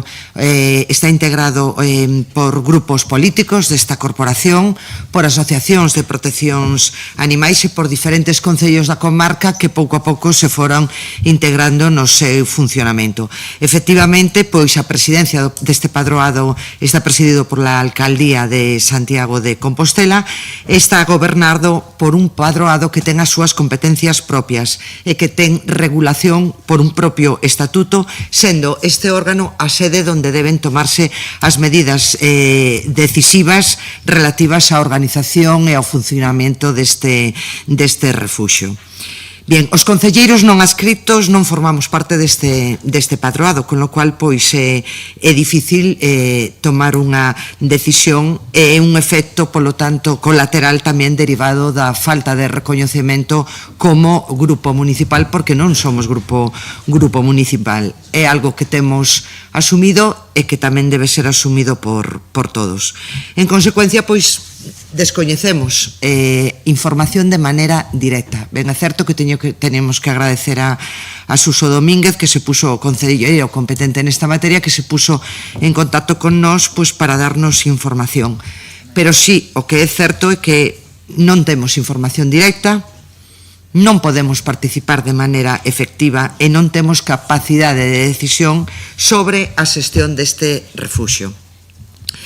Entendemos, por tanto, que sen coñecer a información de primeira man, sin participar dentro da sede do goberno ou da institución que rixe o funcionamento deste refuxio, pois vamos a decantarnos por la abstención co fin de non condicionar ni intervir en decisións que están atribuídas xa a un órgano que é competente para estas funcións. Por suposto que compartimos a preocupación polo estado de benestar animal e pola correcta prestación do servicio público. É por eso que no pasado outubro, pois sí, nese caso nos decantamos, aínda sin ser formar parte do padroado, porque nos parecía moi lóxica a moción presentada polo Partido Popular en canto que se puxera sobre a mesa recursos económicos que mellorasen as condicións do refuxio de Bando en canto a traballadores e benestar animal. Nada máis. Grazas. Grazas, señora Álvarez. Señora Val, cando queira. Moitas gracias. Bueno, en primeiro lugar, dende o Grupo Municipal Socialista, o que queremos decir é respeto absoluto polos criterios técnicos, pero tamén que precisamos protocolos claros xa. Porque somos conscientes, e así o puxemos de manifesto no padroado, que o informe da veterinaria responsable, neste caso, no caso da eutanasia de Gosu, pois é determinante, foi determinante e non pode ser cuestionado políticamente. As decisións que afectan a seguridade e o benestar animal deben basearse sempre en criterios técnicos e nunca en presións externas. Agora ben, ese respecto pois non pode servir de excusa para algo que levamos denunciando dende hai tempo, a necesidade urxente de contar con protocolos claros, escritos e coñecidos para o tratamento de todo tipo de animais, en especial dos cans potencialmente perigosos ou con problemas de conduta. E isto é unha responsabilidade política, porque sen protocolos claros pois temos o que asistimos, pois improvisación, risco para o persoal, e inseguridade xurídica e asistencial inseguridade asistencial para os animais. Levamos meses reclamando estes protocolos no padroado de maneira reiterada, especialmente desde o ataque sufrido por unha traballadora o 29 de setembro deste ano. E non é aceptable que a día de hoxe pois sigamos igual. En relación co voluntariado, pois, dende o Grupo Municipal Socialista entendemos que é imprescindible e non é accesorio. Xa pusemos en valor o papel precisamente do voluntariado mediante unha moción que presentamos no mes de maio na que reclamábamos a súa incorporación ao órgano de goberno do refuxio, ao padroado. E se ben é certo que non houbo unha expulsión formal do voluntariado, tamén é certo que o cambio de pechaduras supuxo na práctica a súa expulsión funcional. E isto, pois, non é unha opinión, é un feito. E esta decisión, pois, a quen afecta é esencialmente aos animais. Xa que recordemos que, como, acaba de poñer de manifesto o concelleiro do Partido Popular, Adrián Villa, e tamén de conformidade co disposto nas normas de funcionamento do voluntariado, o voluntariado traballa esencialmente de tarde, cando non hai traballadores e traballadoras no refuxo.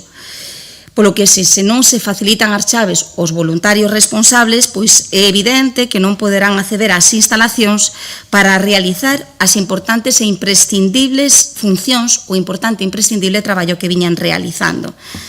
E todo nisto nun contexto de sobrecarga de traballo, de número de animais moi elevado e de persoal claramente insuficiente. Polo que defendemos a reincorporación do voluntariado con orde, tendo en conta as normas de aplicación ao voluntariado, en donde se definen claramente os seus dereitos, pero tamén os seus deberes,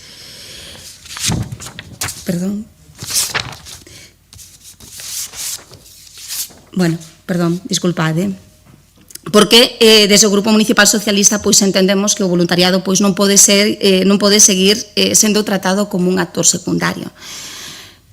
Pero tamén, e isto é moi importante, entendemos que o voluntariado debería de integrarse no padroado, con voz e con voto, porque así se contempla tamén na propia acta fundacional do refuxio, da Fundación Refuxio de Animais, está o voluntariado. Tamén quero poñer en valor, e queremos poñer en valor, as traballadoras e traballadores do refuxio.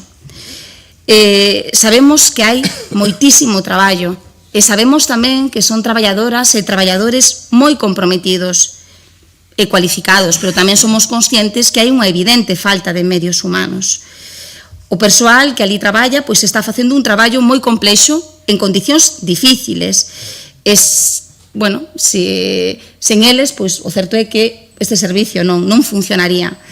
Pero tamén somos conscientes desto, sabémoslo perfectamente, eu creo que todos os que estamos aquí o sabemos perfectamente, sen voluntariado tampouco funciona correctamente. Polo que resulta incomprensible que en vez de fortalecer a coordinación e a comunicación, pois se chegase a esta situación de ruptura.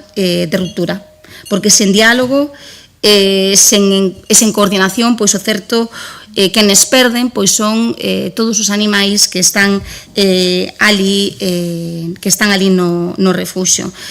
Entendemos que chegados a este punto é necesario facer borrón e conta nova, pero non mirar para outro lado. Fan falta medidas claras e medidas inmediatas. Fan falta pois protocolos de actuación escritos, visados pola veterinaria e pola dirección e aprobados polo padroado. Tamén entendemos que se debe de proceder á reincorporación inmediata e ordenada do voluntariado de acordo coas normas de funcionamento das normas de aplicación ao voluntariado.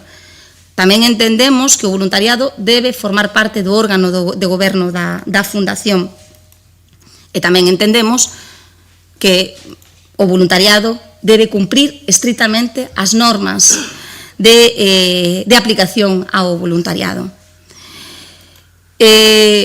Nesta situación na que estamos a vivir de crispación, porque é evidente que hai unha evidente tensión, pois non gaña ninguén, e os que perden pois son os animais.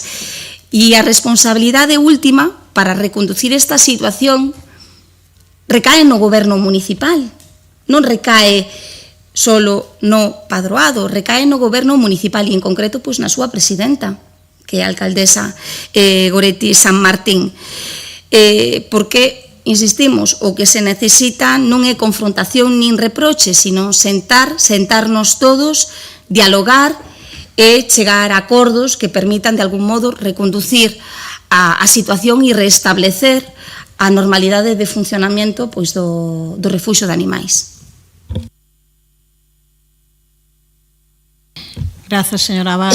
Señor Domínguez, cando queira. Grazas, alcaldesa. Saudar, pois, antes de nada, aos representantes do voluntariado de Volaban, dunha das asociacións, e da veciñanza da Almáciga. Vamos a ir por partes, porque o detonante desta situación, a que fai referencia o señor Villa, pois foi a suposta posibilidade de adopción do can Goso. Para empezar, e indo por partes as súas cuestións, non se ocultou ningún procedimento de adopción de Goso, porque ao padroado, como vostede sabe, e a este goberno municipal, pois non lle consta que existise ningún procedimento aberto. Só nos consta unha consulta da Asociación Aveiro, a Dirección Xeral de Conservación da Natureza da Xunta de Galicia, que foi respondida xenéricamente por esta, sinalando que para un procedimento deste tipo, terían que cumprirse os seguintes requisitos. O adestramento só pode ser realizado por unha persoa que conte con certificación da súa capacitación en un centro debidamente autorizado.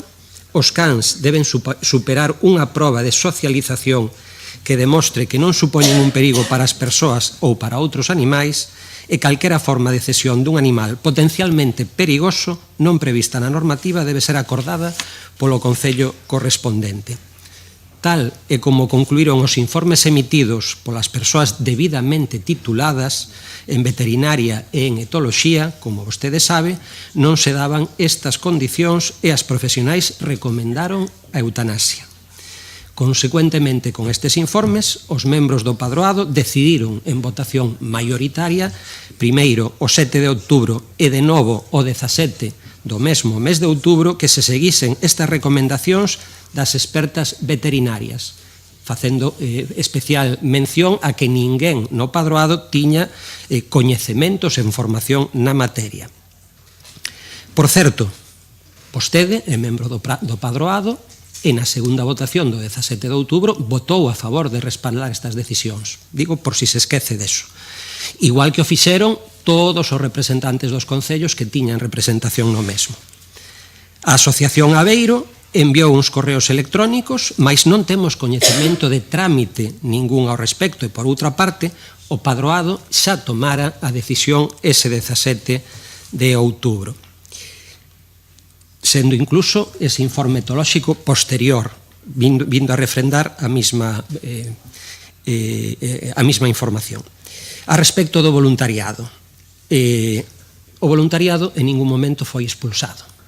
Eso, para empezar, sí se tomaron medidas para que se cumprisen as normas, esas normas que atinxen o voluntariado, que están aprobadas por unanimidade no ano 18, e que cesasen os comportamentos invasivos, insultos, descualificacións, ameazas, entrada mesmo nas instalacións, disposición de cartéis e de pancartas á porta da dirección ou da veterinaria, esas ameazas pois sobre o persoal e sobre outras persoas voluntarias que seguían, que estaban colaborando co refuxio.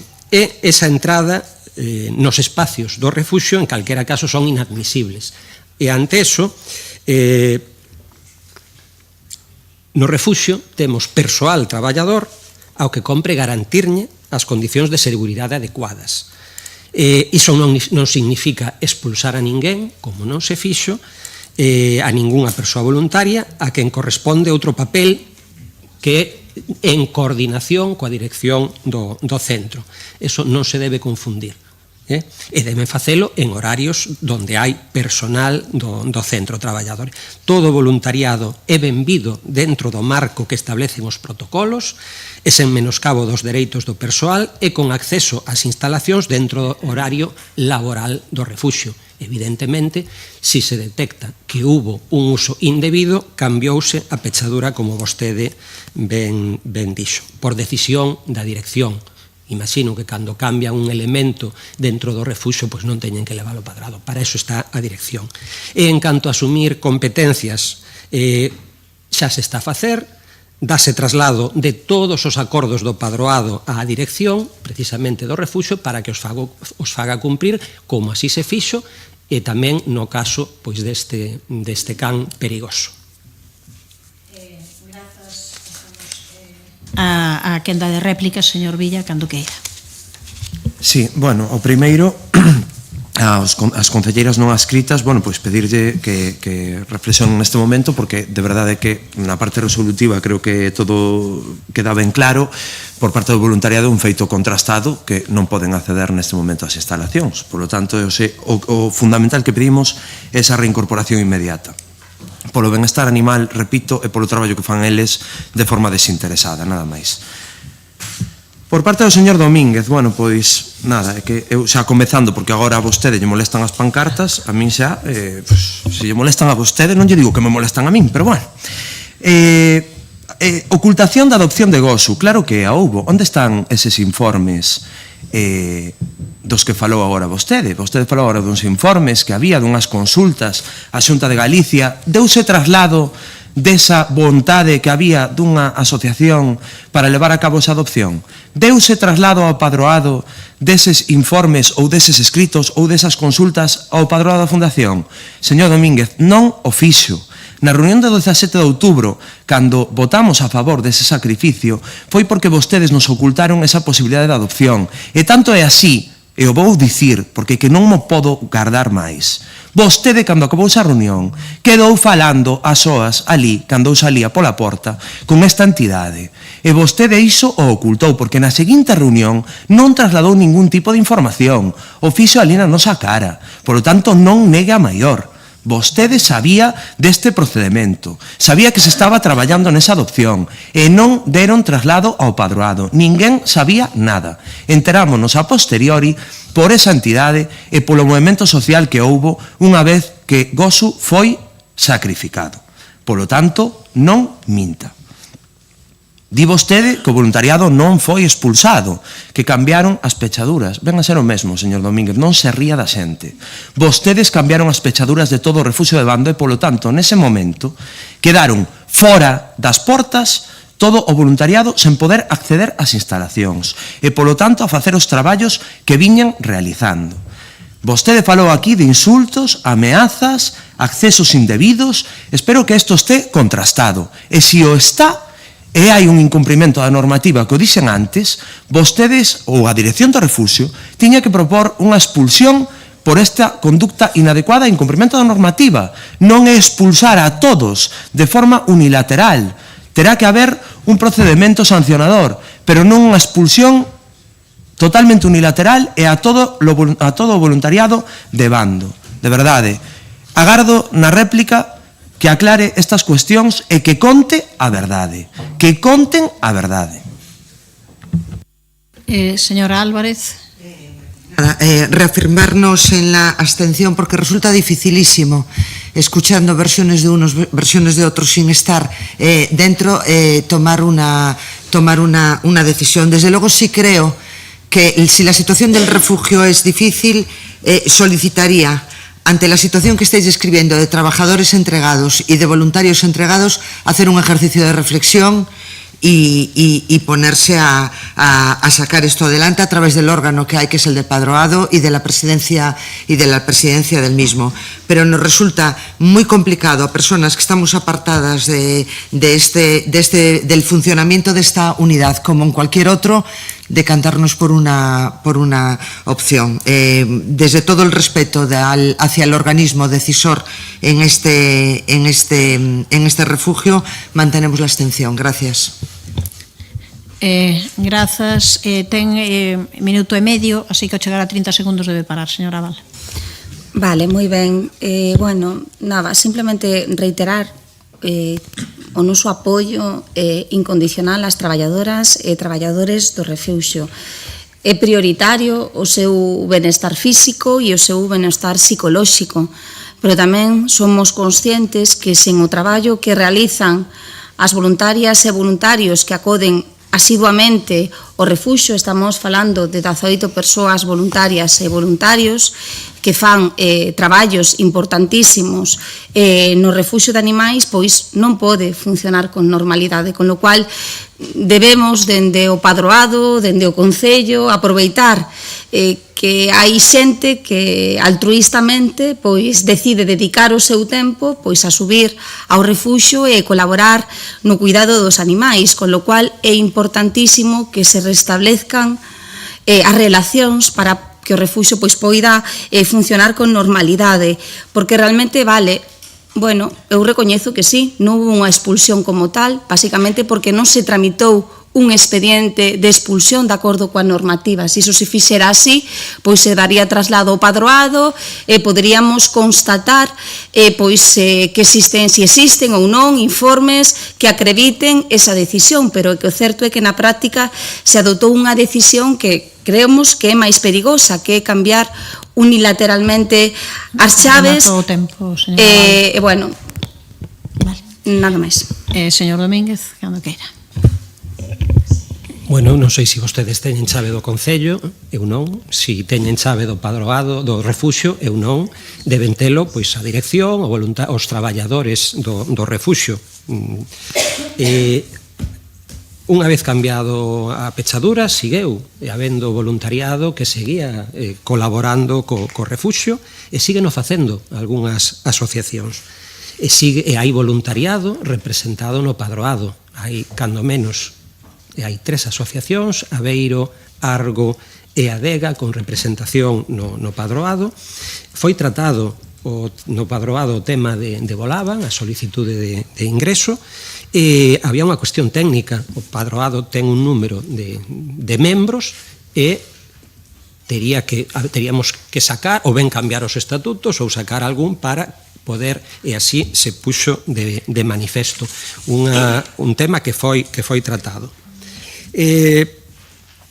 Aveiro fixo algunha consulta telefónica, fixo algunha consulta por correo electrónico, puxose en contacto, sabemos que se puxo en contacto con algúns concellos, pero eso non é un procedemento aberto.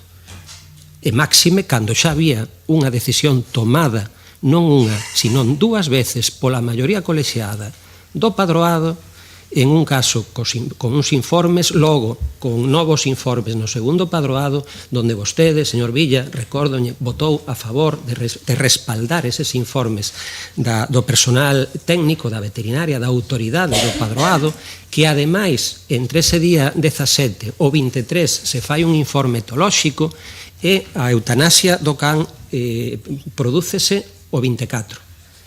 E logo, a semana seguinte, algúns concellos póñense en contacto pedindo un padroado extraordinario, pero a decisión xa fora comunicada e xa fora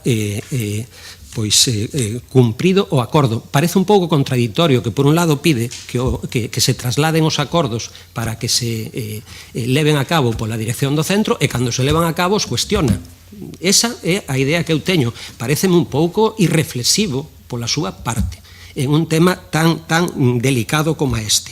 Todo voluntariado é benvido, pero deben cumprir coas normas que rixen ese voluntariado. E se vostede lee esas normas, pois hai un montón de cuestións que se viñan incumprindo. Ameazas, insultos, vexacións, pancartas, entradas dentro do recinto do refuxio sin terse constatado quenes eran. E a decisión de cambiar a pechadura pois parece lóxica, como se entran en calqueira outro local público. Remato o seu tempo, pasamos á votación, señor secretario. Proposición presentada polo Grupo Municipal do Partido Popular para a reincorporación inmediata do voluntariado do Refuxio de Animais de Bando e de cumprimento dos acordos adoptados no Pleno Municipal. Votos a favor? Grupo Municipal, Partido Popular, Grupo Socialista. Votos en contra? Non hai. Abstencións? Grupos municipais, BNG, Compostela Aberta, concelleiras e concelleiro non adscrito. Apróbase a proposición. Pasamos á toma de coñecemento da elevación a aprobación definitiva da modificación dunha serie de ordenanzas reguladoras de ingresos públicos que figuran aí no punto número 11, e tamén tomamos coñecemento das resolucións da alcaldía, das concellarías delegadas e de acordos da Xunta de Goberno local. Facemos agora o descanso de mediodía e volvemos ás 4:30 da tarde. 4:30.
Ben, pois damos comezo á sesión da tarde, neste caso desculpando a ausencia pola tarde de Baristo Ben, que non vai poder incorporarse, e comezamos xa co primeiro dos rogos, presentado polo concelleiro non adscrito don Gonzalo Muiño Sánchez para o acondicionamento do aparcadoiro en superficie de Santa Marta. Cando queira...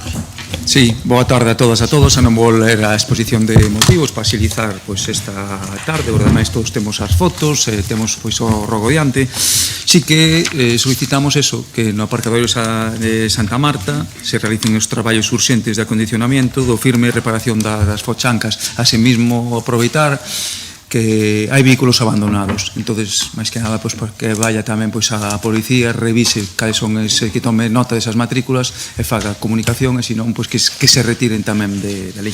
Gracias. Contesta o señor Duro, cando queira. Sí, toda a razón, está previsto no orzamento para intervir por parte de Tusa no parking, e hai 3 coches abandonados, efectivamente xa ten constancia a Policía Local, e aí os trámites xa os que eles decidan. Pasamos ao seguinte rogo de dona Milagros Castro Sánchez para a limpeza e acondicionamento da Rúa das Trompas. Grazas, señora alcaldesa, e boa tarde, concelleiras e concelleiros. Bueno, e la historia se repite, nos que nos alegramos. Nos pedíamos neste rogo que se procedese con carácter urxente a limpeza e o desbroce da Rúa das Trompas, porque dende hai tempo ten un evidente estado de abandono, e pedimos que se fixera isto xa non só por a imaxe estética, que tamén, sino por unha cuestión de seguridade dos peóns.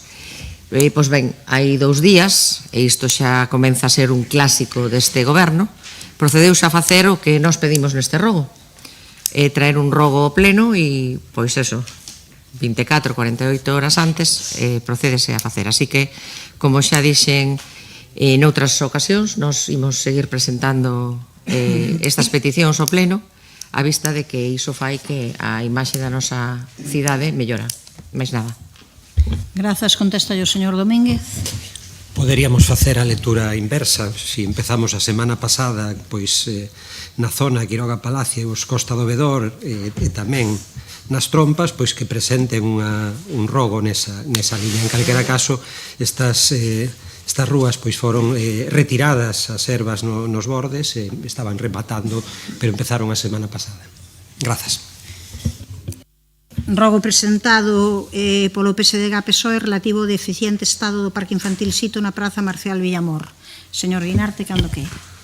Sí, boas tardes. Bueno, efectivamente, presentamos 2 rogos, este e o seguinte, que lle dou a oportunidade ao señor concelleiro que conteste conxuntamente, se así o considera, que ten que ver co deficiente estado de 2 parques infantiles, así non o fixeron chegar os veciños da zona. No primeiro caso, o que está moi deteriorado é sobre todo o chan de caucho, pero tamén é necesaria a sustitución ou reparación de algúns elementos de xogo. E no outro caso, no parque situado tras o local social da Gracia, ademais hai algún elemento que falta dende hai algún tempo e que non foi reposto. Por eso, nos 2 casos, rogamos que dende o goberno municipal se proceda con carácter urxente ao acondicionamento do pavimento nos 2 casos e a repoñer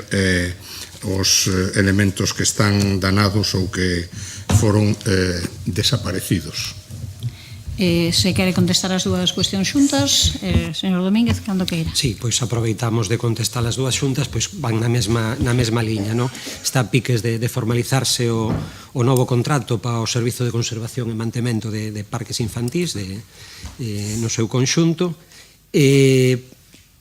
Espero que no próximo mes de xaneiro poidan comezar o máis tardar con estas reparacións. No caso da Gracia, parece ser que roubaron un elemento unha peza dun dos elementos de xogo, e no da Praza de Marcial Villamor é certo que o pavimento de caucho está degradado en varias zonas e haberá que tamén proceder á súa reparación.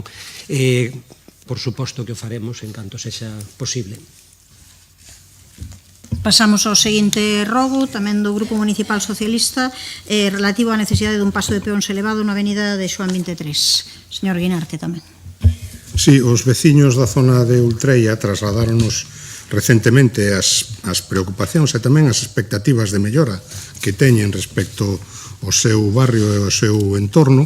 Agardan que o Plan Horizonte dé resposta ás súas demandas de reurbanización da propia praza de Ultrella para mellorar a accesibilidade nos bloques de vivenda. E unha das demandas que nos transmitiron ten por obxeto o que aquí traemos. Realmente, e desgraciadamente, este ano que está a piques de terminar non ten sido un bo ano no que ten que ver coa seguridade viaria en Compostela, porque houve máis incidentes e accidentes do que estadísticamente correspondía. En este caso, aí hai un paso de peóns na avenida Xoán 23. É verdade que a seguridade viaria na avenida Xoán 23 mellorou considerablemente ao reducir o número de carrís e ao facer varios dos pasos de peóns elevados, pero hai un que é precisamente o que está xusto baixando despois da curva, que conecta o acceso á Praza de Ultreia co Parque Alexandre Bóveda e Fermín Bouzabrei, que ten a pista de xogos ali abaixo, e que é o que máis utilizan os nenos e nenas precisamente para pasar desa zona á zona de xogos. E ese paso pois non ten, digamos, o tratamento que teñen outros, e é unha das demandas que nos achegan os veciños, porque din que precisamente é o que máis utilizan os cativos, e pola súa seguridade probablemente pois debería ter un tratamento similar ao que teñen os outros, ou se non é posible, algún outro tipo de elemento de seguridade adicional. O señor Duro. Ben, sí, é certo que ese paso en dirección descendente está xusto a saída dunha curva, pero unha curva que ten un estreitamento de 2 carrís a un, cunha sinalética reforzada, mesmo con volardos para marcar ese estreitamento, que obriga automáticamente a reducir moitísimo a velocidade, alén de contar ademais con 2 badenes reductores de velocidade. En sentido ascendente, a pesar de, está en costa e ademais ten unha visibilidade óptima. E a sinalética de ambas as dúas pois é a caída, pero sen dúbida, se causa preocupación, non temos ningún problema en revisar para ver a posibilidade de reforzar sinalética o que seña necesario para que a xente se sinta segura a pasar de estar. Pasamos ao apartado de preguntas. A primeira pregunta é realizada pola conselleira non adscrita dona Mercedes Rosón Ferreiro, relativa á adxudicación do lote 3 do Servizo de Centros Socioculturais. Cando queira. Boa tarde. Creo que non fai falla poñer en antecedentes. Todas e todos sabemos da precaria situación na que se atopa o Servizo de Centros Socioculturais e particularmente as persoas traballadoras que dependen da empresa Serviplus. Pero esta pregunta xorde da desesperación desas persoas. Miren, é moi triste recibir mensaxes de traballadores e traballadoras dun servizo público en réxime de concesión, pero público, dicindo que teñen dificultades para chegar a fin de mes e que teñen a neveira baleira. Isto non o inventa Mercedes Rosón, e estas son as mensaxes que me chegan. Eu creo que moitas veces, cando falamos aquí de nóminas impagadas e de número de persoas empregadas, non nos damos conta que estamos falando de vidas. De vidas condicionadas porque un servizo que se está a prestar pois está en precario, non?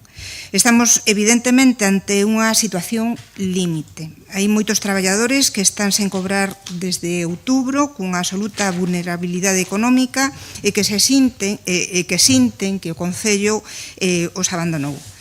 E non pode ser. Levamos máis dun ano agardando por unha licitación con 2 prórrogas de contrato a unha empresa que amenazou en reiteradas ocasións con abandonar o servizo e con incumprimentos reiterados. Aínda non houbo unha súa explicación convincente de por que tanto tempo para sacar pois un contrato a licitación. É que non existe realmente unha xustificación posible. E despois, cando no último pleno decía o noso compañeiro Xan Duro que están tomando nota de todos os incumplimentos da empresa, decirlle que as persoas que levan pois xa 3 meses en cobrar, de nada lle sirve que no proceso de liquidación do contrato digan que van tomar vostedes as medidas oportunas.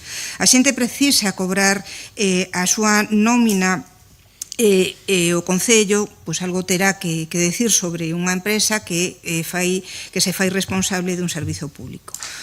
Ou non sei exactamente de que estamos falando, e que ademais vendo como centros socioculturais pois non poden facer as súas actividades, non hai que ir nada máis, por exemplo, a Rocha, hai pois un comunicado que di que non hai obradoiros porque os traballadores non cobran. Polo tanto, o anuncio que nos facía aquí hai un mes de que a mesa de contratación xa adxudicara o lote 3 do contrato relativo á dinamización e mediación sociocultural, pois aínda sendo un avance, claro, chega moi tarde e segue sen resolver nada.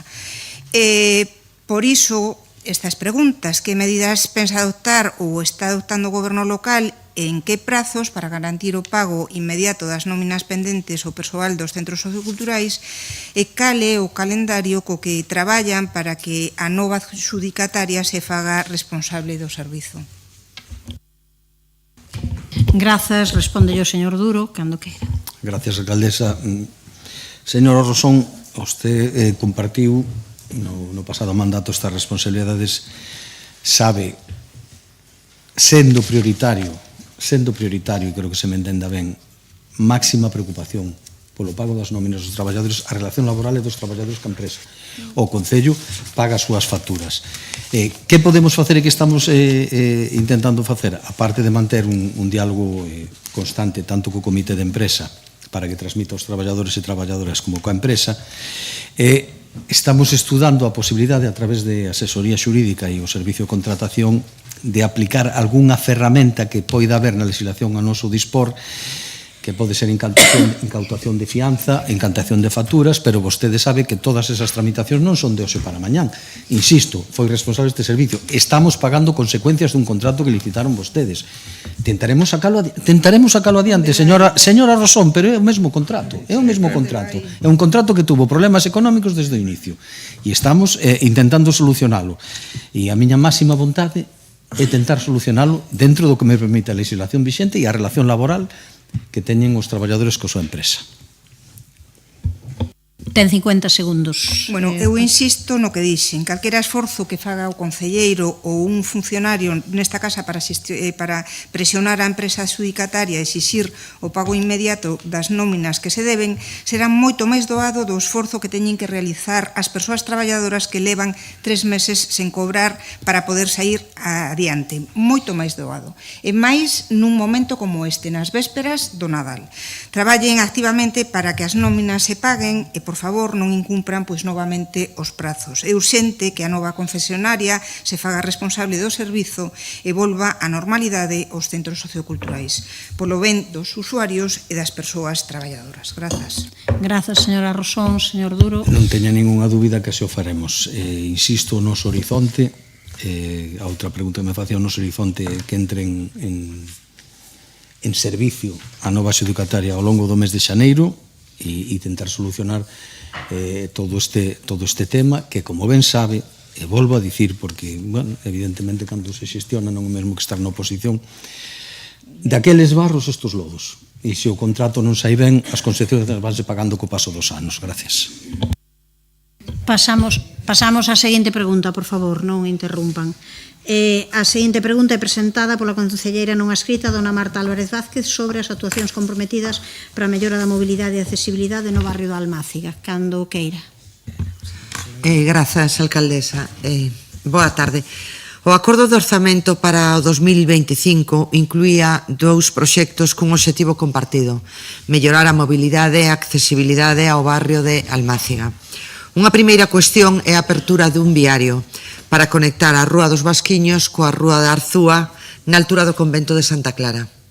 Trátase dunha rúa xa contemplada no plan especial vixente en a que se comenzara a traballar no mandato anterior que permitiría pechar o entramado deste barrio da cidade favorecendo a mobilidade tamén na zona da Astila, Vasquiños, Espírito Santo, San Caetano, dando ademais servicio aos usuarios do CEIP Apóstolo Santiago.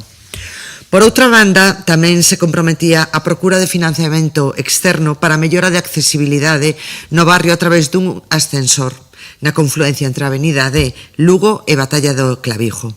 Ambos investimentos incluíronse finalmente no Plan de Acción Integral Horizonte Compostela, que conseguiu en outubro deste ano 8,7 millóns de euros dos fondos FEDER, 3,3 millóns menos do que se aspiraba a conseguir. Por todos estes motivos, formulamos esta pregunta para a súa resposta neste pleno. En que estado se atopa a redacción dos proxectos e con que prazos traballa este goberno local para poder implementar ambos investimentos con cargo a estes fondos europeos conseguidos? Grazas. Grazas, contesta o señor Domínguez. Grazas, alcaldesa. Pois executar a conexión que o planeamento prevé entre a Rúa dos Vasquiños e a Rúa da Arzúa pois sería evidentemente moi positivo para o barrio de Almáciga, xa que facilitaría a súa relación cun importante eixo comercial e ademais coa circulación de diversas liñas de transporte público. Esta nova rúa tamén serviría de acceso a unha parcela dotacional. De feito, sería tan positivo executar esta conexión que sorprende que non se fixese nos últimos 36 anos, porque está prevista desde o ano 89. Este tema xa foi tratado nun pleno anterior e manifestamos daquela que esta actuación require obter o solo necesario, retirar o transformador que ocupa parte do espazo definido no planeamento como viario público tamén. Na súa exposición afirma que se trata dunha rúa xa contemplada no plan especial vixente e na que xa se comezara a traballar no anterior mandato. Repetimos hoxe aquí que non nos consta que se dera ningún paso nos mandatos anteriores e que tempo tiveron, tendo en conta que esta conexión está prevista desde o ano 89, os distintos gobernos anteriores. Propoñemos tamén, como ben decía, a construción dun ascensor ou de algunha outra solución de mobilidade para salvar a cota de acceso ao barrio, precisamente. É proba do noso compromiso que incluímos no proxecto Horizonte Compostela estes dous proxectos. O prazo de execución dos fondos FEDER é ata o ano 2029. Mais aínda non se publicou a resolución definitiva da convocatoria. Estamos realizando os estudios necesarios previos á contratación dos proxectos, xa que a complexidade destas obras require unha correcta planificación. En canto por alusións, en canto aos orzamentos, Santiago resultou adxudicataria nesta convocatoria de fondos europeos, polo de agora de forma provisional. Por puntualizar, na mesma cantidade que outras cidades como a Coruña ou Vigo que dobran ou triplican a de Compostela. Tempo para a réplica, non sei se quere usar un minuto. Prazos entendo que está ata o 29, estades para a redacción de proxectos, non? Pois precisamente ata o 29. Perdón.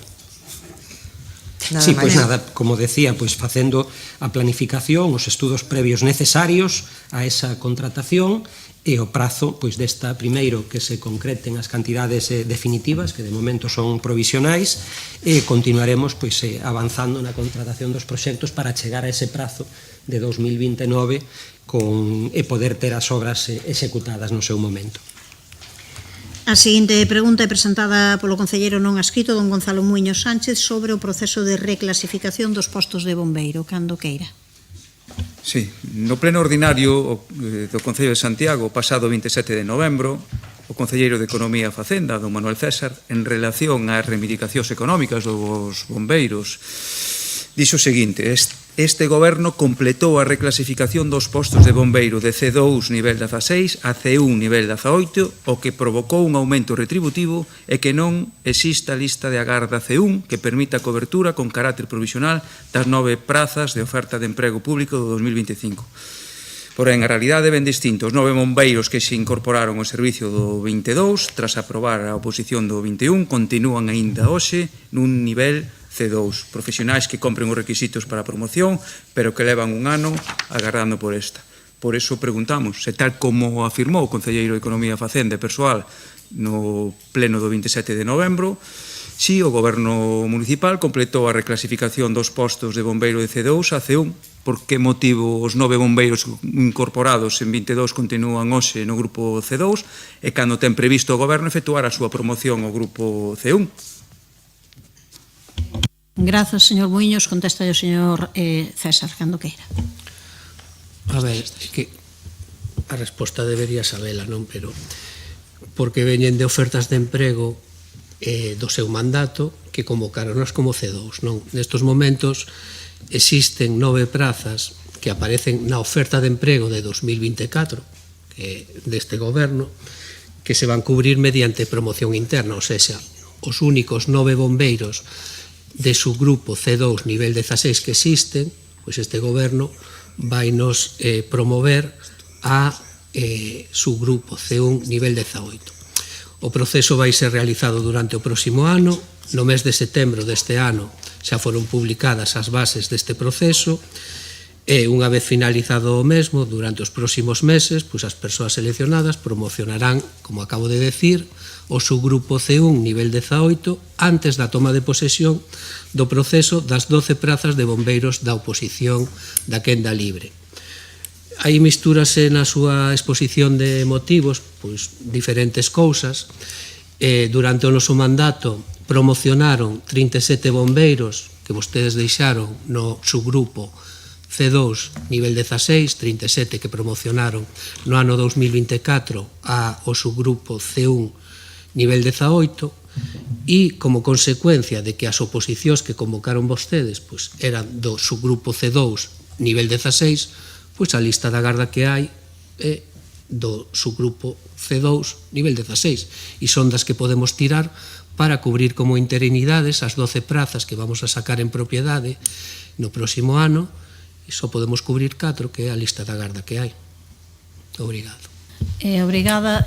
Tempo para a réplica se quere, señor Muiño. Entón, hai 9 bombeiros que a día de hoxe non teñen a clasificación, que é o que están eles a pedir. Non como nos dixo no pleno anterior, que todos estaban reclasificados. Eso que acabo de entender é que hasta o vindeiro ano non realmente van a cambiar pois esa categoría. Grazas. Señor César. As palabras podense interpretar de moitas maneiras. En todo caso, na miña intervención non aparece a palabra todos nin todas.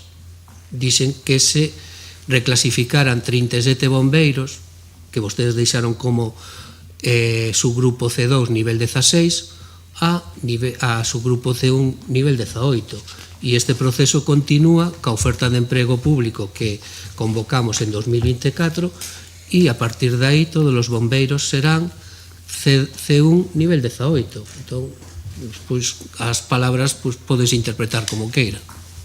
Pasamos á seguinte pregunta presentada polo Grupo Municipal do PSDG-PSOE relativa á concesión de manial da parcela do biopolo da Sionlla. Señora Abal, cando... Sí, bueno, que pena non poder intervir nestas preguntas porque, bueno, non me gusta que se fale de reclasificación cando que se promoven son procesos de promoción interna de acordo cos principios de mérito e capacidade, pero, bueno, unha pena. En relación con este asunto, porque este é un asunto moi importante, eu creo que todos estamos aquí, sabemos que o Centro de Servicios Innovadores para Empresas Biotecnolóxicas é algo, un proxecto estratégico para o Concello de Santiago. Como sabedes, no ano 2021 a Xunta de Goberno local aprobou a concesión de manial dunha parcela municipal situada no polígono da Sionlla precisamente para construir o edificio do Centro de Servicios Innovadores para Empresas Biotecnolóxicas. No marco desta concesión de manial, a entidade concesionaria depositou un aval de máis de 83.000 euros, aval que debería estar devolto unha vez que as obras fosen recepcionadas e tamén nos consta que a entidade Sionlla Biotech tamén solicitou no marco do convenio de concesión solicitou facer autorización do Concello de Santiago de Compostela para constituir unha hipoteca, teño que rectificar aquí a pregunta porque está mal feita, pero para constituir unha hipoteca sobre a concesión ou sobre a construción que se fixo na parcela obxecto de concesión, porque a hipoteca non se pode constituir sobre a hipoteca, sobre a parcela, con lo cual, bueno, rectifico, pero creo que se entendeu perfectamente. A solicitude de devolución da aval, pois constanos que se fixo xa en xaneiro do ano 2024 e a constitución ou a autorización para constituir a hipoteca pois fíxose en marzo de 2023. O primeiro, pois, é imprescindible para que a empresa pois deixe de pagar por un aval, por unha garantía pois que xa debería de estar de volta e, ademais, bueno, tendo en conta que as obras están executadas e entendemos que recepcionadas porque está en funcionamento o centro, pois xa debería de estar devolto. E o outro, pois, é moi importante, e é moi importante, como decimos aquí na exposición de motivos, pois para asegurar a viabilidade do proxecto, porque o feito de que se poida, de que se autorice a constitución, constituir a hipoteca ben sobre, insisto, sobre a concesión ou ben sobre a construción, pois lles permitiría dispoñer a curto prazo desa tesourería da que precisan pois para facer fronte aos importantes gastos que hai, sobre todo ao principio de un proxecto destas características. Entonces, bueno, a nosa pregunta é a que teñen aí formulada, cal é a situación actual destes dous expedientes e, bueno, sobre todo cando se pretenden concluir e culminar. Grazas, señora Aval. Contesta o señor Lestegas. Boa tarde. En relación coa primeira pregunta, coa devolución da fianza, estamos falando da fianza que depositaron en garantía da concesión de Manial, porque hai outra fianza depositada como calquera outra licenza de obra. A fianza que depositaron en garantía da concesión de Manial, Patrimonio e Urbanismo fixeron os informes necesarios. O seguinte paso é obter o informe da Oficina Orzamentaria, non debería tardar, xa está solicitado, e a continuación poderemos xa facer a proposta de devolución que ten fiscalización previa. En relación coa hipoteca, a hipoteca que pretenden constituir sobre a concesión de Manial. O 2 de agosto de 2021, a Xunta de Goberno do Concello de Santiago aprobou as condicións da concesión da parcela, o Grupo Socialista coñéceas, porque se aprobou, e saberá que a cláusula cuarta desas condicións dispón o seguinte. A concesionaria comprométese a que o financiamento e mantemento do edificio a construir seña con recursos propios ou alleos, acudindo á hipoteca son os termos e cos límites do artigo 98 da Lei de Patrimonio das Administracións Públicas, exclusivamente previa autorización do Concello de Santiago de Compostela, que en todo caso debe ser chamado a constitución da hipoteca en escritura pública baixo a pena de resolución da concesión. O artigo 98 desa lei, da Lei de Patrimonio das Administracións Públicas, establece que as concesións só poderán ser hipotecadas como garantía dos préstamos contraídos polo titular da concesión para financiar a realización, modificación ou ampliación das obras, construcións e instalacións de carácter fixo situadas sobre a dependencia de Manial ocupada. Por tanto, parece que só cabería constituir hipoteca sobre a concesión para financiar a construción da edificación. Construción que está rematada, efectivamente, e por iso se lles vai devolver a garantía. En todo caso, o Concello considera estratégico para a cidade o proxecto de Sioña Biotech e, por tanto, pode valorar diferentes formas de contribuir á súa sostibilidade sin esquecer nunca os principios que deben guiar a colaboración público-privada. Tempo para réplica, se quere, señora Aval. Non sei se me está dando un no por resposta en relación co segundo punto, non o sei. En calquera caso, eu penso que convén aclarar canto antes o asunto, sobre todo coa entidade Sioña Biotech. Eu recoñézolle que non me leí o artigo 98, estamos agora lendo, pero escoiteino atentamente, e, bueno, creo que se pode facer, creo, hai que explorar, supoño que iso estarán explorando, ao fin e ao cabo, de facer un esforzo de encaixe xurídico, porque realmente iso é unha das cuestións que se está poñendo en riba da mesa, é dicir, constituir hipoteca sobre a construción, sobre esa parte que aportou a entidade Sioña Biotech para construir o edificio, ese 1,5 millón de euros. Entonces, bueno, esperemos que se faga ese esforzo, en calquera caso, que se resolva pronto, e se se resolve nun sentido non positivo, que se axude, dende logo, a garantir a viabilidade deste proxecto que é importantísimo para Santiago. Sí, señor Lestegas. Nos comprometémonos a darlles unha resposta pronto. Pasamos ao seguinte rogo, pregunta do Grupo Municipal Socialista sobre a finalización das obras do pabillón de Santa Isabel. Señor Guinarte, cando que? Sí, o día 1 de xuño deste ano pechouse o acceso á piscina de Santa Isabel por mor das obras de reurbanización e arreglo integral do complexo deportivo. Estas obras necesarias, evidentemente, serán importantes repercusións para os usuarios habituais, ademais de para os equipos de natación, triatlón e waterpolo por falta de instalacións e horarios disponibles para adestrar ou competir. O Club Waterpolo Santiago vende manifestarnos tamén a súa preocupación ante a posibilidade de que a piscina aínda non estea disponible a partir de mediados de febreiro, unha situación que podería deixalos fora da competición de Liga, xa que teñen que xogar todos os partidos de volta na casa. A finais de agosto, a Concelleira de Deportes, nunha visita ás obras, sinalaba que estas avanzaban a bo ritmo e que o remate das mesmas estaba marcado para o primeiro trimestre do ano 26. Tendo en conta que a data límite, en principio, para o remate do complexo deportivo está marcado para o 5 de xaneiro e a piscina para o 2 de febreiro, o que queremos saber é cando contempla o Goberno Municipal que estean rematadas as obras do complexo deportivo e, en particular, en que momento prevé que a piscina estea operativa.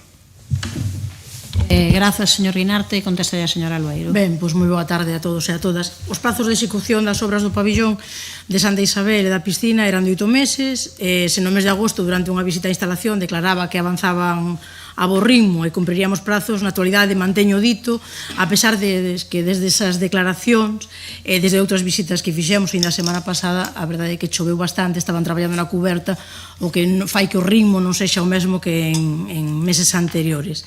Estaba previsto volver a abrir as instalacións no primeiro trimestre do ano e así será. O límite dado polo Ministerio é o 31 de marzo para a ata de recepción e as estimacións que fan desde os servizos técnicos indican que estamos dentro dese prazo. Eu desexo e espero que a competición na piscina de Santa Isabel sexa antes desa data marcada polo Ministerio. Non sei se quere comentar algo, señor Guinarte. Sí. Moi brevemente. Bueno, entendo que pola súa resposta non pode garantir que na data na que, por exemplo, o Club Waterpolo Santiago vai necesitar a piscina estea disponible. Entón, eu o que lle pido é que se poñan en contacto con o Club Waterpolo Santiago e con os demais clubs que utilizan a piscina para informalos puntualmente do estado de situación e tamén para axudarlles, se é posible, a buscar alternativas para que poidan manter a súa actividade deportiva. Réplica tamén da señora Albeiro.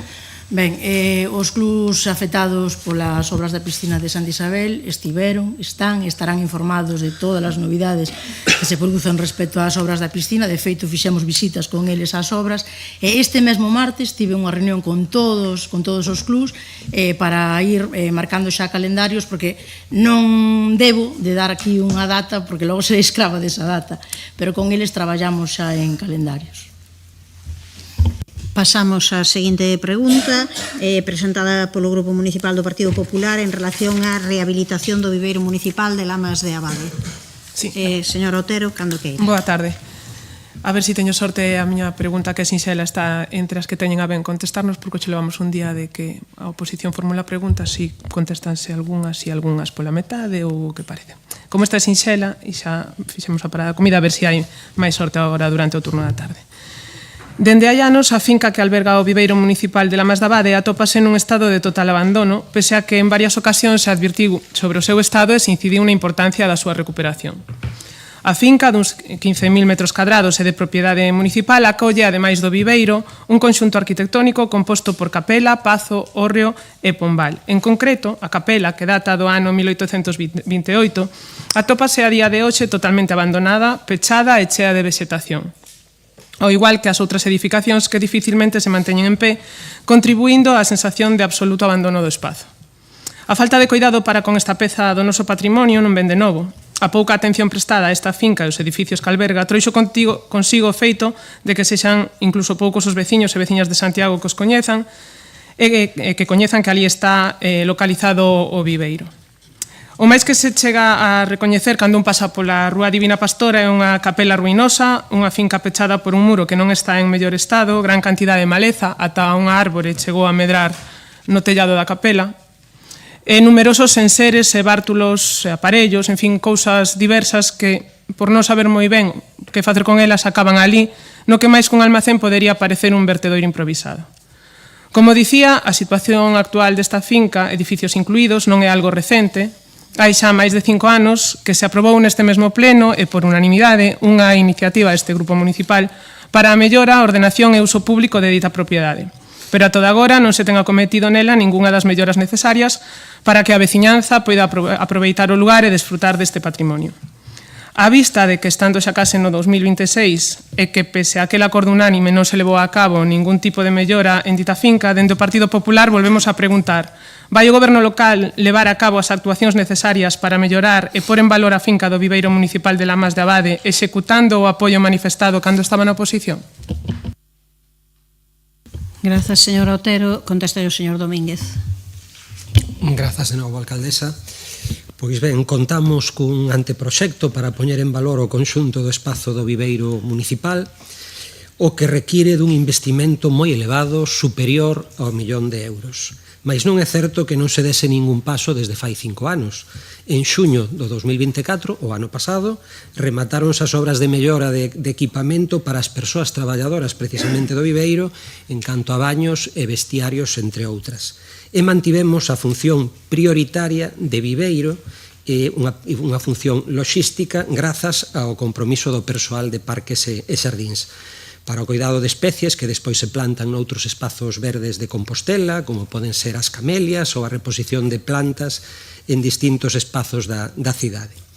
Continuaremos buscando o financiamento necesario para redactar o proxecto primeiro e logo poder executar a mellora integral, xa que concordamos que é un espazo imprescindible para a boa xestión dos parques e xardíns municipais, ademais do importante valor ambiental e patrimonial. Mentres tanto, pois seguiremos programando as actuacións máis urxentes nese entorno. Señor Otero, cando queira. Quizáis darlle un poquinho máis de prioridade, xa que, como di, creen que é necesario adecuar e conservar ese patrimonio, igual que se consiguen fondos para outras cuestións, non estaría de máis poñer un poquinho máis de esforzo nesta e facer unha mellora sustancial na finca. Señor Domínguez. Sí, simplemente que hai tamén hai unha prioridade de recuperar persoal. Nas últimas décadas o Departamento de Parques e Xardíns pasou de 21 a 5 persoas coas últimas xubilacións. É fundamental poder recuperar persoal porque ter un espazo e non ter persoal, pois evidentemente pode ser un problema. E traballamos primeiro tamén na liña de recuperar persoal neste departamento. Grazas.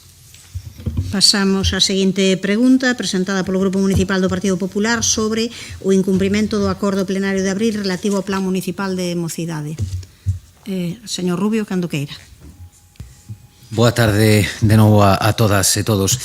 No pleno ordinario do mes de abril do 25 deste ano aprobouse por unanimidade unha moción presentada por este grupo, por o Partido Popular, referente ao Plan Municipal de Mocidade. Naquel debate, pois xa era a segunda vez que se falaba deste tema ao longo desta legislatura, quedaba claro que xa se comezara un camiño por parte deste goberno para o citado plan. A realidade é que 8 meses despois non sabemos nada diso, cando un dos compromisos que se adquiriu, repito, aprobado por unanimidade nese pleno, un dos acordos precisamente era informar o resto de grupos dos avances que se iban facendo ao longo deste tempo. Co cal, a pregunta é moi faciliña. Cal é a situación actual do Plan Municipal de Mocidade aprobado por unanimidade neste pleno no mes de abril e se existe realmente o borrador anunciado polo Goberno naquela sesión, por que non foi facilitado estes grupos municipais e cando ten previsto o Goberno cumprir o acordo plenario e dar conta dos traballos realizados e o calendario para a súa presentación. Moitas grazas.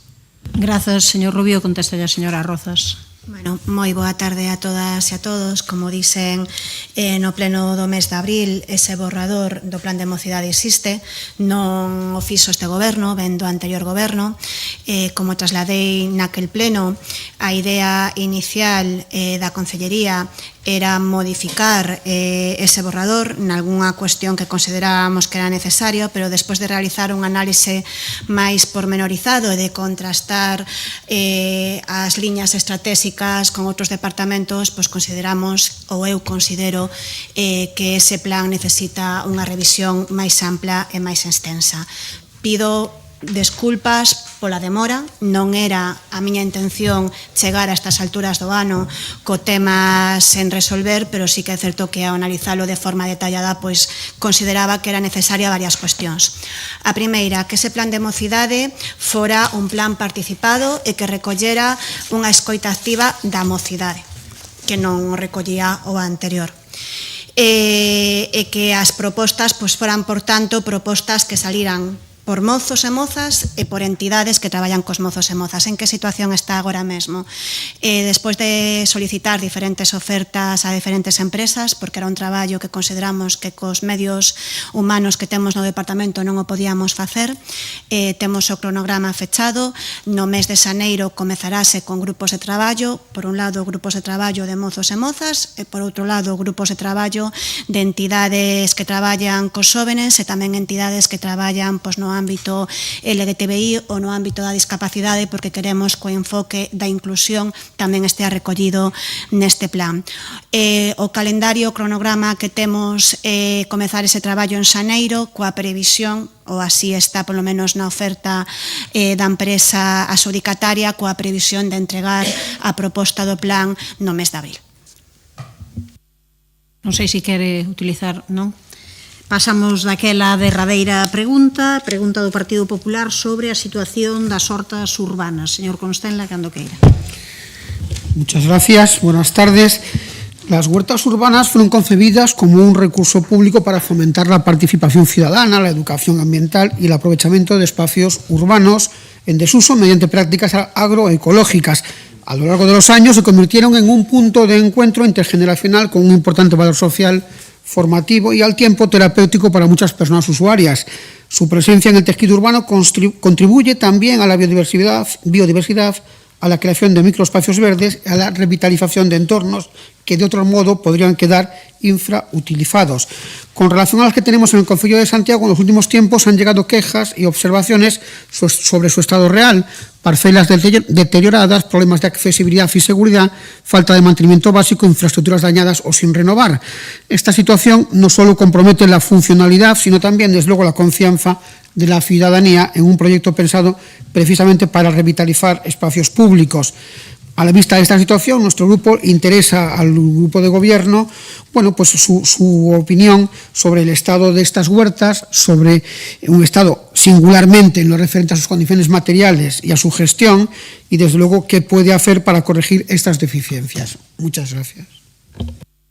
Gracias, señor Constenla. Contesta yo, señor Domínguez, cando queira. Grazas de novo. Pois nada, señor Constela, ven de facer un alegato a prol das hortas urbanas e dos servizos que ofrecen á cidadanía, de socialización, de intercambio de coñecemento, de sustentabilidade, mesmo alimentarios. Mais non foi tanto interese que manifestaron cando unha concelleira do BNG puxo en marcha o proxecto xa fai alá unha pila de anos. Sería interesante recuperar algunha acta plenaria onde se cadra ata facían burla da iniciativa. Gustaríanos que tiveran o mesmo interese, hoxe en día, polos novos proxectos, como é a estrategia de infraestructura verde, pola que non se mostran ou non mostran tanto entusiasmo. Temos, en canto ás hortas, 9 espazos ao contar desde este mesmo ano cunha nova na zona do Parque Carlomagno. Existen 296 parcelas en total, só 6 se inhabilitaron no transcurso do 2025 pola sombra de árbores próximas ou pola execución de obras como pode ser o caso das hortas de Cotaredo. A xestión é transparente e sinxela, existe un teléfono e un mail de contacto. As persoas interesadas en obter unha parcela pódense inscribir nun formulario. Neste ano realizáronse 24 cambios de titularidade, unha vez que as persoas adxudicatarias solicitaron a baixa. foron renovadas por lista da Garda, por orde de solicitude, e hai, en este momento, 241 solicitudes en lista da Garda. A cesión das hortas é por un máximo de 4 anos, cunha renovación a metade da concesión, se teñen que comunicar se teñen interese en seguir coa horta. Cando reciben as parcelas, infórmase sobre as normas para a construción de sebes ou valados perimetrais, así como dunhas directrices básicas de mantemento e plantación. No ano 25 notificáronse 21 avisos por mal funcionamento ou pola instalación de elementos non admitidos e resolvéronse tamén 38 incidencias detectadas.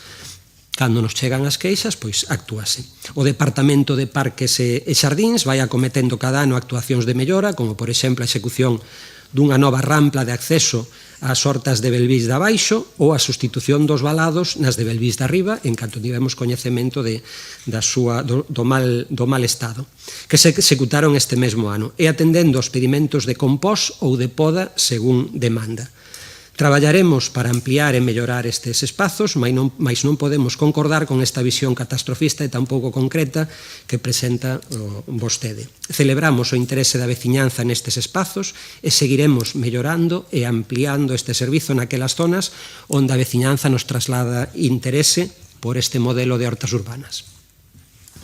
Tempo para réplicas, se quere, señor Constenla.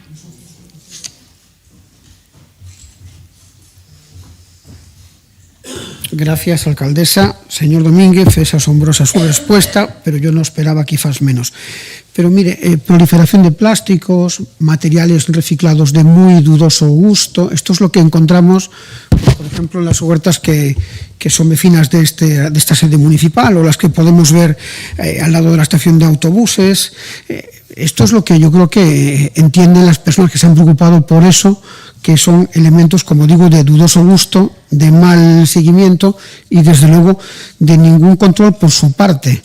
Lo que en su momento alguna persona del Partido Popular hace 15 años le pudiese decir sobre las huertas urbanas, bueno, pues me parece que es absolutamente respetable y respetuoso, pero puede no tener nada que ver con lo que este concejal y este grupo municipal le demandan en la actualidad, que es que haga su trabajo, supervisen cómo están esas instalaciones y, desde luego, como digo, y acabo ya, si a usted le parece oportuno y le parece que se cumple con la norma, como digo, la proliferación de plásticos y el mal gusto del uso de algunos materiales reciclados para construir esos vallados que usted dice que figuran en un listado en un catálogo de elementos a usar, pues me parece de muy mal gusto, señor Domínguez. Gracias. Señor Domínguez. O que facemos é repartir unhas directrices entre todas as hortas, pero xa digo directrices, son normas. Evidentemente, entre elas, pois evitar aqueles materiais con texturas e cores que desfiguren o carácter agrícola, supoñan alteracións topográficas e demais. Pero se piden valados de pouca altura, con materiais naturais a poder ser de madeira, con pouco presencia. Así e todo, xa lle decía o número de incidencias que tiñamos comunicado, xa lle dixen, 21 avisos por mal funcionamento, resolvemos 38 incidencias e continuamente ante calqueira situación pois actúase. Pero son as persoas que teñen, digamos, a concesión as que deben manter esos espazos. Grazas. Ben, pasamos ao capítulo de mocións. A primeira das mocións, presentada polo Grupo Municipal do Partido Popular de apoio ás persoas diagnosticadas de esclerose lateral amiotrófica, de ela acordamos na Xunta de Portavoces de poder non sometela a debate. Vale, cando queiran. Moción presentada polo Grupo Municipal do Partido Popular de apoio ás persoas diagnosticadas de esclerose lateral amiotrófica. Votos a favor. Apróbase por unanimidade. Tamén neste caso a segunda das mocións presentada polo Grupo Municipal do Partido Popular para que o Concello habilite un local no Estadio Vero Boquete de San Lázaro para uso do Club Triatlón Compostela. Tamén acordamos que non fose sometida a debate, cando queira. Moción presentada polo Grupo Municipal do Partido Popular para que o Concello habilite un local no Estadio Vero Boquete de San Lázaro para uso do Club Triatlón Compostela. Votos a favor. Apróbase por unanimidade. E pasamos logo xa unha moción que si terá debate, presentada polo Grupo Municipal do Partido Popular para realizar melloras na zona de Angrois. Cando queira, señora Barcia. Boa tarde a todos e a todas. Dende o Partido Popular, o que traemos hoxe a este pleno non é unha queixa puntual nin unha nova demanda. O que traemos é o exemplo claro do abandono que sofre a veciñanza de Angrois por parte do goberno local. Nunha reunión mantida coa Asociación de Veciños de Angrois, os residentes trasladaron os problemas básicos que levan anos sen solución. E decimos anos, pois sí, con coñecemento de causa. Hai asfaltados fundamentais que foron solicitados en setembro do ano 2023. Repito, setembro do ano 2023, quedando pendentes así para o 2024. Estamos prácticamente a rematar o ano 2025 e esas obras seguen sen executarse. Case 3 anos de espera para algo tan elemental como asfaltado. 3 anos de promesas incumpridas do goberno local e do Bloque Nacionalista Galego. Estas actuacións trouxo ao pleno o concelleiro Gonzalo Muiños e malia iso a resposta do goberno local foi a mesma de sempre, ningunha. Nin explicacións, nin actuacións. O único que temos é silencio.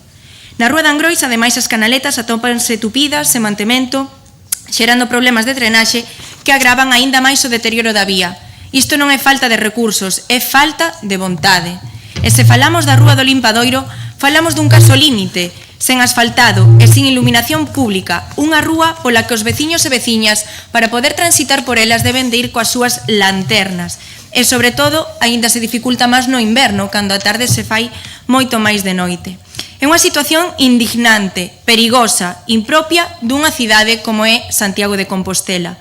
A isto sumamos a escaseza de presenza policial, que incrementa a sensación de inseguridade nun barrio xa castigado polo abandono.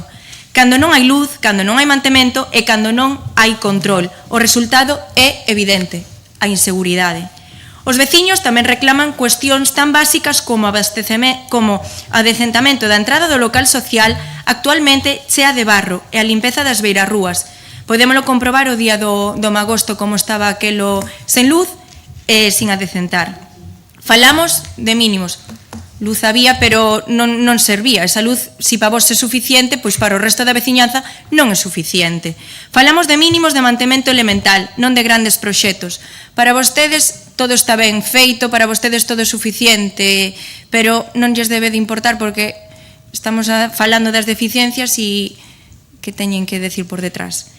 Para iso, por favor, por iso, desde o Partido Popular dicimos claramente que Angrois non pode seguir esperando. Non é admisible que Angrois teña que agardar case 3 anos, case non, 3 anos por un asfaltado, mentres o goberno local mira para outro lado. Pero algo ao que estamos moi acostumados por este goberno. Si, non lle dé a cabeza, dona Pilar, xa sabe que é a realidade.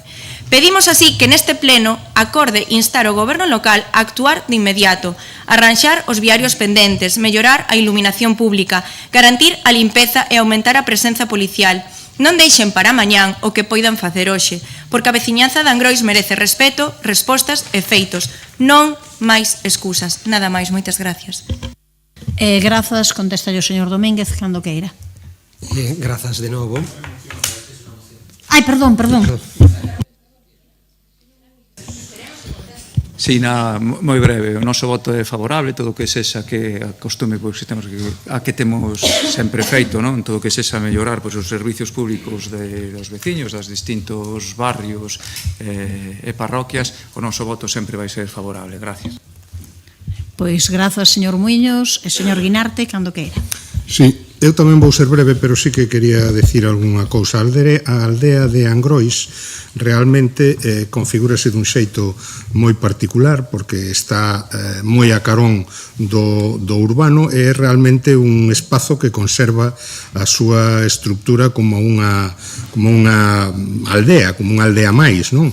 De feito, eu quero aproveitar para decir que habería que abordar en algún momento a rehabilitación e posta en valor do patrimonio arquitectónico da aldea de Angrois, que é unha xoia, ou que pode ser unha xoia, porque tamén lamentablemente hai bastantes exemplos de feísmo, pero que pode ser unha pequena xoia urbanística coas súas rúas estreitas, algunhas emparradas, fontes e vivendas construídas a carón da vía da Prata, non?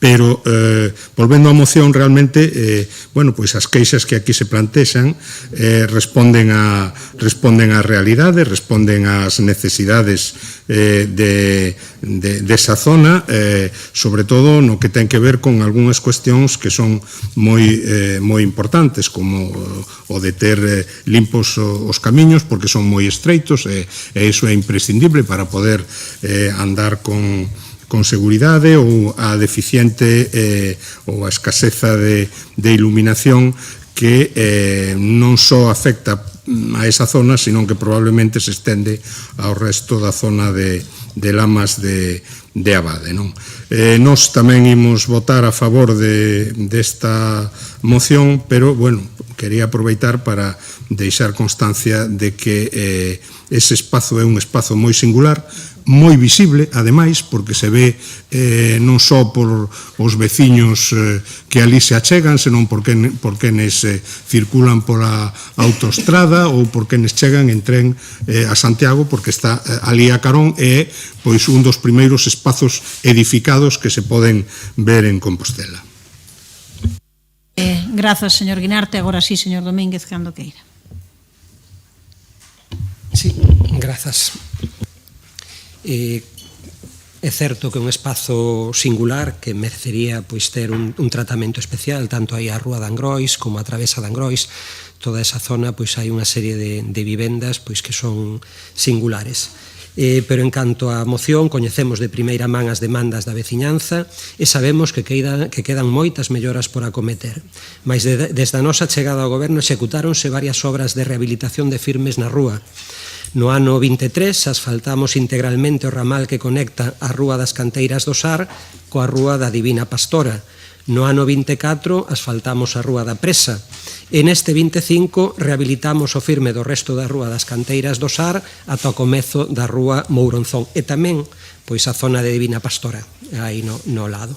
Para o ano 26 temos previstas actuacións de mantemento e limpeza de cunetas en varias localizacións que nos indicou precisamente a veciñanza ou que foron detectadas no Servizo de Obras e Proxectos.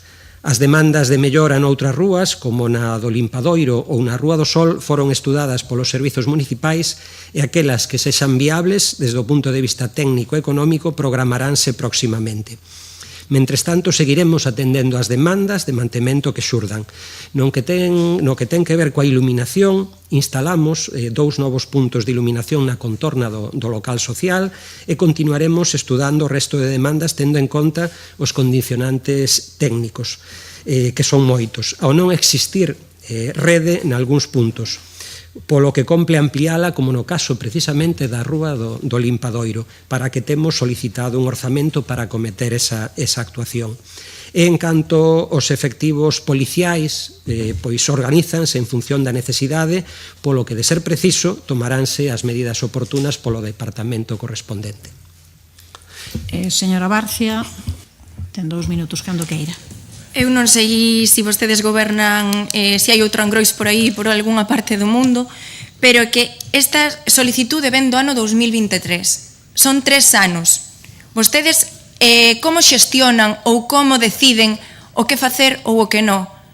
Teñen en conta a palabra dos veciños, porque eu creo que hasta día de hoxe nin Angrois, nin outra parte que sexa Angrois. Vostedes fan e desfan a súa maneira. A súa maneira. O que traemos aquí non son grandes obras nin son grandes proxectos, non pode servir de excusa. Vale, son 3 anos de espera por un asfaltado que solicitan con moita urxencia. Estamos a falar de actuacións básicas, asumibles e perfectamente realizables. Limpeza, mantemento. Entonces mantemos unha vez ao ano. Vamos a manter as cunetas limpias unha vez ao ano. Así é como xestiona o goberno a limpieza das cunetas, como acaba de dicir, ahora hasta 2026 hasta cando toque, non? Isto é como parchís, ou de oca a oca e tiro porque me toca, si toca, toca, si non, no 2027. Porque entre facelo todo e non facer nada, sempre é mellor facer algo. E aquí o problema é que Angrois non se está a facer absolutamente nada.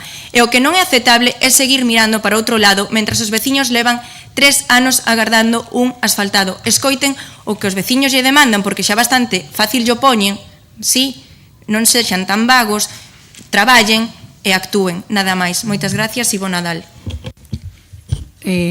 Grazas, señor Muiños. Sí. Sí. Solamente estoy deseando que a ver cuando acaban pues todos esos estudios que están haciendo desde el Departamento de Obras y a partir de ahí pues empiecen a ejecutar pues alguno de esos estudios. Yo creo que es el momento de que ya dejen de estudiar y que ya empiecen a ejecutar. Señor Guinarte, non sei se quere, non. Señor Domínguez. Estudos aparte, por si non entenderon ou non escoitaron ou non me expliquín ben.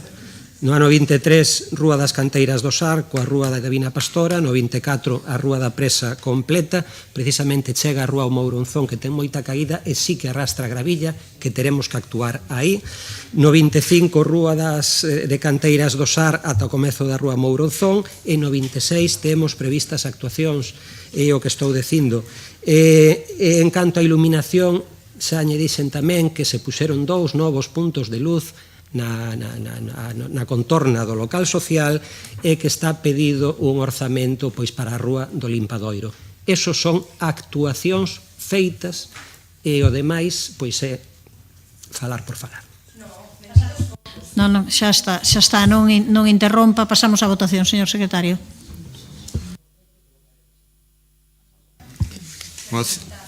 Moción presentada polo Grupo Municipal do Partido Popular para realizar melloras na zona de Angrois. Votos a favor? Apróbase por unanimidade. E pasamos á derradeira moción do pleno de hoxe, presentada polo Grupo Municipal do Partido Popular para solicitar a habilitación dun acceso puntual para vehículos de emerxencia no Colexio Compañía de María. Señora Baleato, cando queira. Sí, boa tarde a todos novamente. Traemos a este pleno unha demanda do Consello Escolar do Colexio Compañía de María. Os membros do Consello manifestan que o pabillón escolar non ten acceso rodado para un vehículo de emerxencias ou unha ambulancia. O pabillón, por suposto, ten un acceso peonil e un acceso rodado moi próximo, pero non existe, eles indican, a posibilidade de acceso para un vehículo de emerxencias ante un posible sinistro, un accidente ou unha situación de emerxencia médica. Solicitan, polo tanto, que o Concello estudie a posibilidade de habilitar un acceso puntual que interfira, obviamente, o menos posible na configuración das zonas verdes e dos muros. A Lei para o Deporte de Galicia, no artigo 83, regula entre os requisitos das instalacións o acceso e a utilización polas persoas con algunha discapacidade. Tamén prevé que os concellos velarán polo cumprimento da citada normativa en todas as instalacións de uso público que estean no seu termo municipal. Igualmente, o Rexistro de Instalacións Deportivas de Galicia prevé entre as condicións das instalacións o acceso ás instalacións e os itinerarios. Por iso, o Colexio Compañía de María non pretende a apertura dun camiño, non me malinterpreten, ningún viario, nin tampouco afectar a zona verde pública nin os muros. Solicitan que se estude se é posible habilitar un acceso puntual para unha situación de emerxencia que lles impide acceder o portalón. Lóxicamente, dentro do absoluto respeto á normativa urbanística, o plan e o artigo 91b da Lei do Solo de Galicia. Moitas grazas. Grazas, señora Baleato. Señor Muiños, fala vostede? Sí, aquí é que teño dúbidas con esta moción, porque realmente, si quen o solicita é un colexio privado, que solicita? Realmente ese acceso puntual dunha ambulancia? Pois claro que sí, ese acceso puntual xa sexa, pero eso xa non habría ni que traerlo pois aquí, se realmente hai algo de gravedade cando se está realizando calquer tipo de actividade deportiva, xa sexa unha ambulancia ou un camión de bombeiros, ten que entrar por donde sexa. Non, é que por eso teño esas dúbidas, se realmente é no portalón do muro, se é no portalón do muro, me parece que ese muro pois é privado, terían que pedir os distintos permisos pertinentes, ou se realmente é o acceso, non? Aquí, como fala na moción, pois que se estudie, pois sí, o noso voto vai ser favorable para que se busquen as vías pois máis necesarias, as distintas alternativas para que realmente poida ter ese acceso cando haxe unha emerxencia. Gracias. Grazas, señor Guinarte. Sí, bueno, efectivamente a AMPA e a dirección do centro, nos falamos coa dirección, queren que se habilite un novo acceso eles en principio queren que se habilite polo parque, o que evidentemente precisaría unha intervención no espazo público, non? Insisten en que só se empregaría para situacións de emerxencia. É verdade que as características do edificio, que está rodeado polo muro das trompas, que todos coñecemos, pois non ten ningún oco que permita acceder a zona onde está o pabellón, pois fai que sexa imposible acceder tal e como está agora, con vehículos a ese espazo. En fin, nos, dentro do Grupo Municipal Socialista, non temos claro se o acceso ten que ser en fin, por esa zona verde, ou se ten que ser polo muro, ou se pode ser polo muro, dada a natureza e a catalogación de, en fin, de tipo patrimonial que o muro ten, e se facelo polo parque, pois supón unha modificación, en fin, urbanística da natureza dese espazo. Como na moción se di que se estudia a posibilidade de habilitar un acceso rodado, pois nos imos votar a favor, pero eso non presuzga que entendamos que a solución que se deba dar a este tema e que non só afecta probablemente o tema en fin, dunha ambulancia que teña que ir por calquer cousa ao pabellón, senón a un vehículo de bombeiros ou a calquer outro vehículo de emerxencias, pois eu creo que é algo que debe estudiarse polo Concello en fin, en diálogo evidentemente coa dirección do centro. Grazas, señor Guinartes. Señor Lestegas. A moción é moi pouco clara, e de feito nos, xa estudamos esta cuestión, porque cando leímos a moción escueta, explicou máis agora na exposición que o que pon na propia moción, pois estudamos o caso, non? E vou no explicar, a ver se vale para algo. Ese pabellón foi proxectado no ano 94 e está nunha parcela privada, delimitada por un muro catalogado, e lindeira con varios espazos públicos, a Rúa das Trompas no norte, a Rúa da Ensinanza ao oeste, a Rúa do Pixigo de Abaixo ao sur e o Parque de Belviso ao leste. É un predio cualificado como equipamento, no plan especial, con varios usos previstos: docente, religioso, residencial universitario, asistencial e sociocultural. Está catalogado con nivel 1, monumental, é dicir, excepcional valor histórico-artístico. O artigo 79 do plan especial establece a necesidade de redactar un plan director que regule as actuacións e os usos no predio. É o seu titular quen ten que redactalo e sometelo a aprobación por parte do Concello. Mentres iso non sucede, só se admiten obras de reparación por cuestións de estabilidade, de hixiene, do ornato do edificio, e tamén as que esteñan orientadas a cumprir a normativa de protección contra incendios, normas técnicas sobre instalacións e demais actuacións exixibles para garantir a funcionalidade das actividades que están autorizadas, sempre que se respeten, obviamente, os valores protegidos.